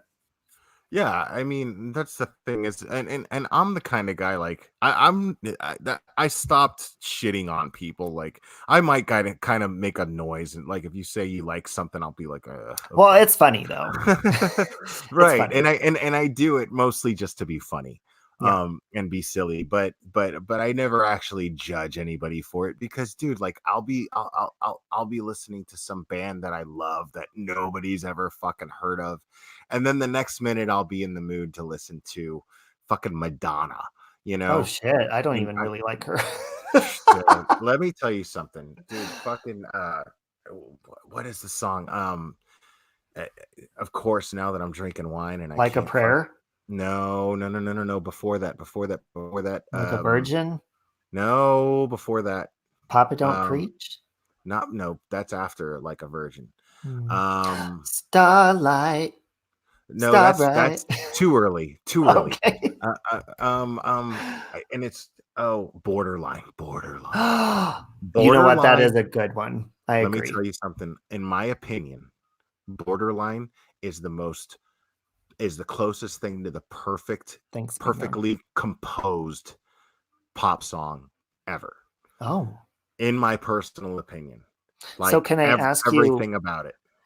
are you for or are you against Lady Gaga? And do you think she's copied Madonna in any way, shape, or form? I think the only thing that she copied Madonna for is the one thing that she should be praised for copying anyone for, which is creating her own narrative and being and building success off of doing whatever the fuck she wanted. That's exactly what Madonna did, and that's exactly what Lady Gaga does. And I'm not even a Lady Gaga fan, but I adore her in the sense I couldn't name you one Lady Gaga song. Honestly, I couldn't. I don't know one Lady Gaga song, but I know that she is popular because she does whatever the fuck she wants. She's not traditionally beautiful the way that most pop stars are. I think she's beautiful. Me too. I fell in love with her character in A Star Is Born. Yeah. She was amazing in that. And but she's fantastic. She's created her own path. She's doing things exactly. That's, to me, that's the dream, right? The dream is to be successful doing exactly what you want and creating your own rules and playing by your own rules with the authority over your own rules to change them if you want. And Madonna did that, and Lady Gaga does that, and I love that about her. Yeah, I didn't like Lady Gaga when she first came out. I thought that it was very electronic sounding.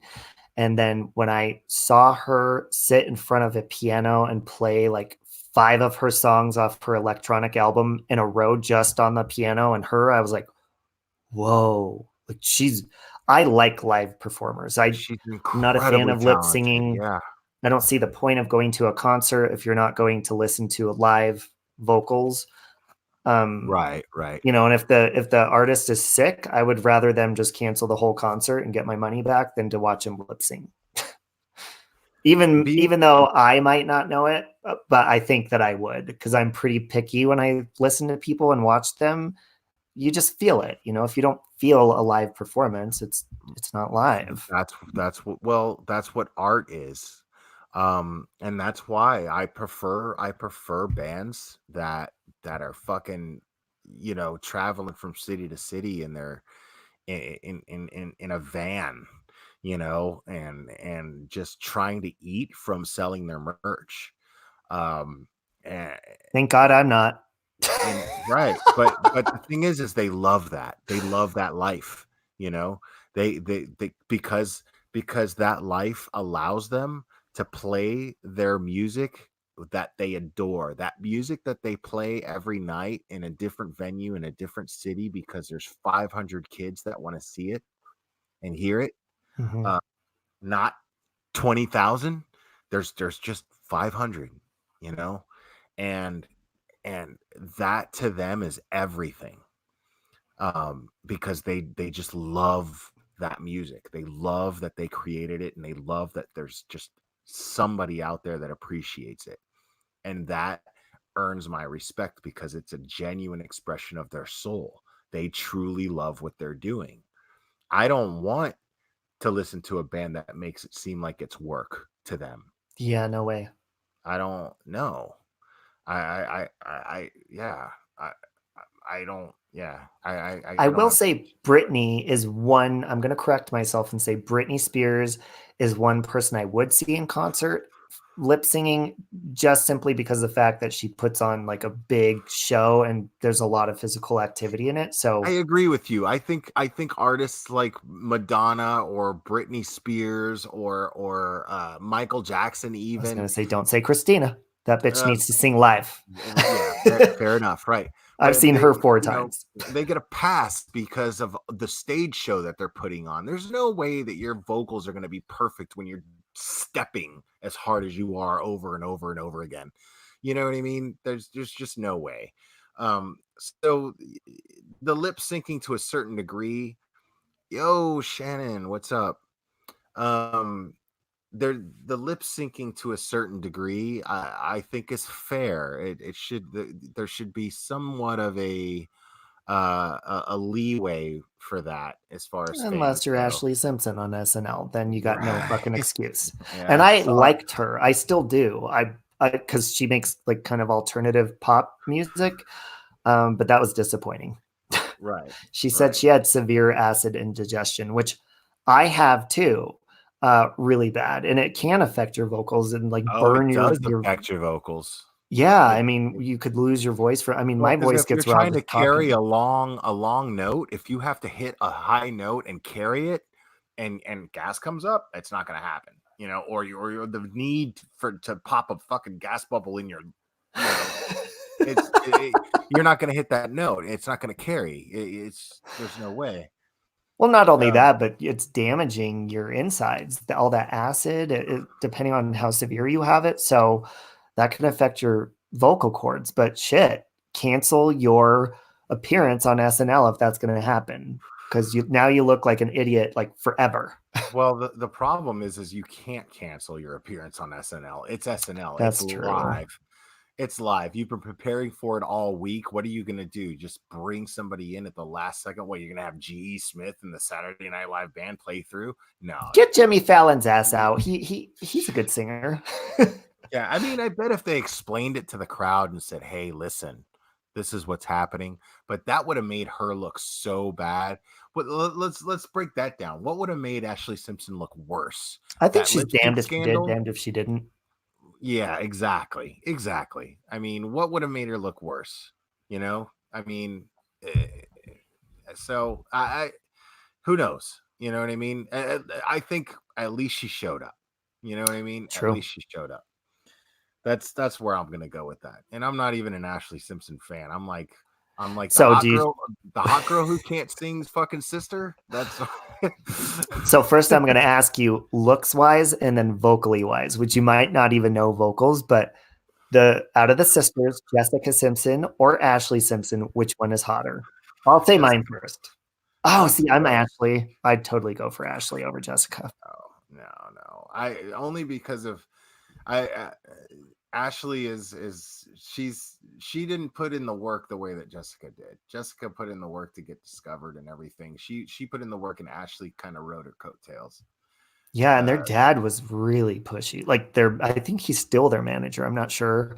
Yeah, he's a pimp. I totally agree with that. I think he's a creep. Is what I think. Joe Jackson was a fucking pimp. They're all fucking, and all these fucking Beach Boys' fucking dad. He was a fucking pimp. They're all pimps. You know, like you're cashing in on your child's talent. You're a fucking pimp. You know, yeah. Fucking, John Benet Ramsey's parents, fucking pimps. Oh. I'm not even saying that I think that they did it. I'm saying they're fucking pimps. You think the brother did it? I don't know.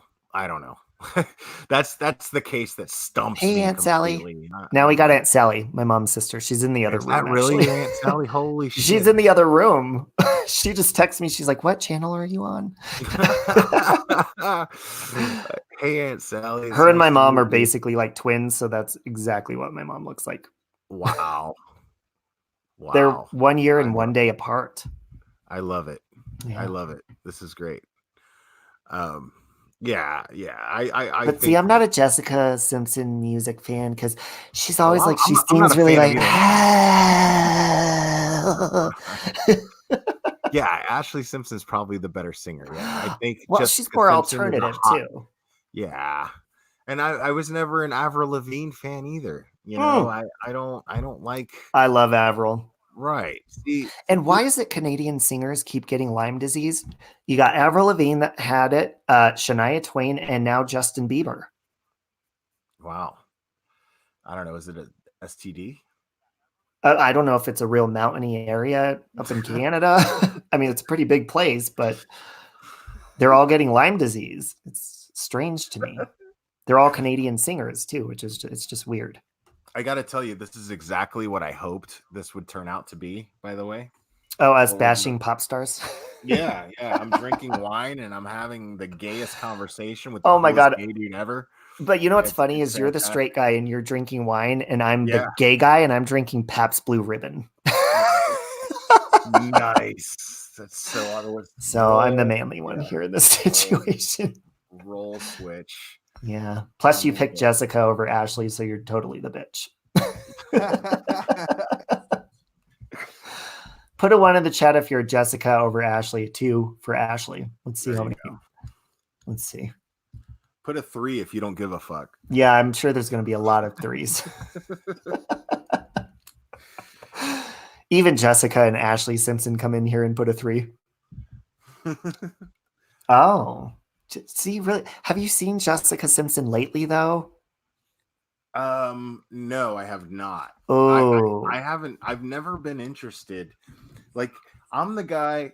Wow. There's a lot of split votes here, dude. Look, there is. Are you looking at the chat? Yeah. That's crazy. I was like, did somebody put a 5? That's a 3. I'm the guy that will mention Incubus, and then somebody in the chat will be like, "I love Incubus," and then I'll be like, "Oh yeah, enjoy Incubus," and they won't know what the fuck I'm talking about. And Incubus used to be an amazing band, amazing. Like when they were young kids, they were the shit, and they were the funkiest. Like, oh man, like if I wasn't trying to get, like, I keep playing music to avoid copyright strikes because I keep fucking getting them. Yeah, don't do that. Which is actually the reason why I haven't hit my $100 threshold. That's the reason. It's my own fault. Oh wow. But it's because I keep like, nope, no monetization for you, and they only get you. They don't count super chats. I've gotten enough super chats actually.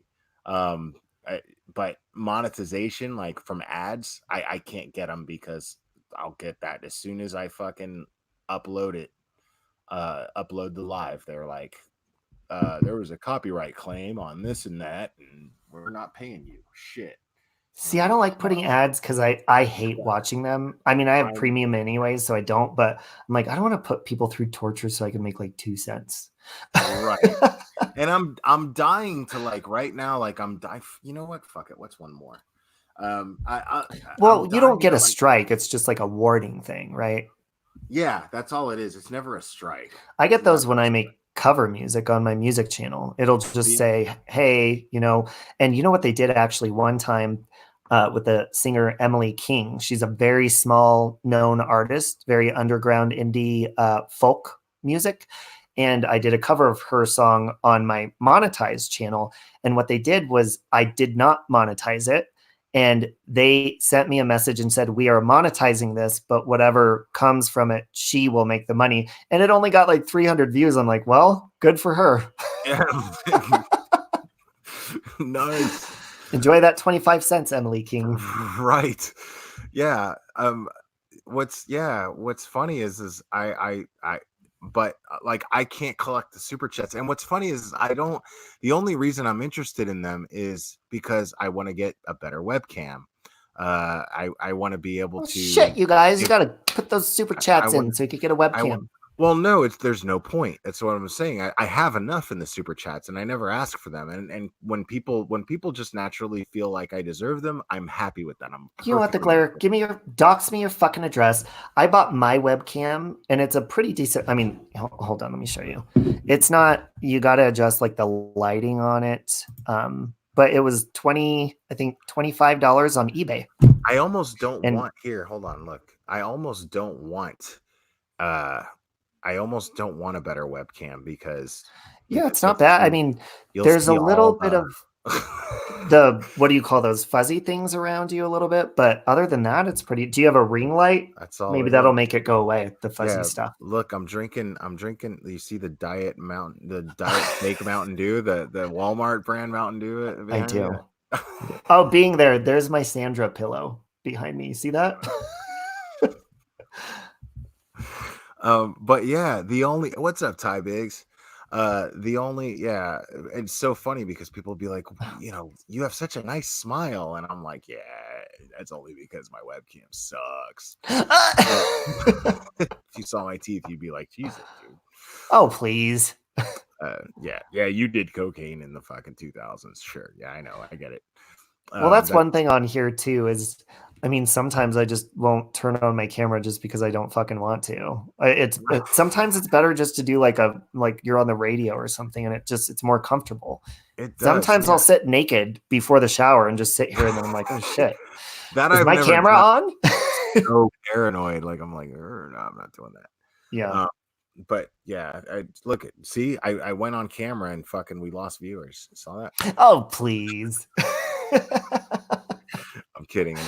No, it was because the webcam, they're like, he needs a new webcam. We're not coming back until he gets a new webcam. Right. That's what it is. But see, yeah, I have enough in the super chat to where the super chat isn't counted in that. What? Really? No. That's so weird because I don't. Yeah, that's all I get is super chat. Like I get, like I looked at the super chat and I have plenty. And I'm more than grateful for that. But the PayPal thing, since I started the PayPal thing, I've made enough to get food, which is great. See, they think you're banging. See? Oh yeah, whatever. Oh, being there wants to see my sand. Hold on, being there. I'll show you. And then I gotta go pee. That's Ty Biggs. Do you Like see it? his I got the avatar is a blanket. crackhead. His Hold on, avatar is a male crackhead, dude. That's who thinks I'm banging. So stop it. There you go, being there. There's Sandra. There you go. Well, when she dies, which is going to be sad, but she is going to die in like probably a year, I'll have something to cuddle when she's gone. Don't do that to yourself. I was just about to make this sweet, and you were. No, she is. I do that every time I get a pet. I already plan their death so that I'm not sad about it when it happens, even though I am going to cry. Yeah, that's a great way of coping. It's a great way of coping. I never got into typo negative Vamplifier, which makes sense. Your name, Vamplifier. I'll be right back. I have to pee. Okay. Sorry. Yeah, I'll just be here shitting on everybody's taste in music. Okay, that's good. I'll be listening. You could shit on mine some more too. But no, Incubus used to be fantastic. And then everybody told Brandon Boyd he was pretty, and some record producer was like, you could make a lot more money if you just wrote music that would sell to, pretty little teenage girls. And then they changed their music significantly. But they were an amazing band at one point. Let's see, Sulfur Music. Oh, come on, the glare, all sorts of women drool over you. Ha ha ha. I don't, no offense, but I see only my husband. Don't get me wrong, you're a handsome guy. Oh, Jesus, I didn't know that comment was going to be about that, but thank you. That's sweet. Sort of. And hold on. I gotta get off that comment. It's making me uncomfortable.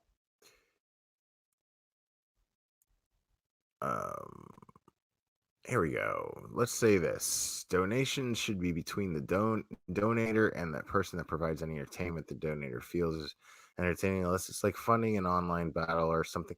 No, see, the thing is about that is it's, to me, I think it's fair for YouTube to take a piece because like I said, I used to be in a band, and if a band provides or if a venue provides you a place to play and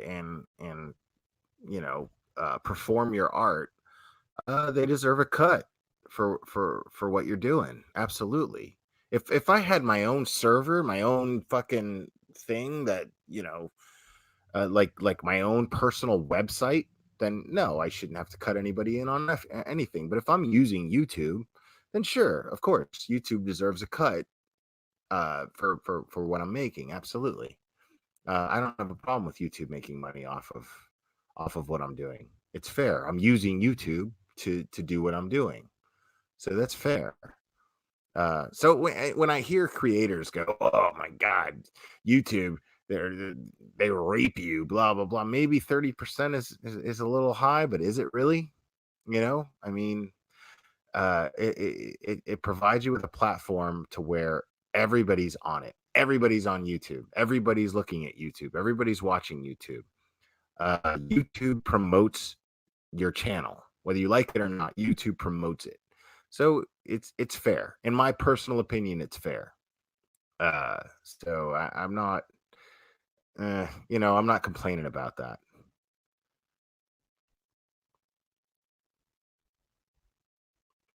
I love that you're saying that about YouTube. So many people bitch about that, and I don't get it. They are making it so everyone can make these videos, right?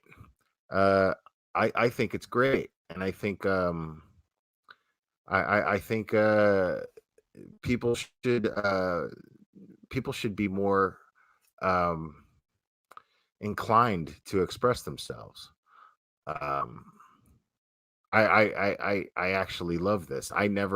A year ago, I never saw myself being able to do this. I was too timid and too afraid. And make no mistake, I don't discredit the fact that the reason why I have the subscribers that I have is because of those subscribers. You subscribe to me because you like what I'm saying and you like talking to me and listening and you know so yeah, to me the subscribers are everything. The chat is everything.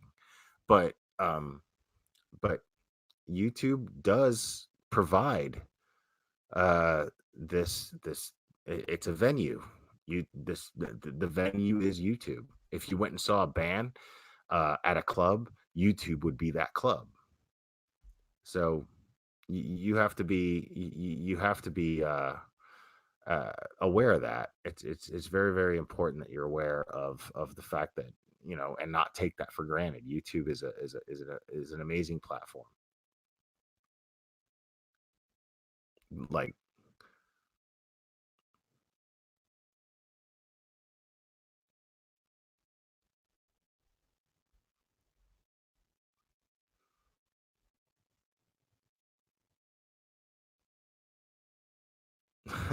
yeah, Sandra's awesome.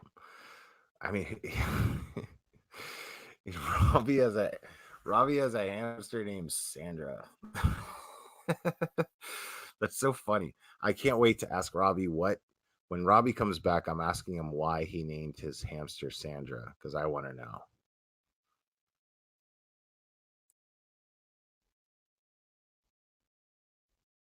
And Robbie smokes outside because of his hamster. Because you can't, yeah.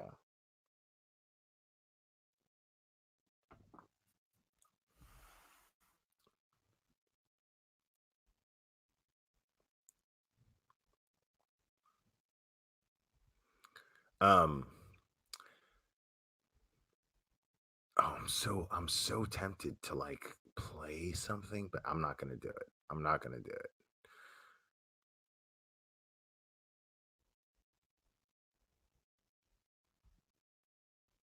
Maybe Sandra told him that was her name. You're probably right, Breakfast Club Misery. Or maybe the Thrive, maybe the Thrive caused a hallucination, and Robbie thought that Sandra was talking to him, like Son of Sam, because Thrive does that to people. Oh, that's so funny to me. You want to know why yeah, I named her Sandra? I do want to know why you named her Sandra. It's because I don't know if you watch, the only TV I watch is on Hulu, and it is the show Superstore. It's funny and it makes me laugh. It's short because I have a short attention span. And there's a character in it named Sandra Kaluuya Kalani. She's Hawaiian and she's so funny. So I named her after Sandra. Nice. Strive to thrive, or thrive to strive. So yeah, so okay. I had a cat.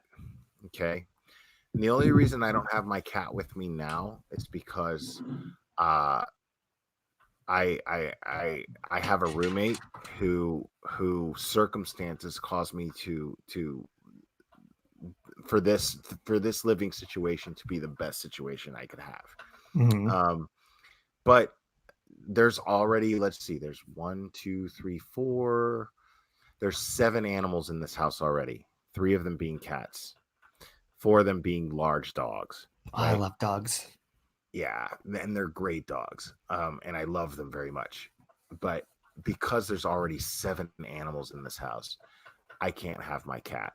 But I love my cat so much and I miss him so much. But and here's the thing is, my cat's also with a family right now that probably adores him. My mom sends me pictures of the cat because it's a friend of my mom's. And my aunt's in the other room. She just typed "you're handsome" in the chat. She's watching you on the TV out in the living room. Oh, thanks, Aunt Sally. Is Aunt Sally single? She is single. I'll be Uncle Will, Robbie. She is. Well, I don't know if you know who Enlightened Cafe is. Everyone says he set the record straight in Your Granny Fanny, but I call him Uncle Franco because he was flirting with Aunt Sally one night. So, because I think he looks like James Franco. I'm like, hey, Uncle Franco. No, so yeah, so oops, oh, my mic is slipping off. So I had this cat, and Oh, sorry, this cat Jitterbug. There you this go. cat is my favorite thing in the world. Like when you talk about Sandra, it reminds me of how much I love Clyde. Yeah. And Clyde was my world. Um, and he's the most beautiful cat in the world. And I found this cat. I'll tell you the story how I found this cat, if you're interested. I Um, am. so I was in a very, very bad situation, a situation that I found myself in repeatedly throughout my life. But I was in a really bad situation, and I was staying in this really, really seedy motel, because it was all I could get. Mm-hmm. And I was on the verge of trying to pick myself back up and do what I had to do. And I was in a really low place. And I had this girlfriend. Well, she was my ex-girlfriend, but we remained friends, and she was the only person like had any faith in me at all whatsoever anymore, which was really cool. And she was really, really sweet. Uh, and I was very, very close to her and her cat. And she comes to me in this little seedy motel and brought me food. And she's like, well, um, she's like, she was all upset. And I was like, what's wrong? Blah, blah, blah. And she's like, well, I can't afford to live in my apartment by myself anymore. So I'm going to end up moving in with my dad. And my dad's allergic to cats, and I can't bring my cat with me. And I'm like, well, bring the cat here. And we're still friends or whatever. So, your cat knows me. So I'll keep the cat and Mm-hmm. everything will be cool. And you can see the cat whenever you want.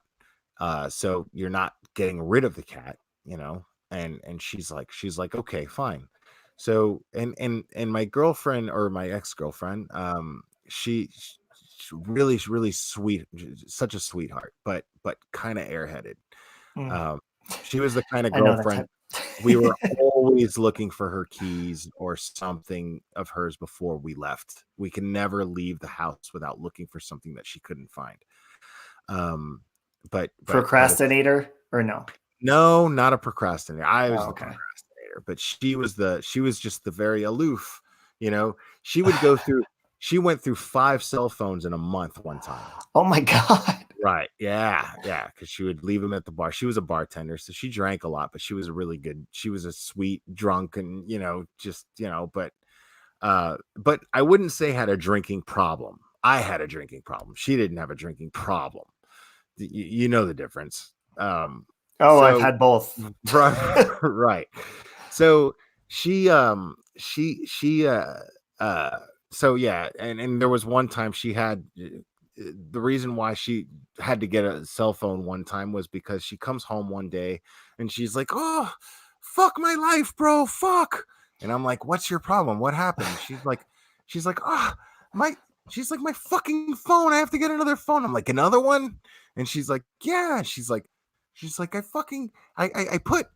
put my coffee in my purse, and then it spilled in my purse and I was like, whoa, babe, who Why puts would you coffee do in that? I said, who puts coffee in their purse? Mama, I love you, but who puts coffee in their purse, babe? Mhm. And then she's like, fuck you.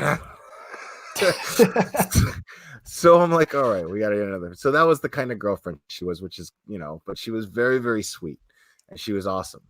And so fast forward to the point with the cat, and so she brings the cat over. She finally brings the cat over, and she calls me up and says, hey, I'm outside, I'm with the cat. And I go outside to meet her, and there's the kennel, the pet kennel, Mhm. and I open the door, and I go to grab she goes, no. And I go, what? And the cat ran out of the car. So she brought the travel kennel for the pet, but didn't put the pet in the travel kennel. Oh my God. So, and it Right. wasn't an outside. Well, and obviously it's not It familiar. was an outside cat. It was an outside cat. So I was like, so we were like, fuck. So we had to go look for the cat, right? This gets better. So we go look for the cat everywhere. But see, this is where I think that cats like really get shit. They understand shit that's going on. They understand everything. Mhm.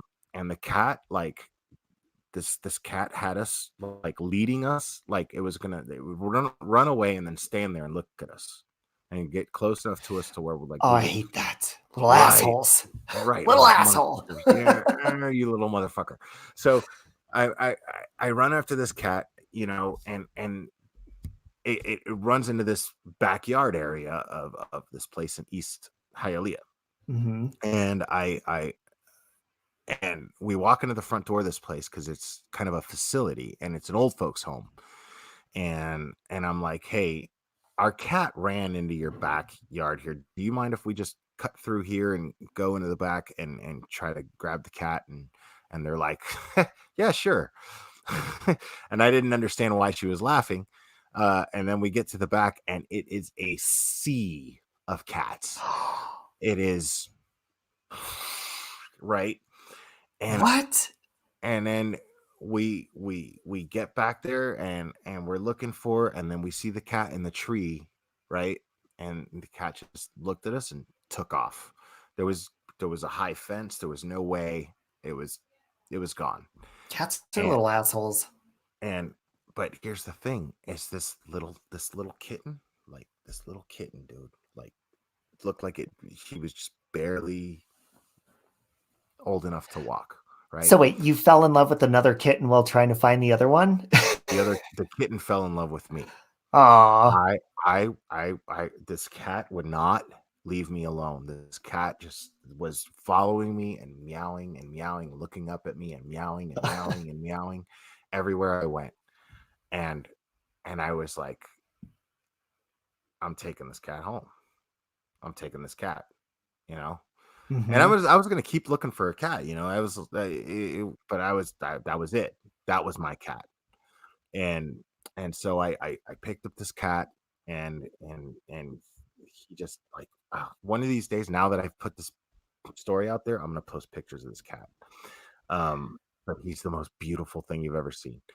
And uh and uh let me see real quick. I See, think cats are always mean to me. I think they're cute, but when I have an animal, I like to be really like interactive with them. Like even with Sandra, mm, she bites the shit out of me, but I love to. yeah, it's a Oh, I could yeah, see the pattern on in the eye, the green eyes, right? yeah. No, it's just the way that, yeah, a little bit. But he's so majestic. Like, he looked like an old man, like just the shape of his eyes and everything. And I remember I left for work. Hey, Amy. Amy's here. That's awesome. Hi, Amy. Um and I left for work.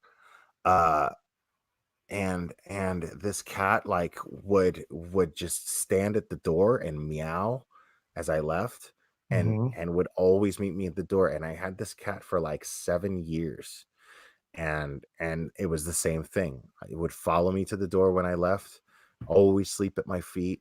We were the tightest ever. And when I named him, I was so sick of like fighting with bandmates over a band name that I was like, I'm not putting thought into this. Like, I don't know Yeah. what I'm gonna name you, whatever. And that Clint Eastwood movie where the orangutan, with the orangutan, you know, that he rode around in the truck with, every I don't. which way but loose, or Oh, every yeah, I don't something like that. know. But the orangutan's name was Clyde. And so I was like, I'm naming you Clyde. Your name's Clyde. And so that's how I named him Clyde. Uh, Wow. yeah, yeah, and yeah, Clyde's been my soulmate for forever, and I miss him so much. So But where did he go? What happened? that's He just. another story that I'm not ready to tell. Oh, okay. But circumstances led to, I had to go somewhere, and I couldn't take him with me, and so I let I uh I let uh my mom take him, and my mom was allergic to him. So my mom had friends, with kids and everything, and he's the sweetest cat in the world. Mhm. He doesn't have the asshole traits that cats have. It's the Yeah, craziest because thing. they do. Right. So I got super lucky with him, and he doesn't have any of those traits. And so I feel like I could get him now, but I Mm. don't know if it would be the right thing, because he's so awesome, and I think that this family like fell in love with him, and I don't, Oh yeah, you you can't. know what I mean? Yeah, it's So too I'm hard. trying I'm struggling with the possible fact that circumstances led us to where we are right now, and he's where he belongs. Hmm. Um, even though we have been tight for most of his life, because at this Yeah. point, I mean, he's already old, but That's yeah, like my parents still have a dog that I adopted from the kill shelter when she was 6 months and fell in love with her. But then they moved to Kansas and they ended up just connecting with her and they still have her and she's spoiled as hell. So I don't feel bad about it. I miss her, but I don't feel bad because she's spoiled right, really right, badly. And yeah. she's a I mean, bitch. That dog is a bitch.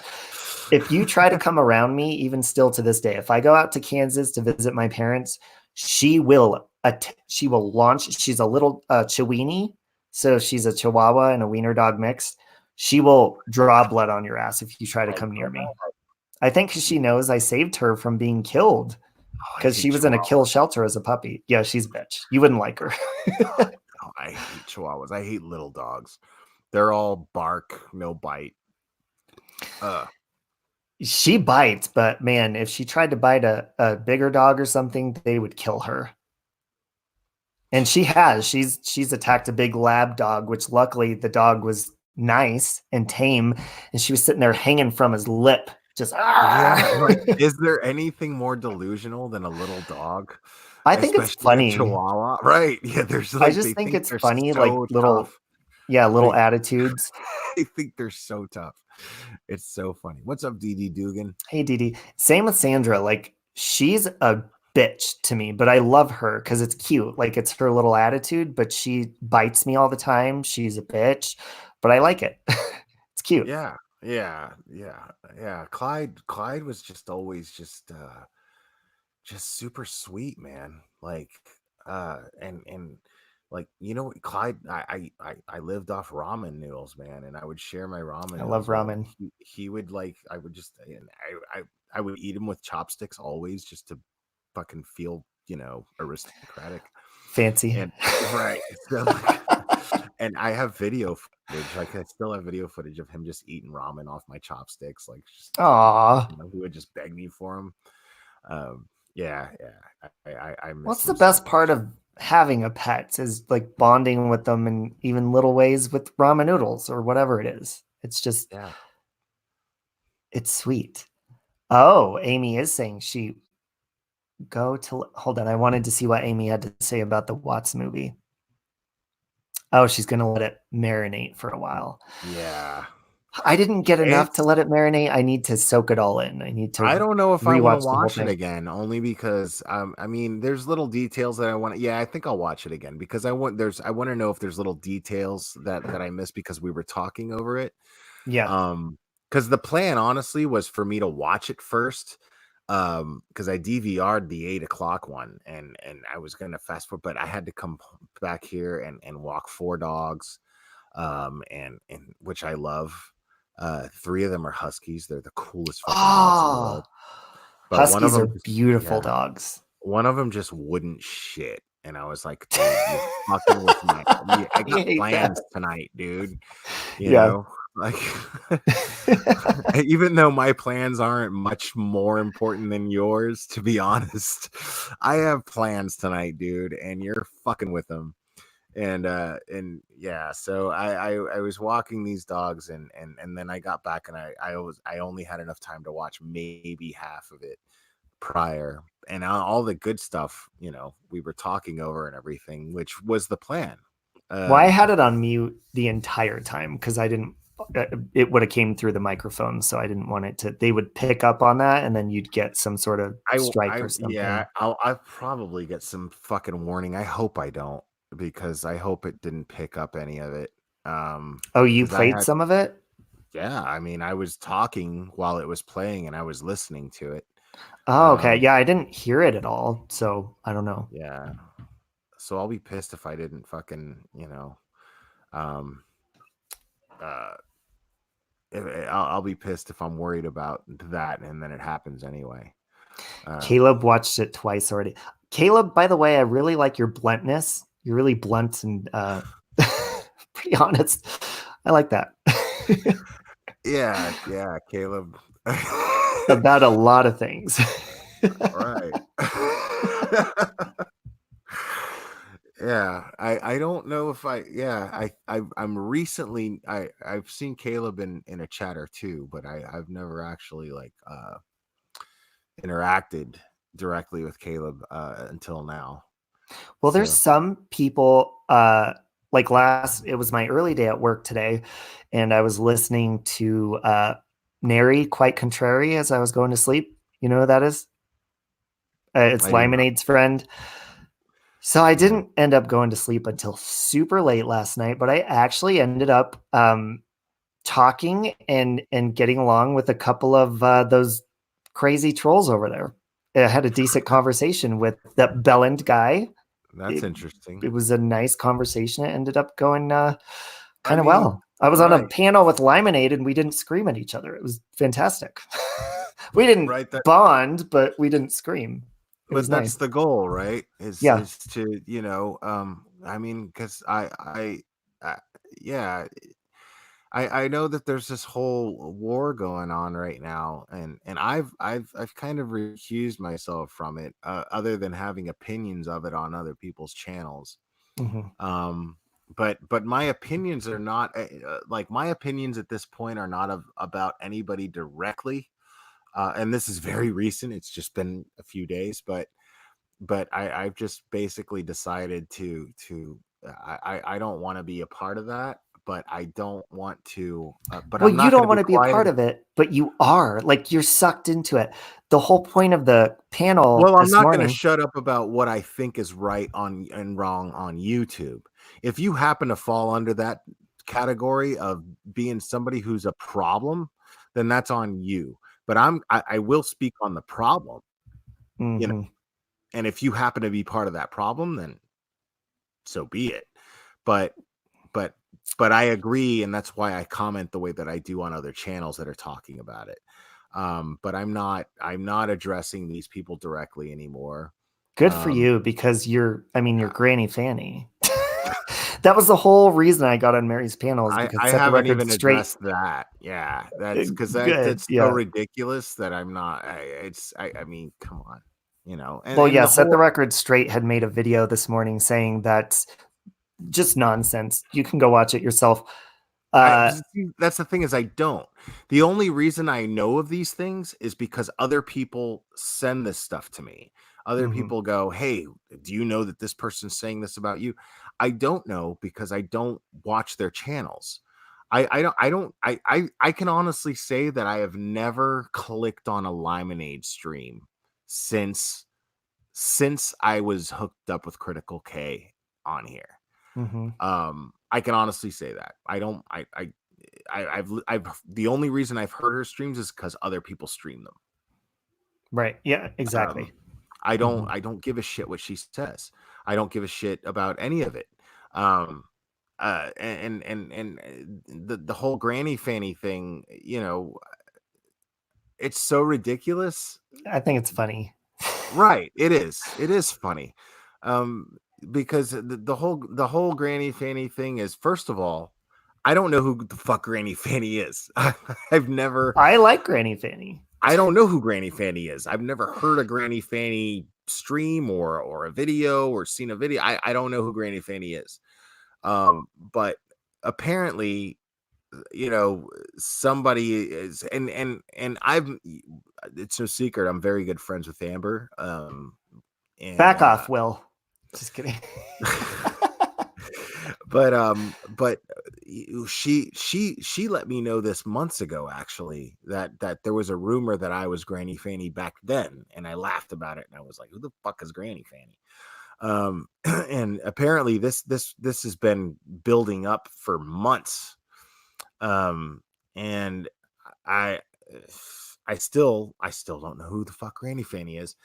And then somebody sent me in a direct message the video that Set the Record Straight made, and They don't I set don't nothing straight. or I'm straighter than their and record. here's the thing is I don't even know who the fuck Set the Record Straight is. You're not know what I missing mean? anything. Right. I have no fucking idea who this person is. I don't know who any of these people are on that side of it. I know who my friends are that I've made friends with. And I've said and I've expressed my opinions about Lemonade. But I've addressed Lemonade directly, right?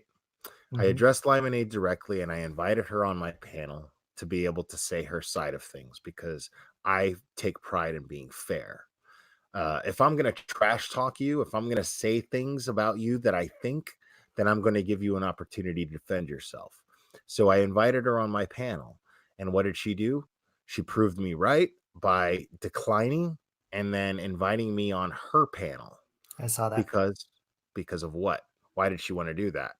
Because she wanted views, because she wanted to do exactly what she's been doing, which is just leeching off other people.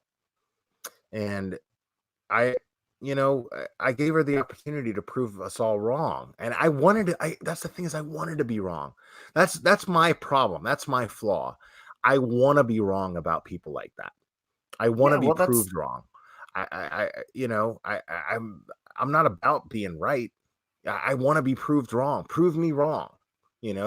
Show I'm an everybody optimist. I want people to change for the Right. better, including myself. I don't want I want true crime channels to fucking talk about true crime, not this bullshit. I want us to be able to evolve, not fucking decline and go backwards and start fucking and going back and forth with each other. I'm just not. And after that situation, I decided I was not going to engage her anymore. There was no reason to.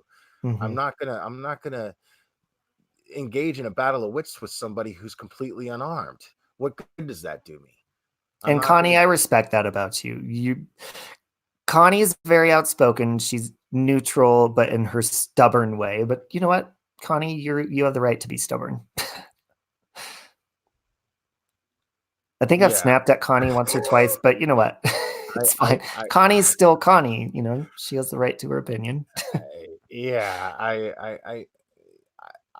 I like that Connie's respectful in my chat. I like that Connie sticks around, even though people will disagree with her and sometimes say really, because I can honestly say, I don't think I've ever seen Connie say anything mean to anybody. I've seen Connie say stuff that can stir the pot a little bit or a lot of it, but I've never seen her say anything aggressive and mean to people. And she sticks around even when people say horrible stuff to her. So I give her props for that too. Yeah. I basically what I really want to do. I gotta take a drink of my beer and I can't do it on camera because for some reason you can't. I don't think you can drink labeled beer on camera. Oh, that makes sense. I don't think you can. I don't think you can either. You're technically not even supposed to smoke on your YouTube or vape. You know what? But people do it all the time. I never ever use a wine glass. I started this last night. Like I'm a true believer that if you're drinking wine alone, a glass. Wait, you do it out of the bottle? Yeah, because a glass is arbitrary if you're drinking alone. Think about it. Well, yeah. I mean, why dirty a dish? I'm not. You're right. What's the point? It's still glass. Like fuck you. I'm classy as fuck. Suck a dick. That's classy. Even if you suck a dick, you just do it in a classy way. Exactly. Thank you. See, Robbie. Well, this one time actually, I used to be into dirty martinis, but I'd make them with vodka, and then look at the price tag is still on the bottom of this. Oh, that's awesome, though. Not even my wine glass. This has probably been around. Used like once. I was at a party in my early 20s, and I don't know why there wasn't a glass. And I was like, you know what? I have a jar of olives and a bottle of vodka. I didn't have any vermouth or whatever you add to the martini. So I was drinking vodka out of the bottle and eating green olives. Yo, that sounds so delicious. It was pretty good. That's some shit that I would fucking do. That's totally some shit that I would do. I'd probably chase it down with some like some energy drink, like that fucking weirdo that was on Miseries the other night. See, and I was surrounded by alcoholics at a party. Oh my That dude was so weird. I missed that. I think I didn't see that. Yeah. It was some guy. That's the thing is I don't know who these fucking people are, right? And Mhm. it's because I don't log on to their channels and I don't listen to them. I don't care what they're saying. I don't give a fuck what they're saying. And I Well, I don't honestly, care what people have to say. If they're not going to listen to me, I won't Yeah. listen to them. Right. Well, apparently people give a fuck what I'm saying for some reason. And you know, I'm grateful for people who take it in the positive way, but you have to also accept the fact that they're gonna take it in a negative way and they're gonna try to twist it. And that's okay. You know, I mean, that's the thing. That's what's great about this channel is take it however the fuck you want. Listen to it or Yeah. don't listen to it. I don't fucking care. You know, I'm merely grateful for the fact that people in my chat are respectful. For the most part, 99% of my chat is always respectful. The Yeah, they occasional are. troll comes along. And I think that how many trolls you have is I mean, your content has to do with how many trolls you have in your in your chat. You know, if your vibe is cool, trolls aren't gonna fucking. I mean, they have nothing to feed off of. You know I what I'm never saying? really had them. I mean, Justin Katz back in the day when he was parodying me like a year ago, that was annoying as shit. And I ended up snapping on him. But I never really had trolls until I got in a fight with Limonade. That's right. That's my point. Is like I'm a huge fan of your channel because it's always positive. I love your channel for the same reason that I love Cab Seven's channel. You Hmm. know, and you're very different channels. Yeah. You know, and yours is funny and it's vulgar, but it's vulgar in a fucking no, and it's vulgar in a very very funny, cool, innocent way. If that makes any sense. Well, I You try to be because I know. manage to balance the innocence and vulgarity in this really really amazing cool way, and and I'm all about it. There's no way that when I wake up at fucking like 4 or 5 in the morning just randomly or 6 in the morning randomly just because or whatever, and then I start going through my phone expecting to fall asleep in the next 5 minutes, there's nobody's channel that I'm going to click on at that time where I'm going to go, oh, what's going on here? There's Yeah. nobody else's channel that I'm going to do that. I do that with your channel I because appreciate that. I I appreciate it. Um, you know, and you know, and then I'll see you having this really fun conversation with darling Nikki at a Oh, she's so time. fun. Yeah, I love her so much. She's She was so supposed cool. to. She's probably watching. Sometimes she doesn't comment. She's like, I'll lurk in the glare because she She loves does the that. glare. It's so weird, dude. I wish she wouldn't do that. Like, She loves you. 'cause I know because she's so fucking awesome to me. Every time she goes live and I can catch it, like I'm always in her chat because she's so fucking cool. Let me text her. I'm going to text her and ask her if she's lurking. Yeah, if she's fucking lurking, she needs to come on panel with us. Okay, hold on. That would be so fucking cool. But yeah, I love darling Nikki, dude. She's so fucking cool. Well, and I love that because her and we have long conversations outside of YouTube almost daily. I love talking to her, but she always makes it very clear, she's not on here to create content and to entertain people. She's on here to have conversations with people and just have good conversation. And, even if you're going to debate with her a little bit, she likes that because she's all about resolution too. Yeah, she is. Yeah, I absolutely love that. And the last time, the last time not the last time the last time I was on her panel, I was mad. I don't know if you heard that she took it down.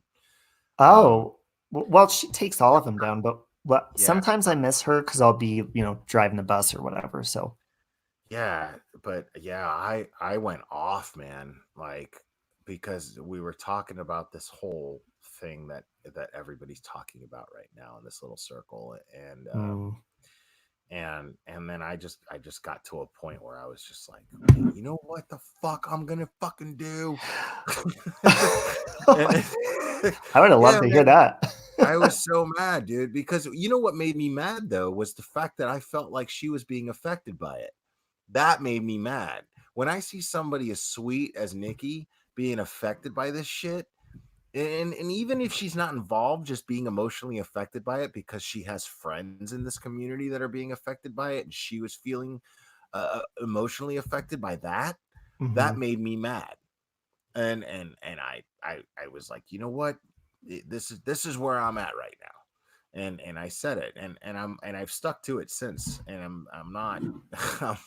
That's just how that's gonna be. I'm not gonna make this live about that. This live it's a good vibe going on. God, you're such a drama queen. Well, what's funny is I actually, when all of that stuff kind of started, I heard some of those guys over there, they're supposed to be respectful to everybody and women and all this, because they're against misery.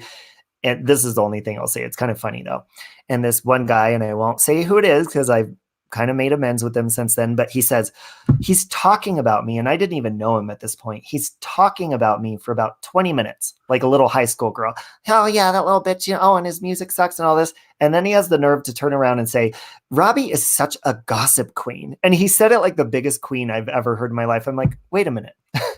You're sitting here talking shit for 20 minutes about me, and I'm a gossip queen? Who the fuck are you? I don't even know you. Your gaydar went. Ding. It's silly. And That's so communication is key, because when you actually talk to people, I've had issues with people on here that I actually didn't even talk to them on a panel. I actually talked through email. We got each other's phone numbers and we squashed it. It's that easy. That's all you got to do if you're Yeah, both willing to do it. yeah. I think yeah. The problem is, I think it's a losing battle in the sense that here's the thing, when it's back and forth, you know, it's the back and forth thing. There's one side that feeds off that, right? Mm-hmm. And you're just giving it to them every time, and I realize that, and I'm just not doing that anymore. So Right. and not to get into what I was, because I went into a loud rant on Nikki's channel about that, but my approach to that is going to be very different. Mm-hmm. So I'm just, for their sake, just leave me alone. That's all I'm Yep. saying. And Shimmer Soul, I like you a lot too. Yeah, I love seeing I take comfort in knowing that I'm doing something right when I see the same people in my chat, and then new people, and new people, Mm-hmm. and it's really cool because I get down on myself sometimes, and I wonder, like, am I doing what I meant to do with this channel? Probably doing And more than you meant to do without even realizing it. right. uh and I'm trying to figure that out, and I think people that are close to me are trying to figure that out too, and we're going through shit, and I don't want to go through the shit with them either. So it's just, when things change, you just got to you got to recalibrate, you Mm-hmm. know. So I'm working on that right now, and I'm trying to recalibrate and everything, but it's important to not lose focus on why you started doing your channel in the first place. Yeah. And you haven't done that. I see you struggle with that too sometimes. You'll see yourself kind of going a different direction, and then Pissed you'll off. Yeah. pump the brakes and go, no, it's not, because in your mind they win if you do that, you know. Yeah. and you go back to making these comedy videos, and you go back to fucking having these fun lives, and you go back to talking about things that inspire you, and then I'm like, fuck yeah, man, if Robbie can do that shit, man, yeah, like why can't I do it? Why not? I gotta do that. So I actually see you as an example, most Well, definitely. yeah, and even in those times that I get mad, I feel like I don't know if I ever explained to you why I named my channel Save Robbie or the purpose of it was from the beginning. But even when I fail and fall down, that's the whole purpose of Save Robbie as well, is I'm not perfect. I had my music channel for a very long time. I've always like written music and put it on there. And Molly Golightly told me basically, your music sucks. You need to create a different channel because you have a good personality. I really like you. And I was like, why? Like, why can't I just put it on my music channel? And basically she told me in a nice way, like, your music sucks, just make it separate. So I decided to, but when I did that, I was like, well, what the hell am I going to talk about? You know? Well, if And there's one thing I learned is you shouldn't do anything that anybody. The only person whose advice that I followed so far, uh, as far as when they feel the need to give me advice, that I followed so far, is John Hinge, John Crimes. I love him. Yeah, he's been a very good friend to me in the community. He's been very, very cool, man. I love that guy. Mm-hmm. Like he gets me. He gets me. And and uh and he made it a point. He was like one day he just fucking messaged me and he was like, "Yo, dude, I want to go live with you." And I was like, Oh my God, do that impression again. That was awesome. "Yo, man, I want to go live with you." Hey, I dig So- his music too, by the way. no, dude, he's amazing, dude, He is. right? He's Yes. so talented. Like, and I love that he like did a whole live at one point just as a fuck you to his trolls. Like, because they were like his trolls like were shitting on him or whatever, and he was and he just like played this whole thing just for his fucking subscribers, and they were, and it was just nothing but like these recordings of just loose tracks of fucking around in a studio with him and great artists, very, very talented artists. Like John is the real deal, man. Like he's I no like when he joke. writes a song live with everybody. That's fun. Yeah. Yeah. I mean, he's amazing. Um and he did that, and he his advice to me at the time was letting me know, like, you don't realize, because he saw me for what I am, as I'm an idealist, and I have faith in people when I shouldn't. And he has this realistic attitude, like, this place is fucking dirty, and he kind of includes himself in that shit. You know what I mean? And he's like, this fucking platform can be fucking dirty as fuck, and I see what you're trying to do, but understand that there's people that you're gonna make friends with, and blah blah blah. And I'm like, okay, yeah, I get it. And I knew that. I knew it in theory, but it was so helpful to hear somebody who's as successful as he is on YouTube to take the time to make the effort to want to have that conversation with me and talk to me about it. Mhm. And it was really, really cool. And he even went as far as like he went as far as to mention to me that uh for some reason, I don't know why, and this is how the YouTuber I am, right? uh Stephanie Harlow is apparently like a big YouTube personality. I didn't start following her until She he started mentioned her off to me. pretty small. Right. Yeah. And She she's blew up with huge. the Watts case too. Right. Everybody did. Hmm. And he, but like, I guess when the whole thing happened with Jay or whatever, she ended up in my chat, and she was really kind in my chat or whatever. And then he messaged me like, "Hey, apparently they're best friends, and and she's really really kind and really really sweet. And apparently he asked her about me, or she asked him about me, and he said nice things about me.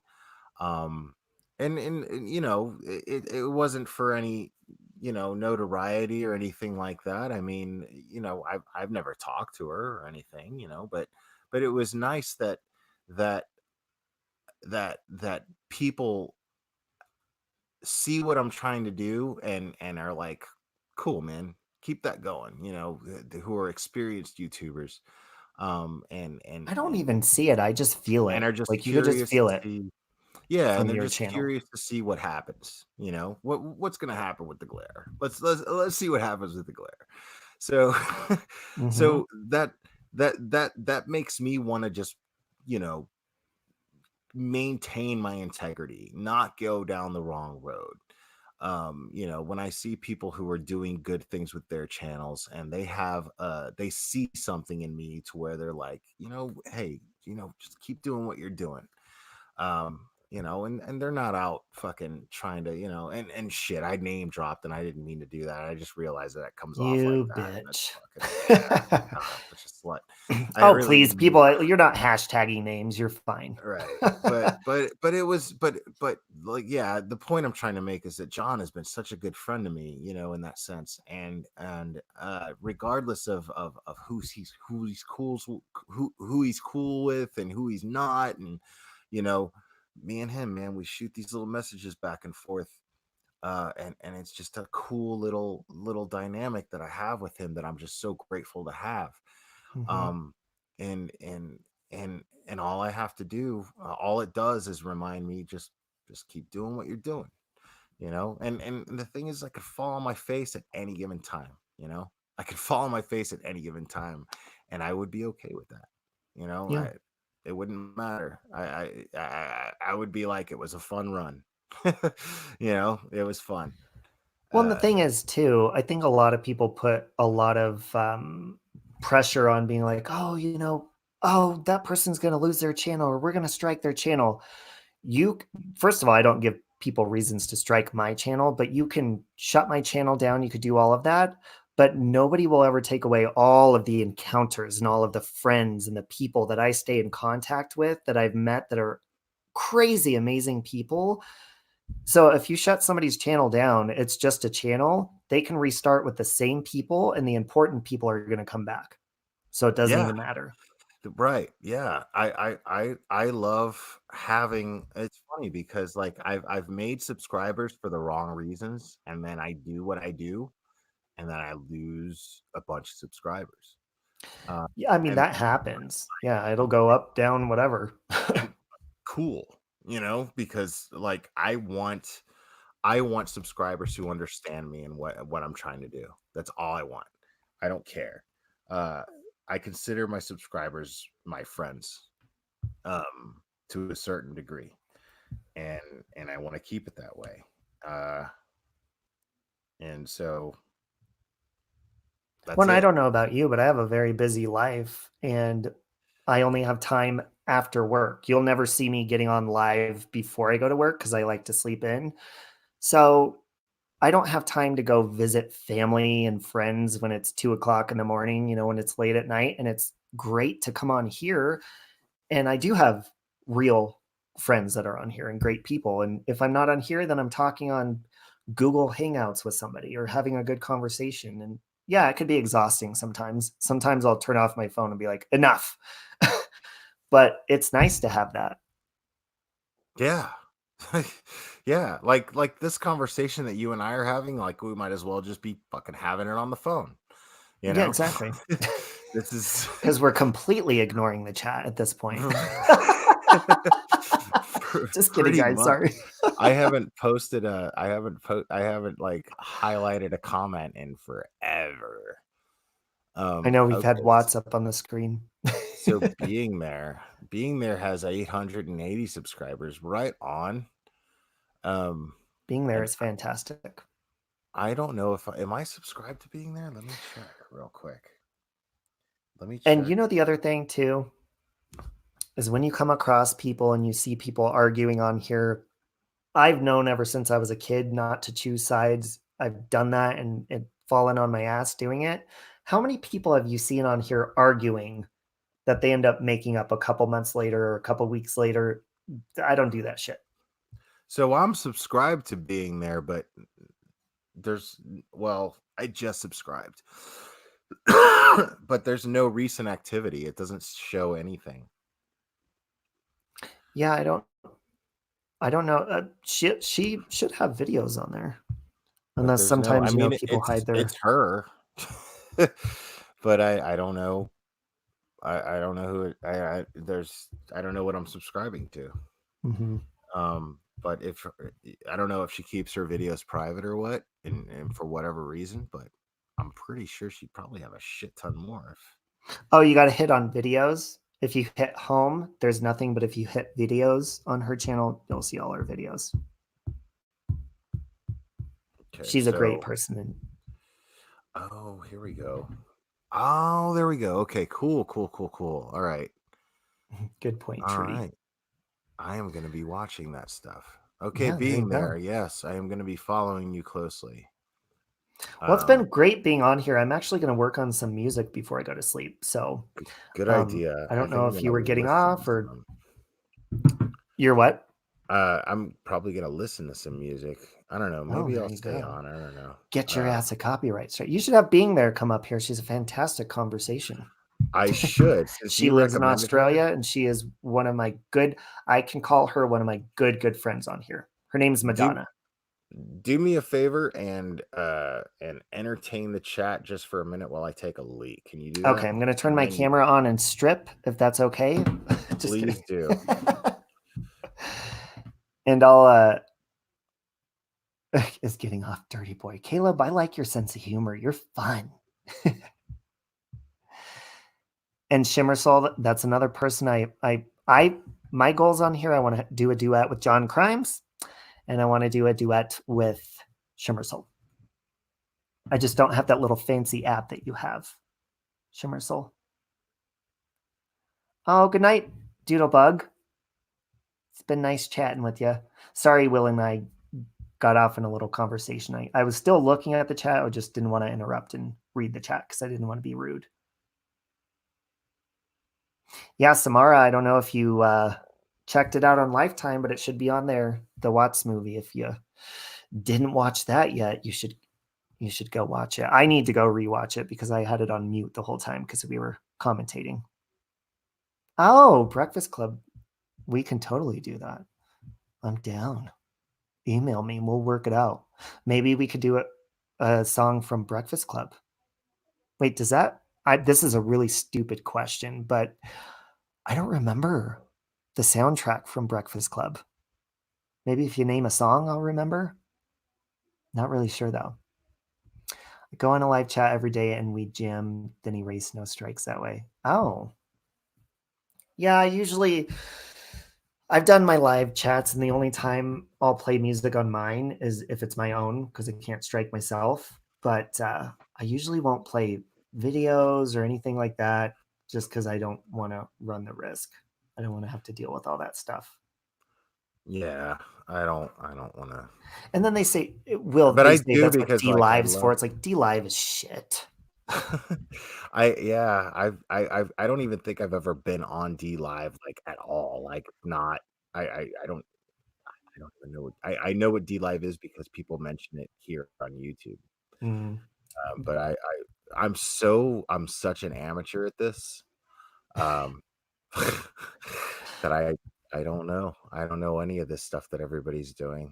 Will, you're gonna slap me, but I asked them what was the music from Breakfast Club because I don't remember. But now, don't you forget about me. Know that one. Simple Minds. Yes.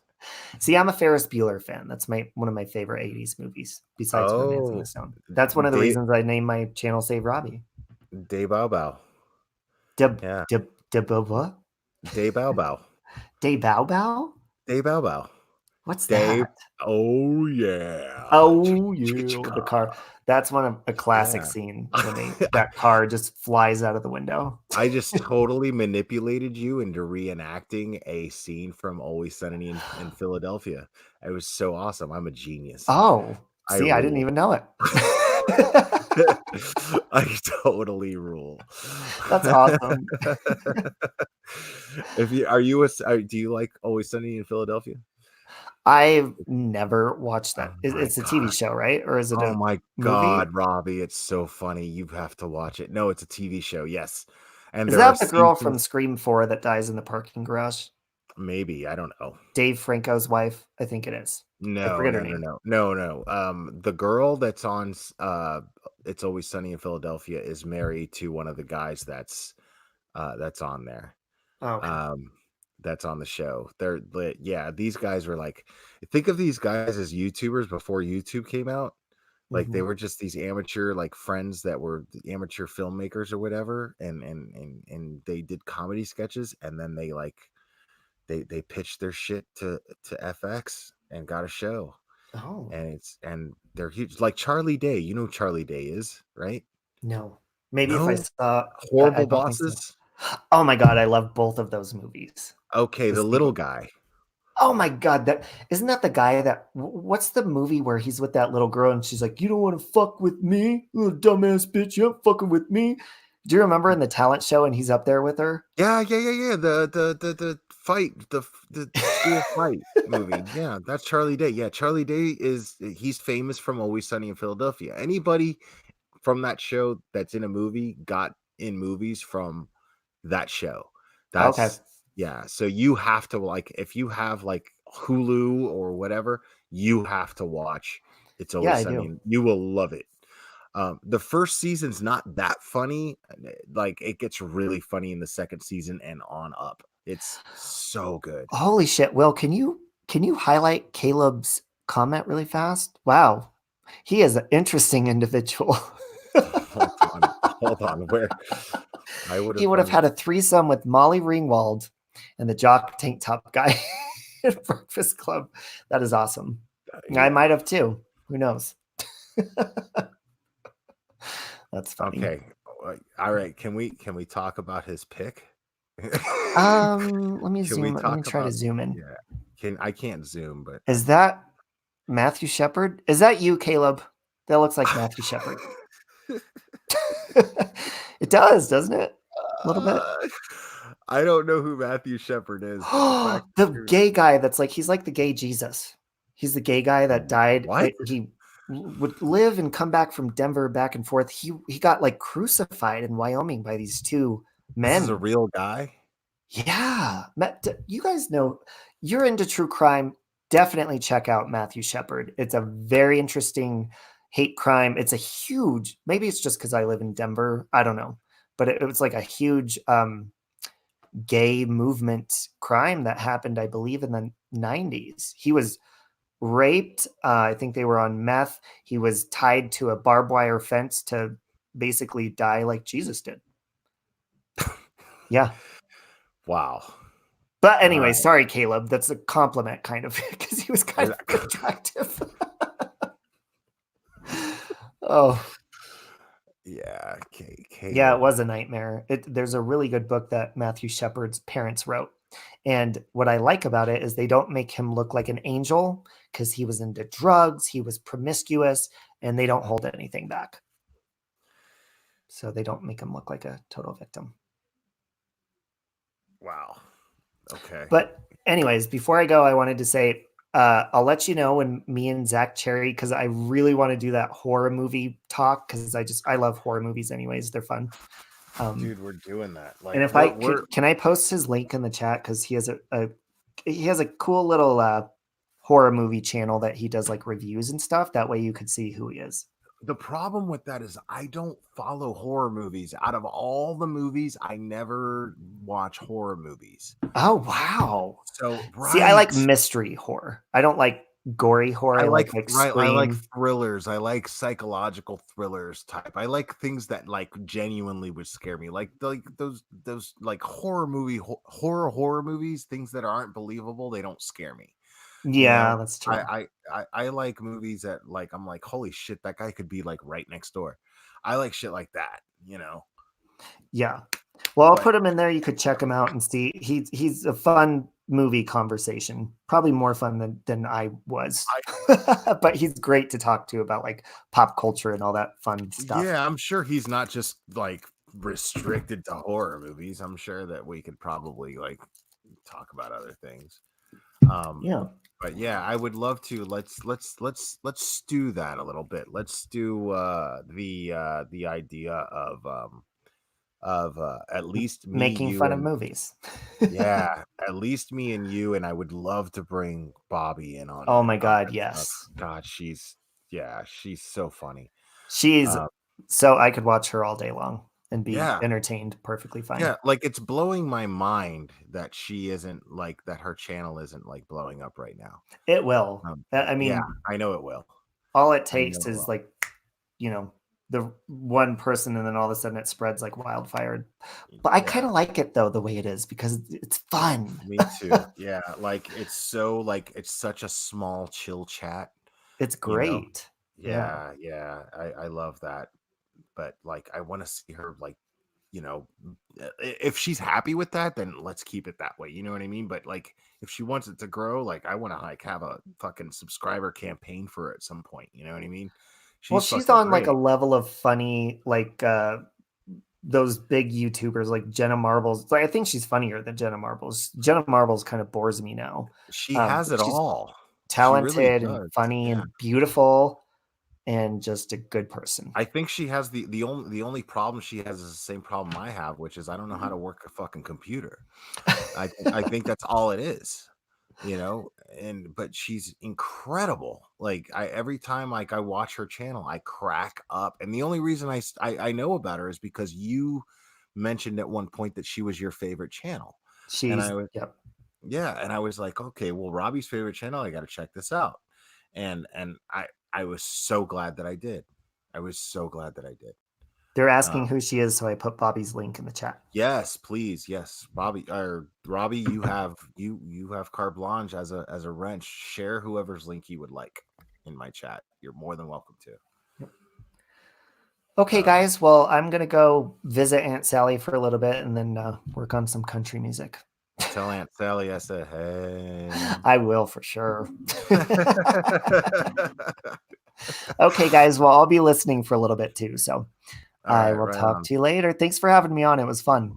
Robbie, thank you for coming on. I had a blast, man. Absolutely. I can't wait to do it again. Yeah, for sure. All right, have a good night, man. Okay, bye, guys. Bye. All right. All right, guys. I'm gonna keep this going a little bit longer, see where it goes and see how we're doing. Being there, are you still here? I'm gonna drop a link for being there. Let me do that. Let's see what happens with being there. Let's see where this takes us. So being there, I'm dropping you a link.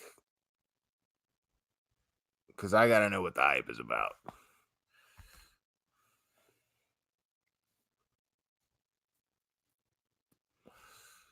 So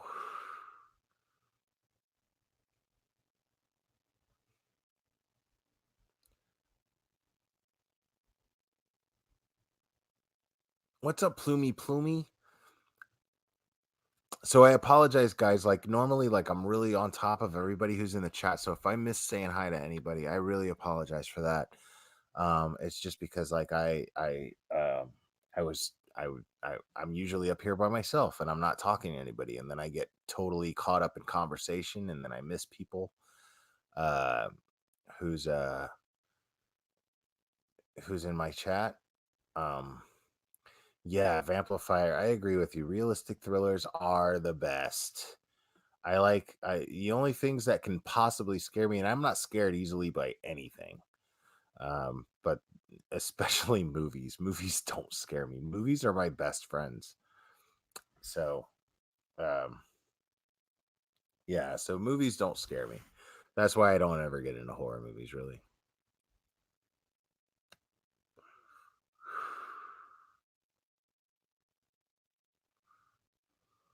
Jesus, dude. Okay, Plumey. God damn. All right. Being there, I dropped you a link. Take it. Take it.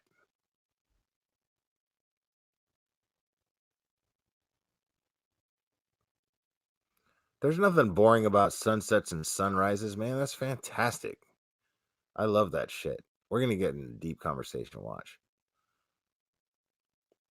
See, you know what I loved about Beetlejuice, Mandy, Texas Gal, is uh there's a line where he talks about The Exorcist being funny.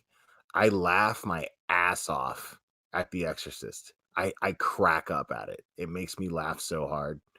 And people think I'm crazy. They're like, "You think The Exorcist is funny?" And I'm like, "Yeah, it's fucking hilarious." Like, dude, come on, man. Where he's like, "Do you know what she did? Your cunting daughter?" I lose my shit every time I see that shit. The only part that's really like disturbing is the only reason it disturbs me sometimes is because I think of the time that it was released, and you know, there's that scene where there's that little dinner party going on and everybody's drunk and she's supposed to be upstairs sleeping. And I remember being that kid when my parents or my mom was hanging out with people, and yeah, I'm supposed to be in bed upstairs asleep, and then she comes down and then just stands in front of the dude playing piano and entertaining everybody, and then she like pisses on the floor, and I was just like, oh my god, that's fucked up. um that is something I have not done. um Cheryl and Tracy, I have not watched The Exorcist on shrooms. um yeah. um I will tell you that The Shining is one of my favorite movies, but it did scare the shit out of me when I was a little kid. um and Carrie scared the shit out of me when I was a little kid too.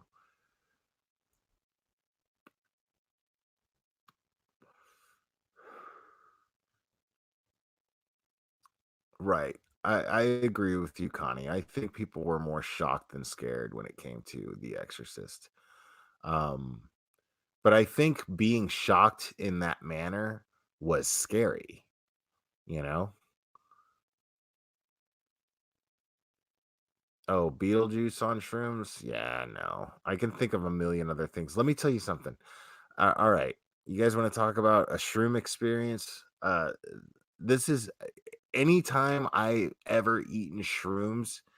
Well, not anytime I've ever eaten shrooms. Like the last like 3 or 4 times I ate shrooms, the tradition has been to watch Popeye with Robin Williams on shrooms. I tell you, I tell you, anybody who will eat shrooms still to this day, I probably won't. I don't know if I ever will again, but if you eat shrooms and want to watch something that's totally entertaining and mind-blowing, watch Popeye with Robin Williams. That shit will fuck you up. It is super hilarious. And the music is so strange, man. It is for a musical, it's got the strangest songs.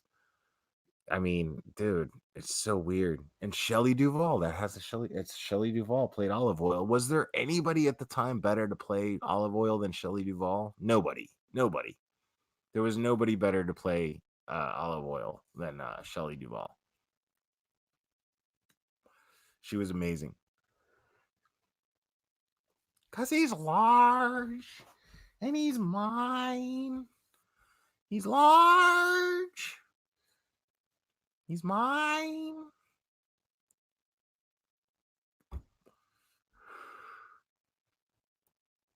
Shit. Yeah, man.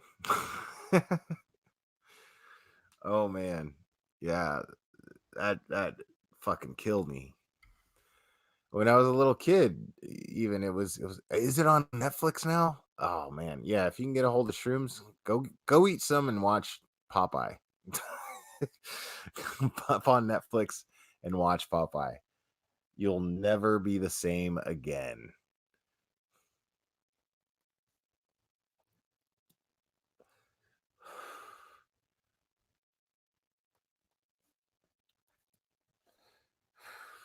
I'm telling you, I can't do imitations, Mandy, Texas gal.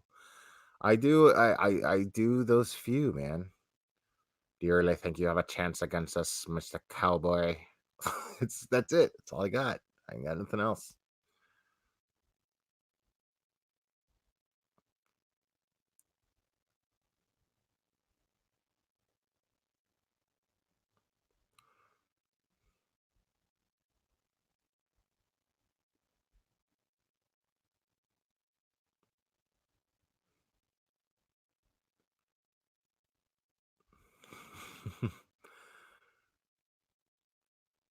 Yes, Plumey Plumey.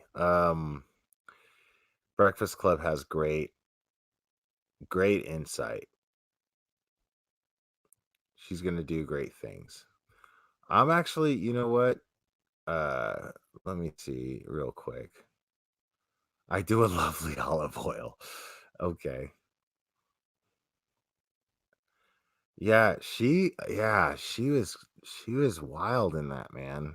But like when you're on shrooms and you're watching Shelley Duvall, it feels like all she says through the whole thing is like, oh, oh, oh, Popeye, Popeye. And you're just like, what the fuck is this lady going through, dude? And everybody's doing backflips. Like, it's so weird. Everybody's doing backflips in that movie throughout the whole goddamn thing. Somebody gets punched in the face and they flip backwards. It's so weird. It's so weird. But it's a lot of fun. It's a lot of fun to watch. Oh, you're going to bed. Okay. Good night, Breakfast Club.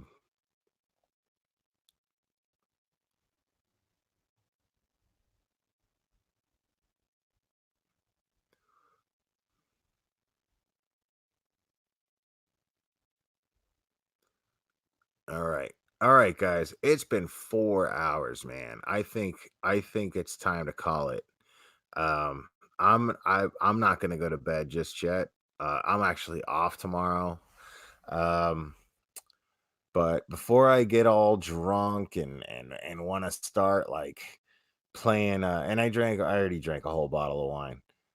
Before I start, you know, wanting to play music and getting in that mode, I'm gonna go ahead and call it, and I'm gonna listen to music on my own without airing it on here and being like, you need to listen to this song, it's so good. I'm not gonna be that guy. I'm actually gonna call it before I become that guy. But I really, really appreciate everybody coming on. Um, I can't wait to panel with Susan Bahns in the future. I'm sorry she didn't stick around for this one. She wasn't able to stream Lifetime to watch that movie tonight. But I really love her content, and I can't wait to panel with her at some point because I think we're gonna have a lot of fun.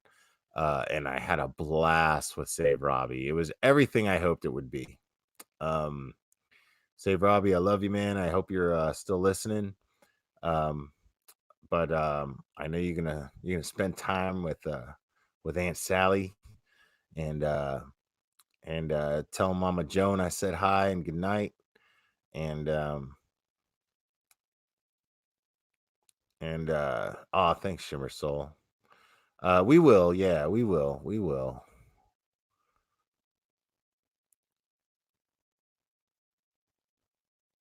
But yeah, we're all gonna do this again very, very soon. As a matter of fact, I'm definitely gonna go live again tomorrow because I'm off at some point.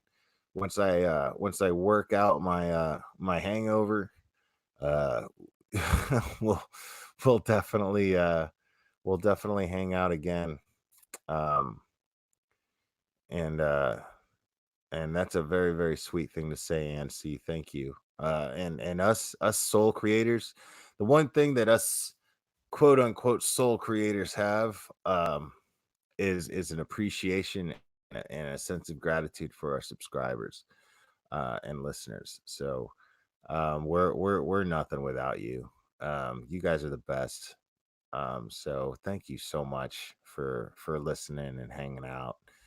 You guys are really, really amazing. I'm so grateful for this. So we will be talking soon, and we're gonna get into some deep shit soon. And Caleb, thanks, man, and I appreciate you being a good sport. I know we roasted you a little bit, bud, but it was all out of love, man. So thanks so much, man, for being cool. And there's Save Robbie. So I love you guys very much, and I'm not gonna drag this out too long because we me and Breakfast Club joked about this on our live, and here I am doing it right now. So I'm gonna cut it. All right, I love you guys. Good night.